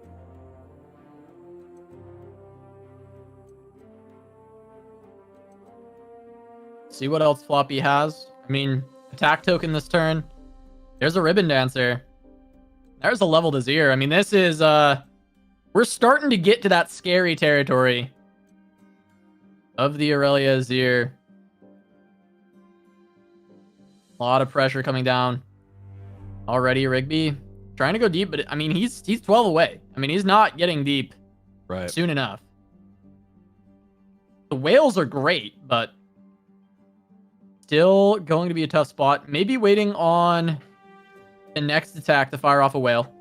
We'll deal with Dune Keeper. We'll deal with Blade Dancer, Ribbon Dancer. He might be thinking there's another Ribbon Dancer or another bigger threat that's going to be played that he can whale into. Yep, and it also has enough mana for the Deadbloom Wanderer as well, which is going to be great. Going to get some more tossed procs. We're now 7 away from deep. 2, 4, 6. I mean, he's rewarded. Yep, is absolutely rewarded here. I wonder. I'm assuming that Rigby's doing the math here. I like firing off the whale here potentially, but might just be fine to wait till the next one. That felt like a whale, but maybe Rigby is trying to go deeper, I suppose. He wanted to sacrifice a unit for these sea scarabs. Yeah, I feel like that unit can be sacrificed anyway. I think that the Azir and or the Inspiring Marshal are coming in, but maybe not. Maybe that's exactly what a Rigby wants, is for just the X1s to attack. Yep, and there it is. Yeah, and this whale's just gonna essentially fog the whole turn, which is perfect. So if that was the thought process from a Rigby, I gotta say that is very much next level, very much a you know, sort of almost a bait for Mudkip to, you know, that block is a little weird considering, you know, Withering Whale's there. So, but okay, everything is Mudkip's coming just through. gonna go ham. Yeah. Yeah, he's just trying to go before Rigby can get deep. Rigby actually can go deep with Jettison plus Stalking Shadows, I believe. That gets him to 15. Yes, if it hits. If it hits. Unless if the Stalking Shadows misses. But that feels like it just has to be worse than Whale, right? I mean, Whale is just obviously good here. It is stopping 15 damage. Yeah. Stopping 15 is obviously going to be the right play, but it does mean that a Rigby is just about there. So he's going to draw a card on this next turn. He can then play Jettison. Stalking Shadow's not even needed. The Whale feels like a no-brainer, but then we see... Wait. Is there... He's gotta...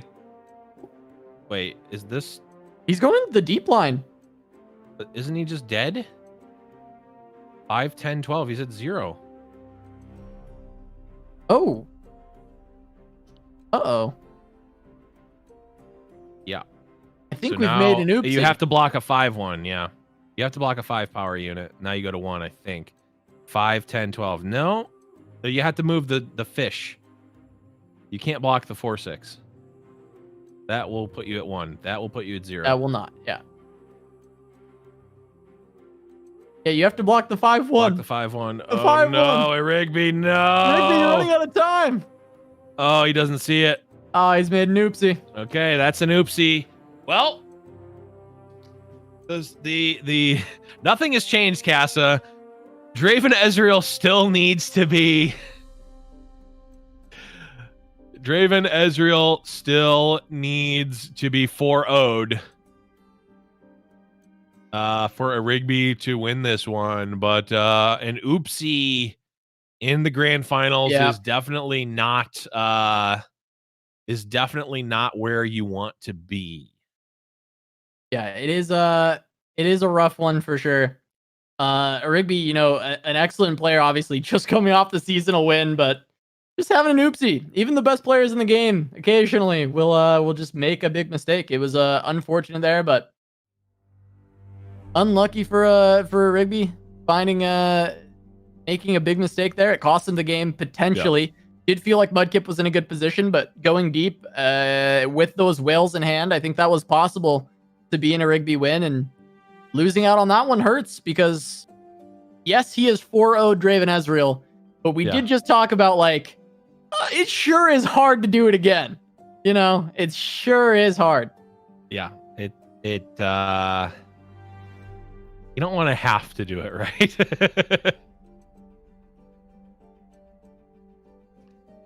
But regardless, I mean, that's one of those things. I mean, we're what 4.5 hours into the tournament, and you get tunnel visioned on blocking a 6/6 because you want to have your fish get deep to trade, and it's just one of those things you don't see. I mean, was it Rigby winning that game anyway? Maybe, probably not. Even if it felt Mudkip favored, but it felt possible.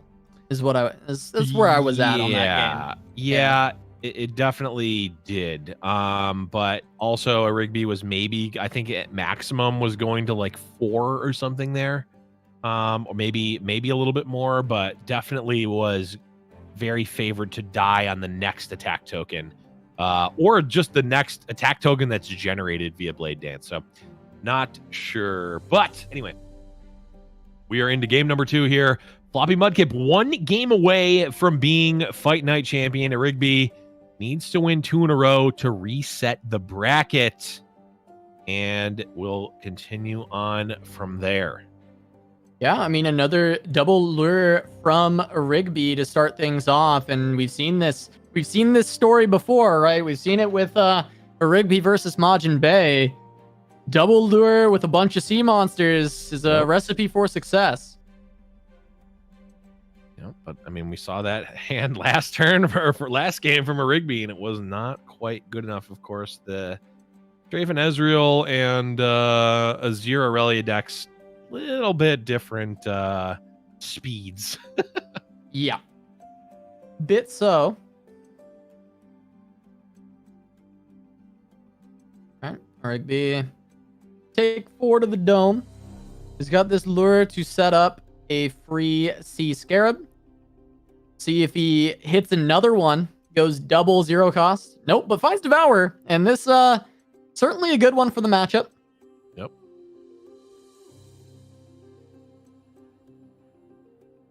It's essentially a free pass here over to Floppy. He wants them to develop a little bit more mana, and a Rigby can do another sort of free pass with the free scarab, and then finally will likely commit the eye. Though I think if the eye could die this turn, I would imagine Mudkip is likely going to be saving mana for that. I don't think we'll see too much more committed on the side of Mudkip here, if I had to guess.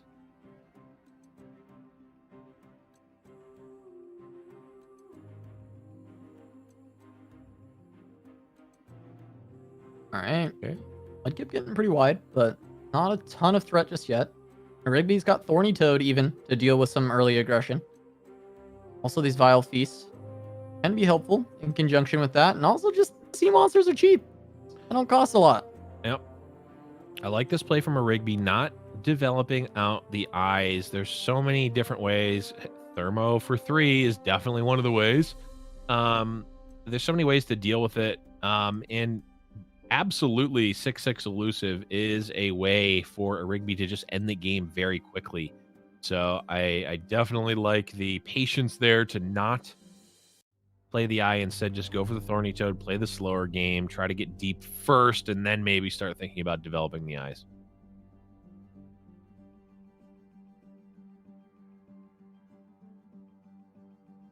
Draven down. Mudkip just continuing to try and go wide, get as much chip damage in as possible. Just have to get aggressive, because as the game gets deeper and deeper, then, well, so does Rigby's deck, and he just continues to take advantages with the big sea monsters. Yep. Devour can go down, maybe target a Draven. Can target anything. Potentially open up Mudkip to wanting to fire off like a Mystic Shot or something to try to save the Draven. Nope. Does not bite, or doesn't have it.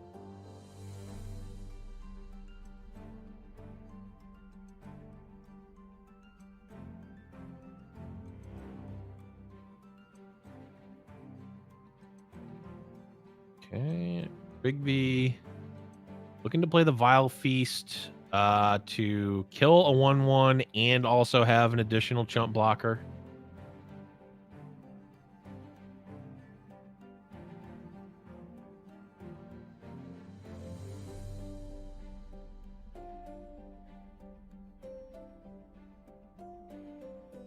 Okay. Value trade and a chump block.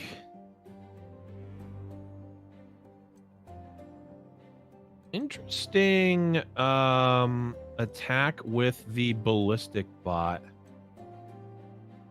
Mudkip just Oh, actually, I guess the ballistic pot can get big enough to trade up via the axes.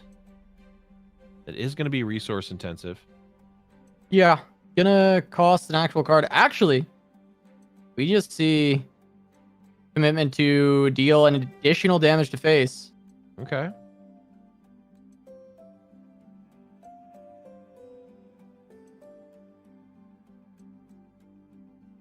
Okay. Dredgers.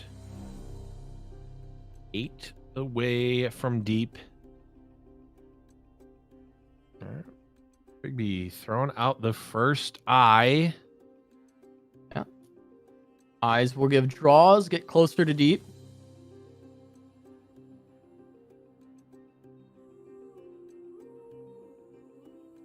One of the rows, that's going to give it Guile. Try and stop some of the attacking. Yeah. How about a second eye?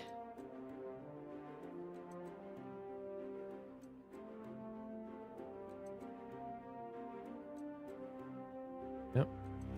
Yep, you just Guile one. The other one's going to get in, though.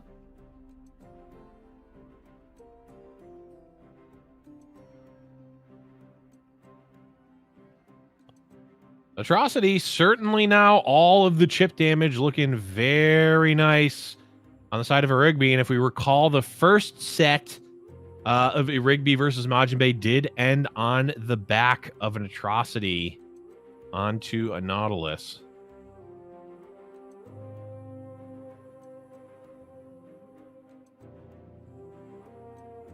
Back token back the Mudkip, but the board is clogged up.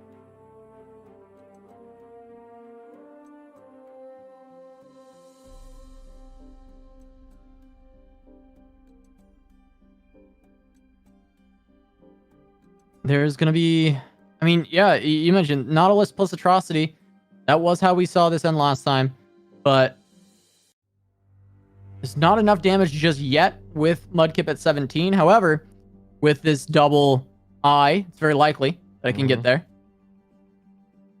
Yeah, I mean, really, one attack token from a Rigby is going to put the Mudkip into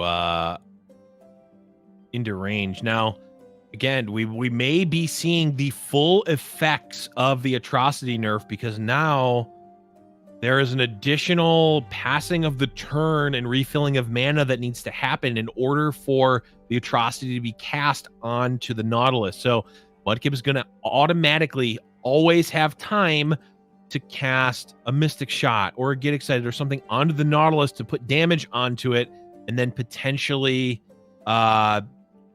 Scorched Earth it in response to an Atrocity. So not quite as locked and loaded as it has been in previous metas.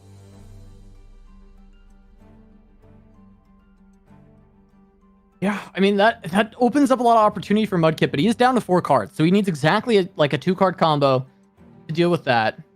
Yep. Also, yeah, that Terror of the Tides is a little bit spooky. We'll have to say. Definitely a very real amount of spooky. And it also is going to cost 2 mana, which can be played over Authority. Is the game done, Blev? Yeah, it definitely is. I think we're going to game 3. We definitely are. Oh boy. That sure is a hit off of Jaw, isn't it? Hey, we asked the question, Jaw ready for this? And if you're not, you will die. In the case of Floppy Mudkip, that looks like it is what is going to be happening. Unless... Oh? Okay. Thermo okay. Kill. Okay, so yeah, that means... That works. Sure. That means that the attack token isn't going to kill. Yeah, the Atrocity next turn will, though. But sure. Yeah. Oh, yeah, absolutely. Yeah.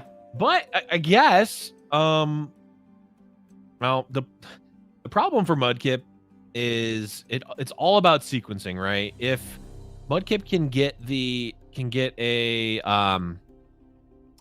Scorched Earth in response to Atrocity, then all of a sudden it's possible for them to win. The problem is a Rigby is not being put under any sort of pressure to do so.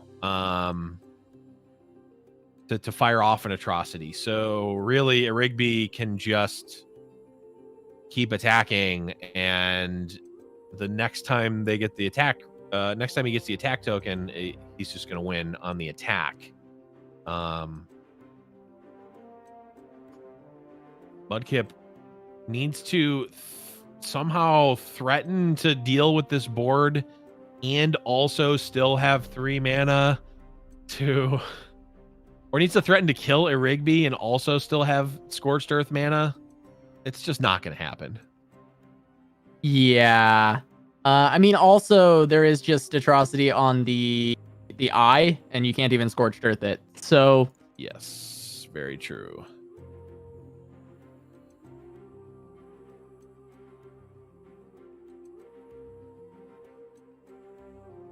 I mean, a Rigby. 5-0. No. Against this deck. I guess he lost to it one time earlier. He's 5-1. 5-1.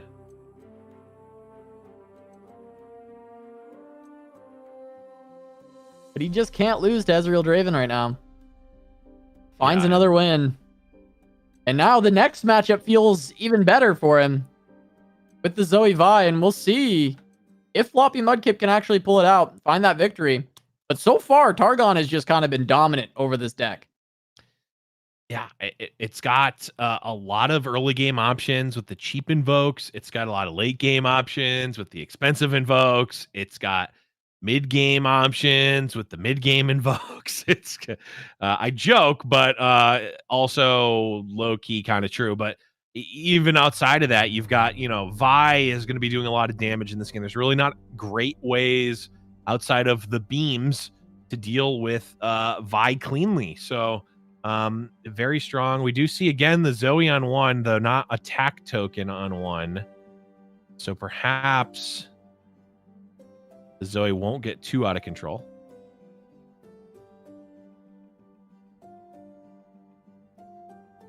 Yeah, I mean, we saw Majin cheering on turn 2 when he was able to thermo the Zoe without her getting an attack off.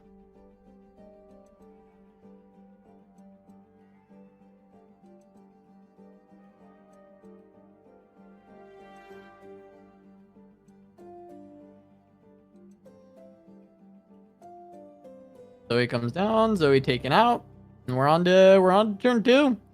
With the Ballistic Bot instead. Still be able to get it in a little bit of chip and continue to just scale up. Get those card generation, get the ignitions. Try and find ways to actually utilize that. And Mudkip is going to need to get a lot of pressure onto a Rigby early and often. And this turn 3, so I guess Draven would be the best way. See if it's there. No, Arachnoid Sentry instead. Sentry Flock would be nice.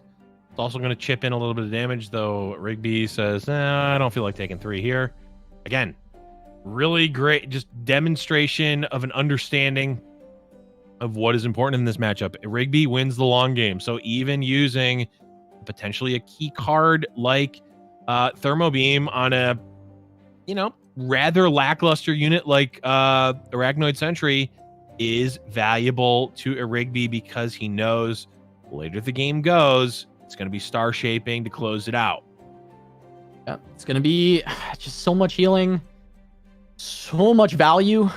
And I mean, these are just the big things that this deck has over the Ezreal Draven, and they're able to continue to leverage that. It's why we've seen a Rigby go 5-1 against this so far in the tournament. Now that, of course, includes games with Deep, but I believe it was Deep that lost it last time, not the Targon list. I don't recall, but you're probably right. If you have any thought one way or the other, I would take your word for it over mine because I don't remember it all. Like, I don't fully remember, but I think so. Either way, so far, this is at least looking a little bit better for Mudkip in the sense that he's not completely outvalued yet, but gonna start. Fangs coming down. You got a Vi on 5. Yep, second Fangs. There it is. I mean, just value generation. No, like crazy. You look at, Fangs is automatically at least 2 cards in one, right? Just just by default.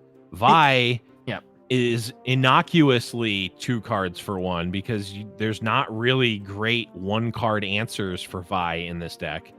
At least not at fast speed generally. So this, Vi is going to be taking out a Draven and at least 1 other card.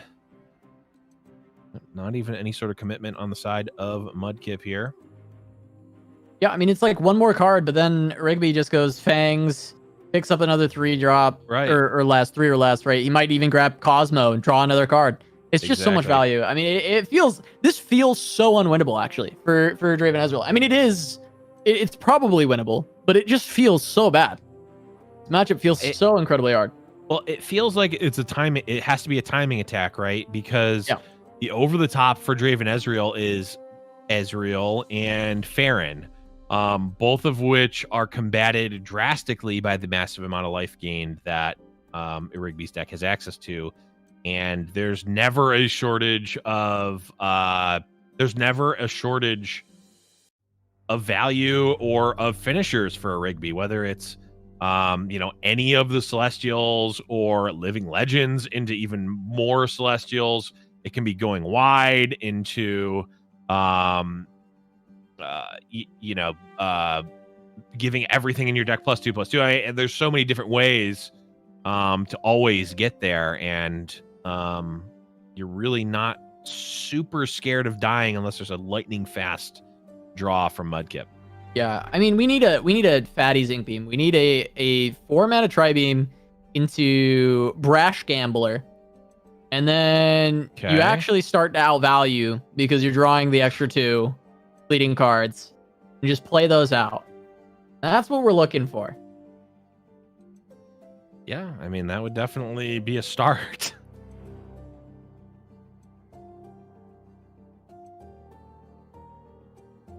That would definitely be a start. There's another 3-drop. If he's got a beam, it's getting charged for sure. Yeah. I mean, that definitely is a way to turn the tides, at least, for a turn, or, in a single turn, right? Killing a key unit from a Rigby and also potentially generating something quite big is definitely going to be a way that Mudkip gets back in this game. But outside of that, I mean, there's only 3 real cards in hand, 3 axes and a Guile, which are all potentially fine, but not super impactful.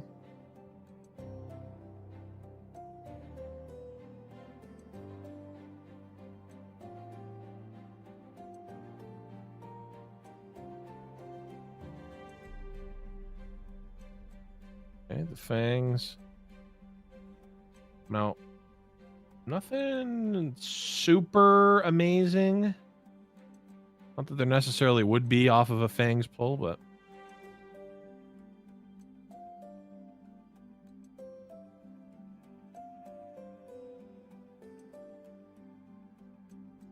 yeah, I mean, only There's 3 real cards in the hand. Some treasure, great pull. Be able to try and turn one of these generated cards into a real card. But yeah, I mean, I think you called it out. It's shaping picked up by Rigby. Yeah, you just look at, I mean, the cards that, even if they're even on cards in hand, almost every card that a Rigby has just draws another card.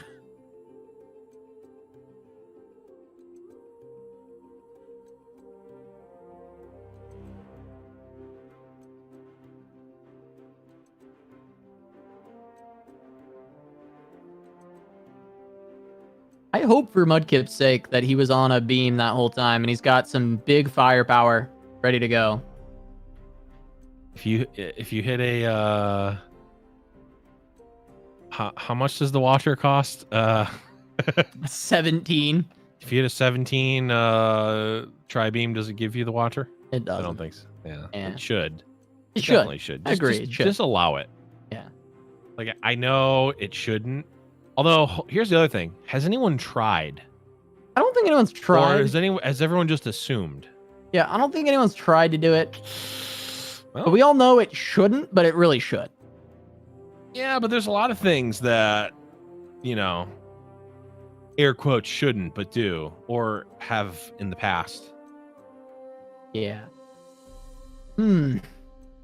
Rigby finding more draw again. Mudkip's the one on at lower HP. Does have leveled Ezreal though, so maybe there's an opportunity to get cooking. There's not actually a great removal option other than Comet. So it's trading 6 for 3 mana. But I mean, it's of course worth it for Rigby to get rid of the Ezreal. Yeah, it definitely seems reasonable. Rummage. Mudkip. I don't think there's really anything that. Yeah, Mudkip can draw to save the Ezreal, but is going to try to, get some additional value here. Rigby going to save their fangs and draw a card.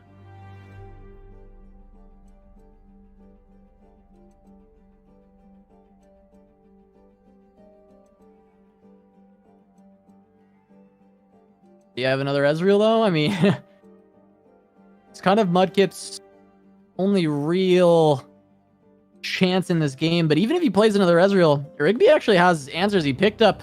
Yeah. He picked up Beam. Beam, Hush, something from Star Shaping, ignoring Ezreal. I mean, all our options here for Rigby.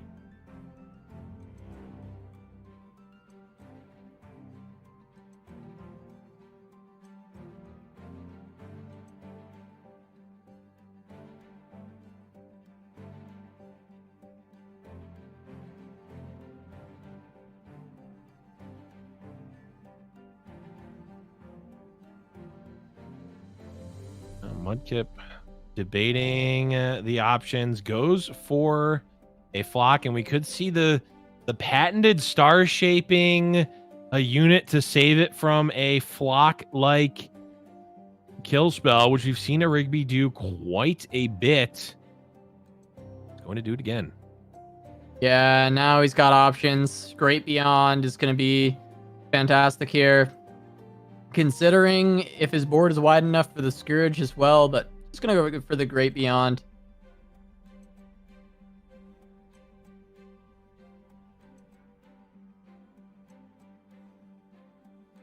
I just don't think Mudkip's going to be able to find enough steam. I mean, this is just 2 ballistic bots, 17 health to get through. Okay. Does that mean a Guile? Oh, could just. I mean, it's the full attack. He's just going for a big swing. Okay. Block on the ballistic. Go down to 8. I mean, Farron off the top is starting to get there. Not a lot of healing available for a Rigby, but this Great Beyond is at 12 attack, and he's got the Mystic Shot as well. Yeah, and another elusive already in play. I mean, if we're on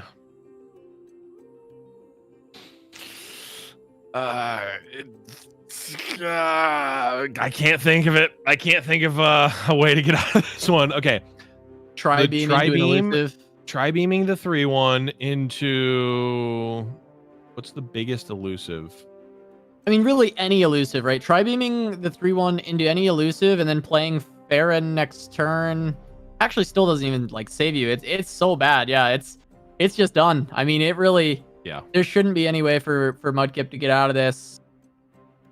Okay, got a Scorched Earth. He's got a Mystic Shot. Okay. So, I mean, from Mudkip's perspective, he's at 1. He's not dead yet. But he's dead. Yeah, he's done. That Mystic can just go Dome.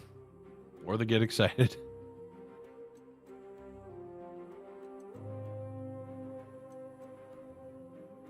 Rigby, gonna reset the bracket. We got another best of 3 coming right at you. We will see if a Rigby can run it all the way back, take 2 more wins over Draven Ezreal. Yeah, that one definitely looked well, obviously it was a lot better from a Rigby side than the first time they played. An oopsie in game 1 away from potentially even 2-0ing Mudkip there. Wasn't necessarily going to win that one that the oopsie came in, but regardless, decks look pretty flawless against Draven Ezreal right now, which is Mudkip's going to need to get at least one win with Draven Ezreal in order to win this fight night. Yeah, he has to. He must win at least one with the Draven Ezreal, or one. Now it's just down to the final match. He has to find the win on that Draven Ezreal. It has been elusive for everyone in the tournament to actually find the win. Well, specifically Majinbae got 4-0'd on it. And we'll see if Mudkip's going to face the same fate, getting 4-0'd on the Draven Ezreal in the final. I mean, he's doing it. I mean, it seems like the deck just can't beat him right now. His lineup is very good against it. Yeah. He is just handling every single one of these. Well, and we're seeing those plays like the thermo beam onto a sentry early game, like a completely innocuous type of play. That's like, well, that seems kind of weird. Why are you using a thermo beam that can kill, a Draven or an Ezreal or even a Farron later? Why are you using that on a sentry on turn 3 or whatever? And it's a Rigby just understanding what is important in the matchup. He needs to make sure he doesn't get beaten down by, House Spider aggro, right? With Sentry coming out, stunning a unit, going wide, and getting beaten down by that before you can get your board and your small invokes out and your fangs. If you get beat down before you can set that up, you can lose that matchup. So a play like using Thermo Beam to just gain 3 effectively ends up paving the way for the rest of the match for a Rigby. Yeah, gets really tough. This time we see Rigby swapping it up, though. Swapping over to Targon for game 1. Shouldn't matter overall for Rigby what he starts with, because he knows Draven Ezreal is the one. That's the one he's looking to beat. Yep. And Rigby, I feel like, went for the monkey's paw and says, can I draw Zoe on turn 1 every turn? And the monkey's paw said, yes, but you will never get odd attacks. I feel like 3 or 4 games in a row now I've said, oh, there's Zoe on turn 1, but no attack token for a Rigby. Yeah, incredibly tough. He's not getting that. But still, always having the Zoe. Will be able to get the swing on too in this matchup. Yep. Gonna go for the goat as well, though. See if he can get everything, because it feels pretty safe. The Zoe's not gonna get thermoed this time, so he'll be able to get through. And yeah, it's just landmarks for now. Gonna get all the value. It's really Droplet that is the only air quotes punish, but Rigby I think is perfectly fine with like, okay, I'll just take my goat attack. And there's some number of times that exactly what happens, where you get your cake and you eat it too. You get your cake and you can feed it to your goat. And those types of plays, I think potentially more conservative player would have said, okay, let me just open attack with Zoe and get that there instead of developing the goat. And like you automatically get your Zoe attack, sure, but like it's those little edges that can end up being the difference in a game. And it feels like a Rigby plays a lot and very well to get those small edges.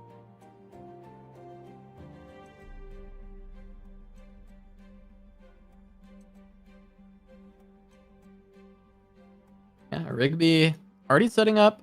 Pretty big board. Getting a lot of value generated. Ribbon Dance. Coming down. Going to be getting a little bit more pressure onto Rigby, but it's just going to be 3 damage. Can block with Spacey Sketcher. Continue to just try and generate value with the invokes. That Equinox waiting for the Marshal. Having that on deck already. Yep, which will absolutely be huge, as we've seen multiple times across multiple matchups. The Marshal just really makes this deck go from like kind of like strong meme to like, oh god, I'm going to die next turn if I don't do something, and I'm probably going to die the turn after that even if I do.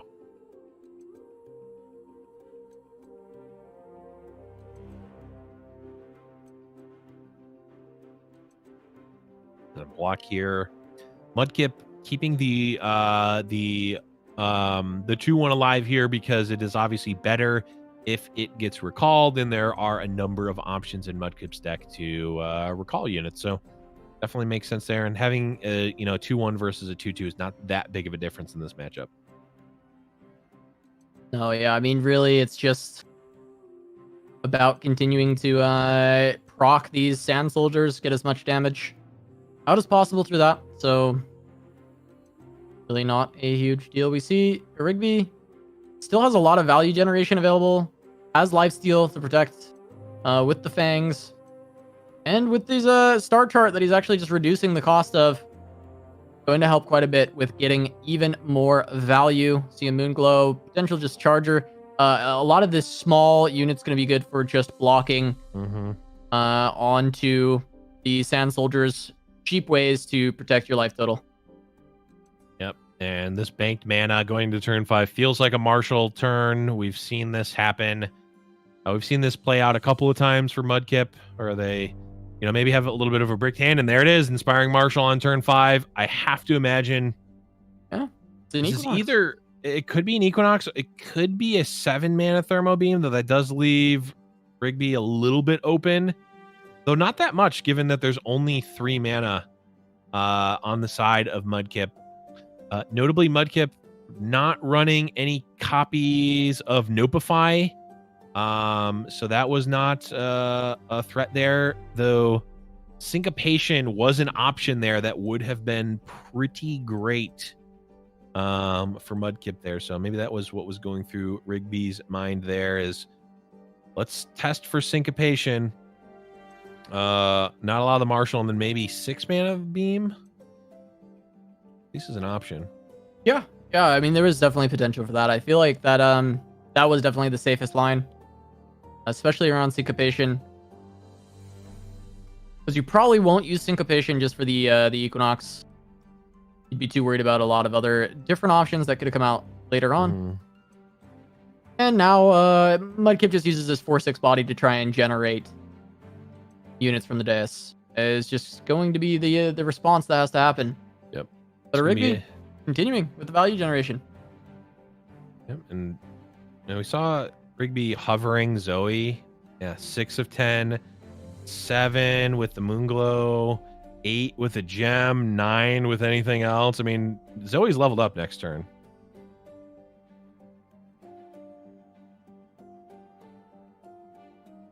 Yeah, I mean, Zoe's getting there. That's going to start to make things pretty tough for Mudkip, especially if a Rigby can find maybe a Sisters off of this Solari Priestess. I think that would be massive, especially with the leveled up Zoe. Moonsilver. Yeah, if the Thermal goes out, it's a level up on Burst. Pretty good.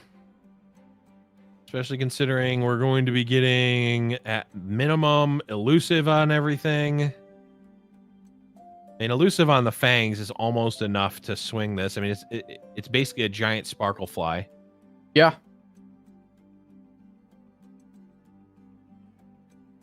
All right. There's the reduction onto the Otter. There's the Zoe level up. There it is.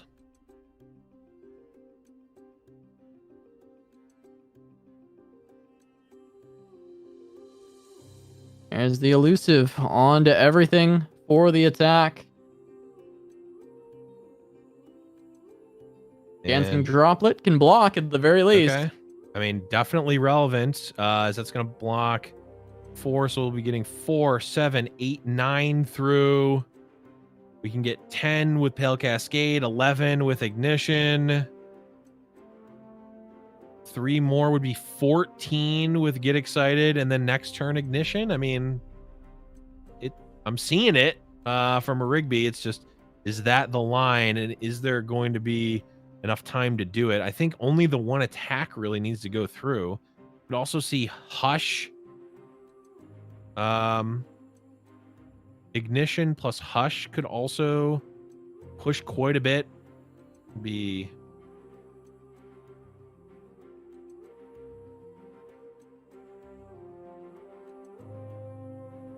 Yeah. There's a gem, there's a Hush. Yeah, gem Hush. 5 going for the win. 7, It's exactly 12, 15. Yeah, smart. Mudkip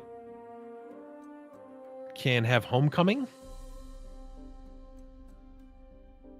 And it looks like that might be it. That's basically it. The fact that he's casting anything at all makes me feel like it's got to be a homecoming. Unless... Ooh, decides to go Marshall instead of on the droplet. Sure.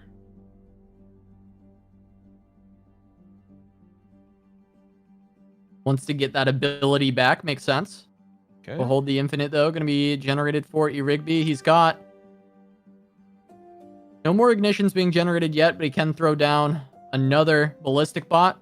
He's got to get excited. I mean, it should just be GG. I'm trying to imagine a way that Floppy Mudkip starts putting something together to deal 18 damage, but kind of starts with the champions, and those just aren't on the board yet.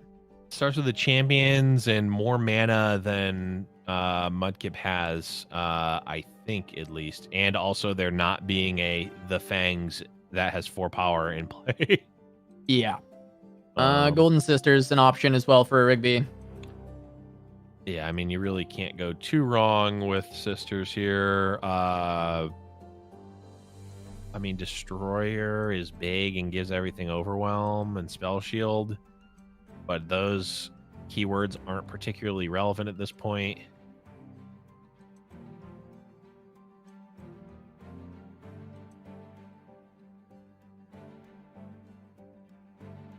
Rigby now thinking about what Mudkips could do that would cause Rigby to lose this game.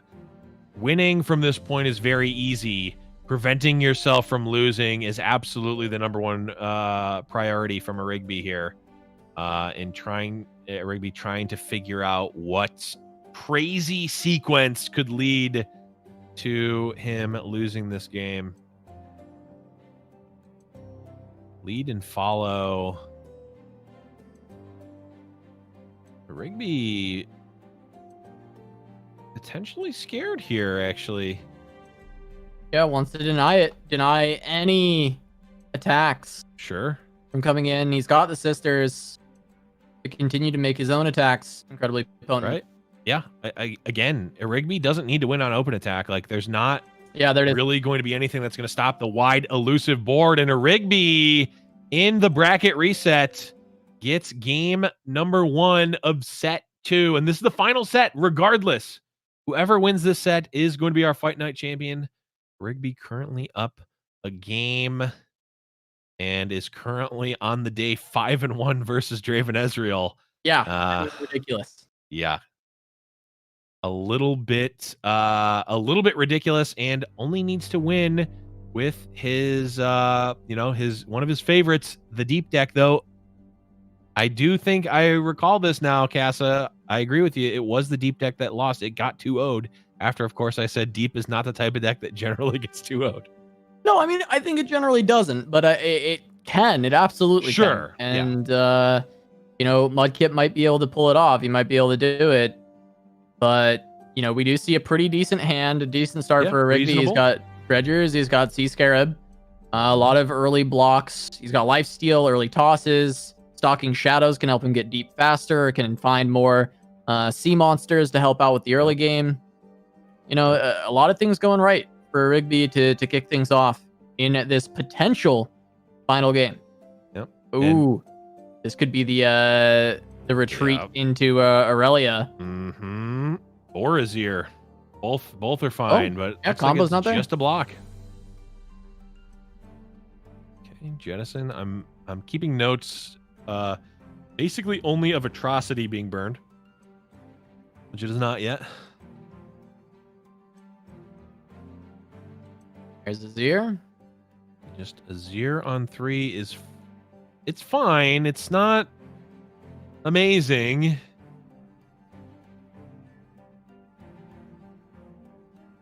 Attack with Azir is a little awkward.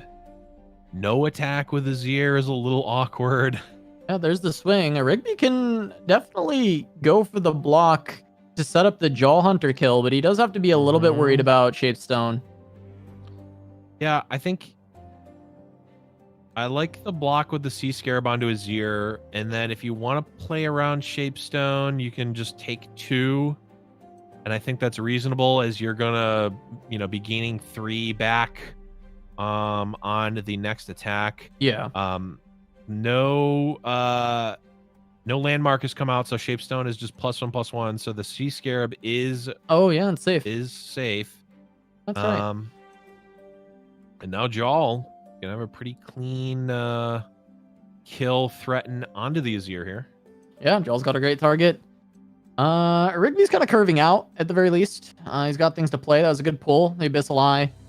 Gonna be a good target to be able to try and draw a little bit more for Rigby. Get him closer to deep. Close to deep and also just start clocking a little bit, right? Yeah. We saw last game when Rigby's entire board was elusive. That was a win condition for sure, as there's really only the droplets that can chump block. There's not really a particularly scary elusive threat in general on the side of Mudkip. So the eye will kind of go unabated. Well, there is the droplet.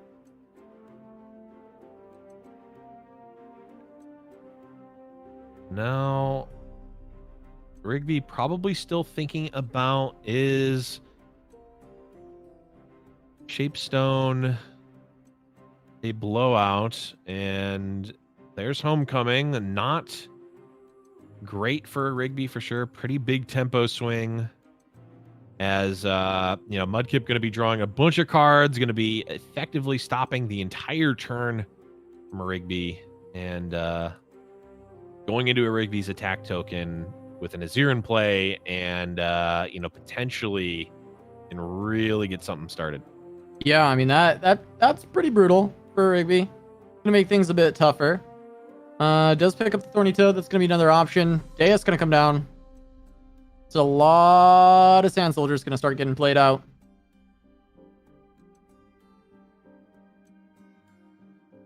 And Aurelia.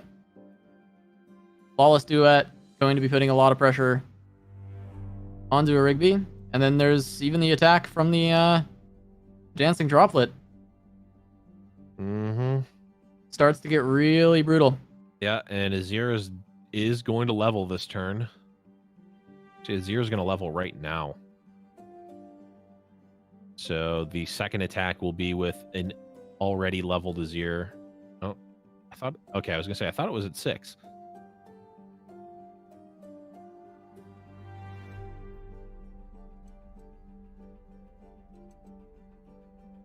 Okay, can effectively actually just is going to gain 1 here. Yeah, it's the second attack that gets a lot scarier. Oh, that level is here. And... So won't be able to double dip with the Dreadbloom Wanderer. Call Hunters are replayed. Probably see an attack again. There's the Aurelia. Aurelia is getting pretty close to leveling up, and it's a big attack because of the leveled Azir. The good news here, Rigby at a relatively healthy life total. Only going to be taking 7 here. Going down to 12, and still a threatened kill onto Azir or Aurelia. There's a Nautilus. Potentially another threatened kill with Devourer as well. Yeah, could get both champs on this turn. Yeah. If there's no response from Mudkip and both champs go down, Rigby's back in the driver's seat. Sure. Yeah, well, there's Azir. Step 1. Now, if there's no Azir number 2, and a Rigby eats this Aurelia, I mean, Deus is kind of like Azir, but it's not the same when it's a leveled Azir. Right. Deus for days.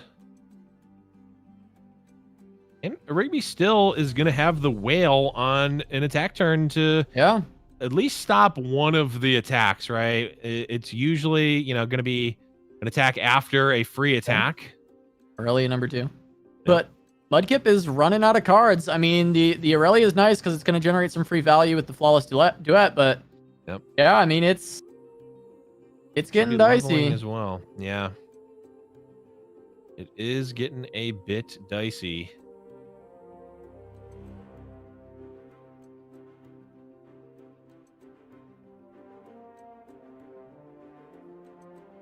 Yep, there she is. Now,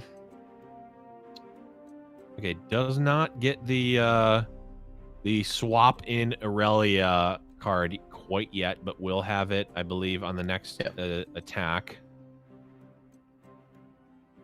No Blade Surge just yet.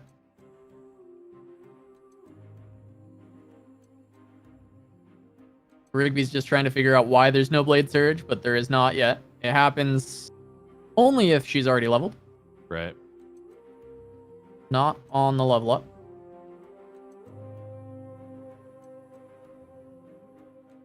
Rigby just finding the best blocks possible. Yeah, and I mean, this free attack is really not that scary, right? We get not a value block with the Thorny Toad, but a trade that you want. You want your Thorny Toad to die anyway. You're gaining life and getting 3 tosses with the Sea Scarab and value blocks from the other units.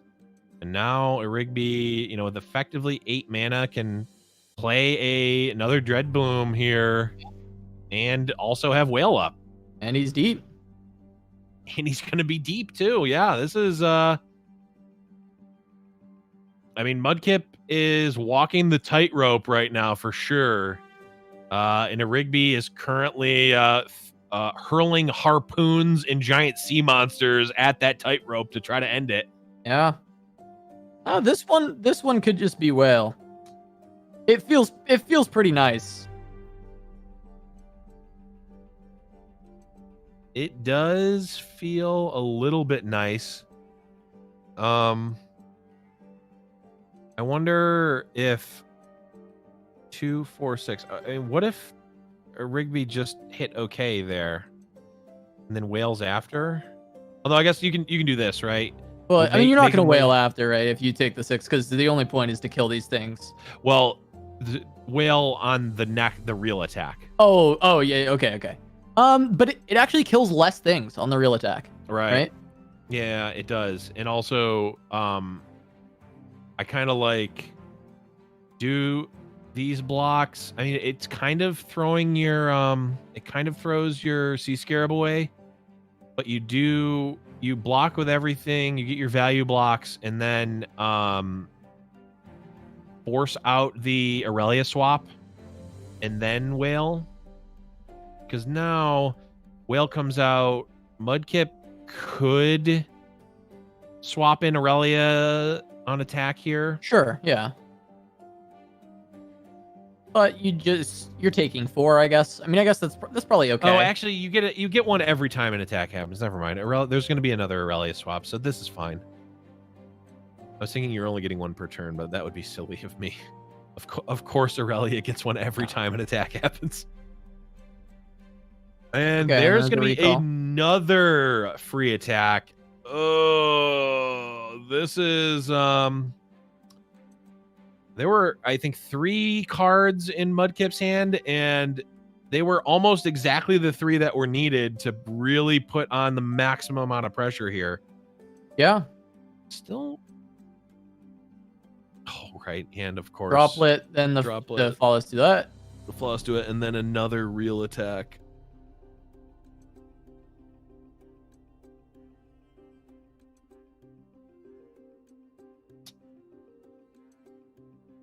This is, again, I mean, it's 6, but yeah, blocks come through now. Yeah, Aurelia can swap in and stop the lifesteal or kill the Sea Scarab. All right. Yep.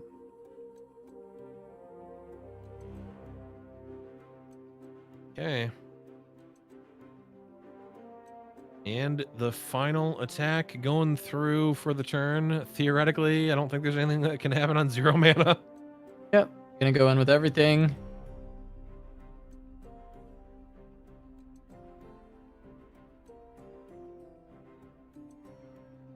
Goes in with everything, but will swap the Aurelia.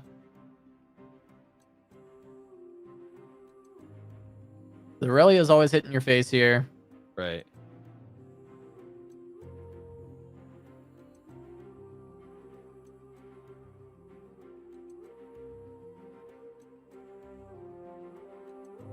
Three, 4 plus 4 is 8, so not going to die.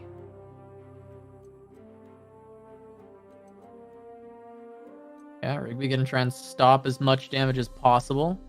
Yeah. Yeah, Scarab has done its work. You're, I don't think, surviving the next onslaught of stuff.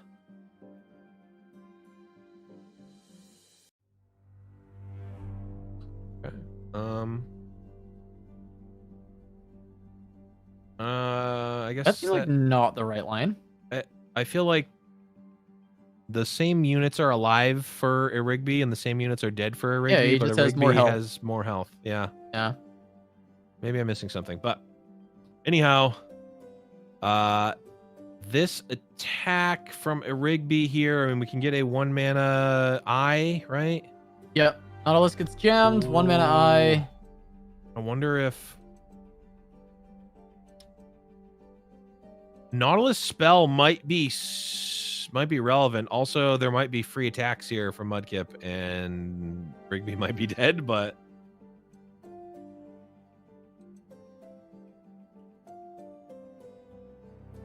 Yeah, I mean, if there's any blade dance, this gets a little rough.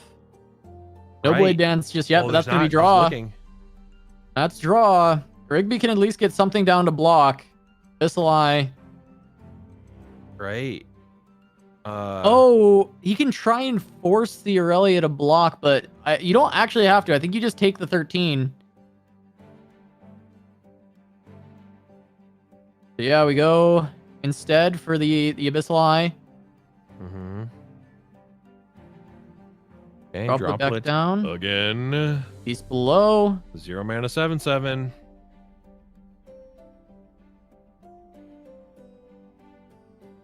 Sparring student. Uh-oh. Mm, What are their attacks? That's the question. okay. Block, 2 blocks. Need 3. Oh. Unblock the Mudkip. Nautilus as well. Says they're blocking everything. Do we have Your recall?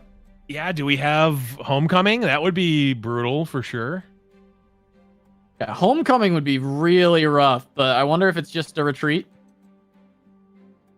Just be retreat. Could just be Mudkip playing around Atrocity, because Atrocity certainly is scary. Ooh, lead and Didn't follow. follow. But Aurelia's dead. Oh, Is it that's another right, Aurelia? is And dead. is that exactly what it is? Or just going for the draw? I mean, the draw... You don't have a lot of cards in hand, so the draw seems solid. Flawless Duet also gets you pretty wide. You're going to get a little bit of chip, but by a little, I mean literally 1. Yep.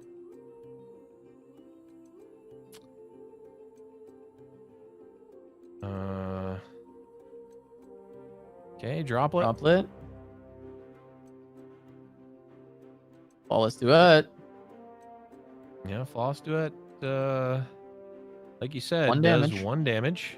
I mean, Everyone kind of counts right now when you're at 6, though. True. But there is it's this Riptide. Yeah, it I think is this also Riptide's big. free. The Riptide is fantastic because now, because it's going to have to be a develop, you know. Oh, well, how about that too? Yeah. Yeah. Now, because there's going to have to be a develop, we're going to see Devourer eat it. here, Snap Played, just Windmill Slammed. Even if there is a, I guess if it's specifically, if it was specifically Retreat Return, we could see it happen at burst speed. You Inspiring shuffle that Marshall. Okay, you can look first if you want. Oh, you could get another Devourer. Yeah, don't find it, but Doesn't find it, but you gotta snap that Oh, yeah. Riptide off, right? I mean, yeah, we're always shuffling the Marshall. okay. Rigby not playing I mean, fast and I loose. think, Blev, I think that's game. I think I think that's kind of the It could be another straw lead to and break the follow. back. It could be a retreat. But And that's either it. way, the Marshall, it can't be replayed, right? So Right. even if it doesn't get reshuffled, Rigby should be going into this next turn just looking to end the game. It was a hovered spell, so it has to be. It's either lead and follow or retreat. Homecoming can't be cast.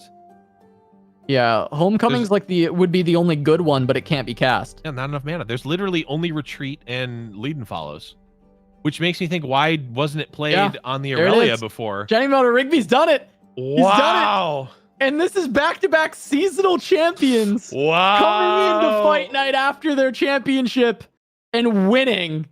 Amazing Rigby. Yeah. 2 tournaments, 2 wins. I don't know if he's played any other tournaments. As far as I know, he's got 100% first place in his tournament career. That's kind of insane to think He about, might. actually. That might be a real stat, by the way. That might be for lore. That might be a real lore stat for Rigby, is that he is a 100% win rate gamer. We'll ask him. I'm sure we'll get him on an interview and we will ask him about it. Yeah, I mean, absolutely fantastic. I mean, like, just from start to finish, I mean, we watched a lot of your Rigby matches. Definitely had that matchup online. I mean, the Ezreal Draven was certainly, 2-0'd, but actually, Rigby didn't even 2-0 S Draven that game. He 2-0'd as your Aurelia. Yeah, he 2-0'd the Aurelia this time. Just did the whole gambit. So, absolutely fantastic performance by Rigby. And I mean, we can take a look here. Look at the progression. Rigby made it to the winners finals, dropped to floppy Mudkip, had to play majiinbae again, won there, and then got the bracket reset and 2-0'd in sets. Floppy Mudkip to win the grand finals. Wow. Fantastic performance. Dude, I mean, he's just building a legacy for himself right now. I really hope we get to ask him and see if he's legit 100% win rate, seasonal and fight night. The only things that he's played and he won both of them. I mean, that is just insane. I think you just go, yeah, I'm done. That's it. Yeah. It's over. Yeah. I mean, I go out on top. Really is incredible. I can't believe Rigby, next step is Worlds, right? Next step is Worlds. He's been doing so incredible coming out of nowhere, right? We didn't know much about him going into the seasonal. He popped off, won that. Now he comes into Fight Night, wins this. I mean, what's next, right? What's next for Rigby? I mean, it's the stepping stones, right? You win the seasonal first. Yeah, whatever. Anyone. I mean, 3 whole people have done that. Then you come in, you get to the next level up a tournament, Fight Night. You win Fight Night, and then, I mean, Worlds, I'd put that probably on the same level as Fight Night, but maybe like a half a step up at least. So that's the next step for Rigby is Worlds. Maybe a half a step down, It's okay. Like, it's decent. Yeah, absolutely. Only one of them is the what did we get called the one time? The Cloud tournament or the Cloud tournament? Yeah, the Cloud tournament. I was thinking it was a swag tournament, but that wasn't. That's not it. All right, but we've got a Rigby here on the line. Rigby, can you hear me? We have you. Awesome. Well, Rigby, congratulations on winning Fight Night. We'll have you back next week. But Thank you. I mean, you've done what Majin did at the last seasonal. You won the seasonal. You come on Fight Night the week after. You win. I mean, what's next for Rigby, man? Winning next week. All right, let's go. Let's go, Rigby. The biggest question that I have on my mind is, I know Blevins and I hadn't seen a lot of you prior to the seasonal. That was kind of our first interaction with getting to see you play the game. And I was wondering, was the seasonal the first tournament you had played in for LoR? I played in the seasonal beforehand, but I really did not take it seriously. I think I played on my phone, watching TV. Yeah. I didn't know the decks at all. I was just I got a notification. I was like, oh, you're qualified. Cool. I guess I'll just play some decks that I have ready. Yeah, I went 0-1. I think I played another one just for fun. And then I was just like, yeah, I'm done with this. I don't know what this is. But yeah, so the second seasonal, yeah, definitely. Gauntlets are fun. more modes, the better. Well, then I will say that one doesn't count. Rigby has a 100% win rate in tournament. 100% first place rate. He's cracked. He's too insane. Wasn't trying the first time, therefore it doesn't count for sure. But that's awesome. I mean, the other thing that was kind of note. I mean, you know, when you won the seasonal, you obviously did the winners interview there, and you talked about your decks and really just being decks that you are familiar with. Obviously, you've got the the Rubens Zoo deck that we're calling it, or the Rubens pile, the Zoe Vi, as well as Deep. I mean, are those just the go-tos? Have you looked at any of the other new cards for new decks, or are you just going to keep rocking the if it ain't broke, don't fix it? I mean, I will probably keep playing those decks. I have tried a few new decks. I didn't have too much time. I really only had like 3 hours on Wednesday to try a new deck. So I tried some Aurelia decks. I tried some Zillion decks. I even tried some of the aggro decks that have been creeping up on ladder. And there's a lot more decks I would like to try. But with only 3 hours and me I'm not a very good deck builder. I'm much better at someone that knows how to build decks running those. So yeah, maybe I'll find some better decks, but these ones obviously worked. And even when I saw what everyone else was bringing, I saw like other people bringing really interesting versions of Zoe Vi. And I'm like, oh, I wonder if those are better or not. But I have no idea. I'd probably try them out a little bit on ladder first. But yeah, Zoe Vi, the one I play in Deep, they're consistent. They're comfortable. I know the matchups fairly well. They're good decks and they're fun. I mean, it's absolutely working out for you, man. I think, before we let you go, we generally like to ask a question about like, okay, who would you want to call out? Who do you want to play against? I know it's really fun because I know your answer to the interview questions in the seasonal were that you didn't know too many people in the scene, but I wonder if that's changed since the seasonal. If you have some people you play with, someone you'd want to play against in Fight Night that you'd like to call out. No, I haven't. I mean, yes, there is someone. I haven't really met anyone yet. I would love to play against BBG. I watch him the most on stream. He's probably who I've learned pretty much everything from, and I run a lot of decks that he runs. Well, awesome. He's a good friend of the channel. We'll see if he wants to multi-time Fight Night champion. Yeah. We'll see if he wants to come take on the champ. All right, Rigby. But cool. Yeah, he'll be a really big challenge. He's really good. All right. Thank you so much for coming on and taking the victory. Thanks for having the interview with us. And we'll see you next week. Yeah, thanks for the invite. Take care. All right, chat. It's been a long road, but we made it to the end. Rigby, the champion, continuing the streak that Majin started. We'll see Guardians of the Ancients if we have it happen once again. But for now, Rigby is the Fight Night champion. Shout outs to Stream Raiders for sponsoring Fight Night this week. We'll be working with them throughout the month, so keep a watch out for that. But thank you all for watching. From me, the rest of the crew, Blevins, we'll see you all next time.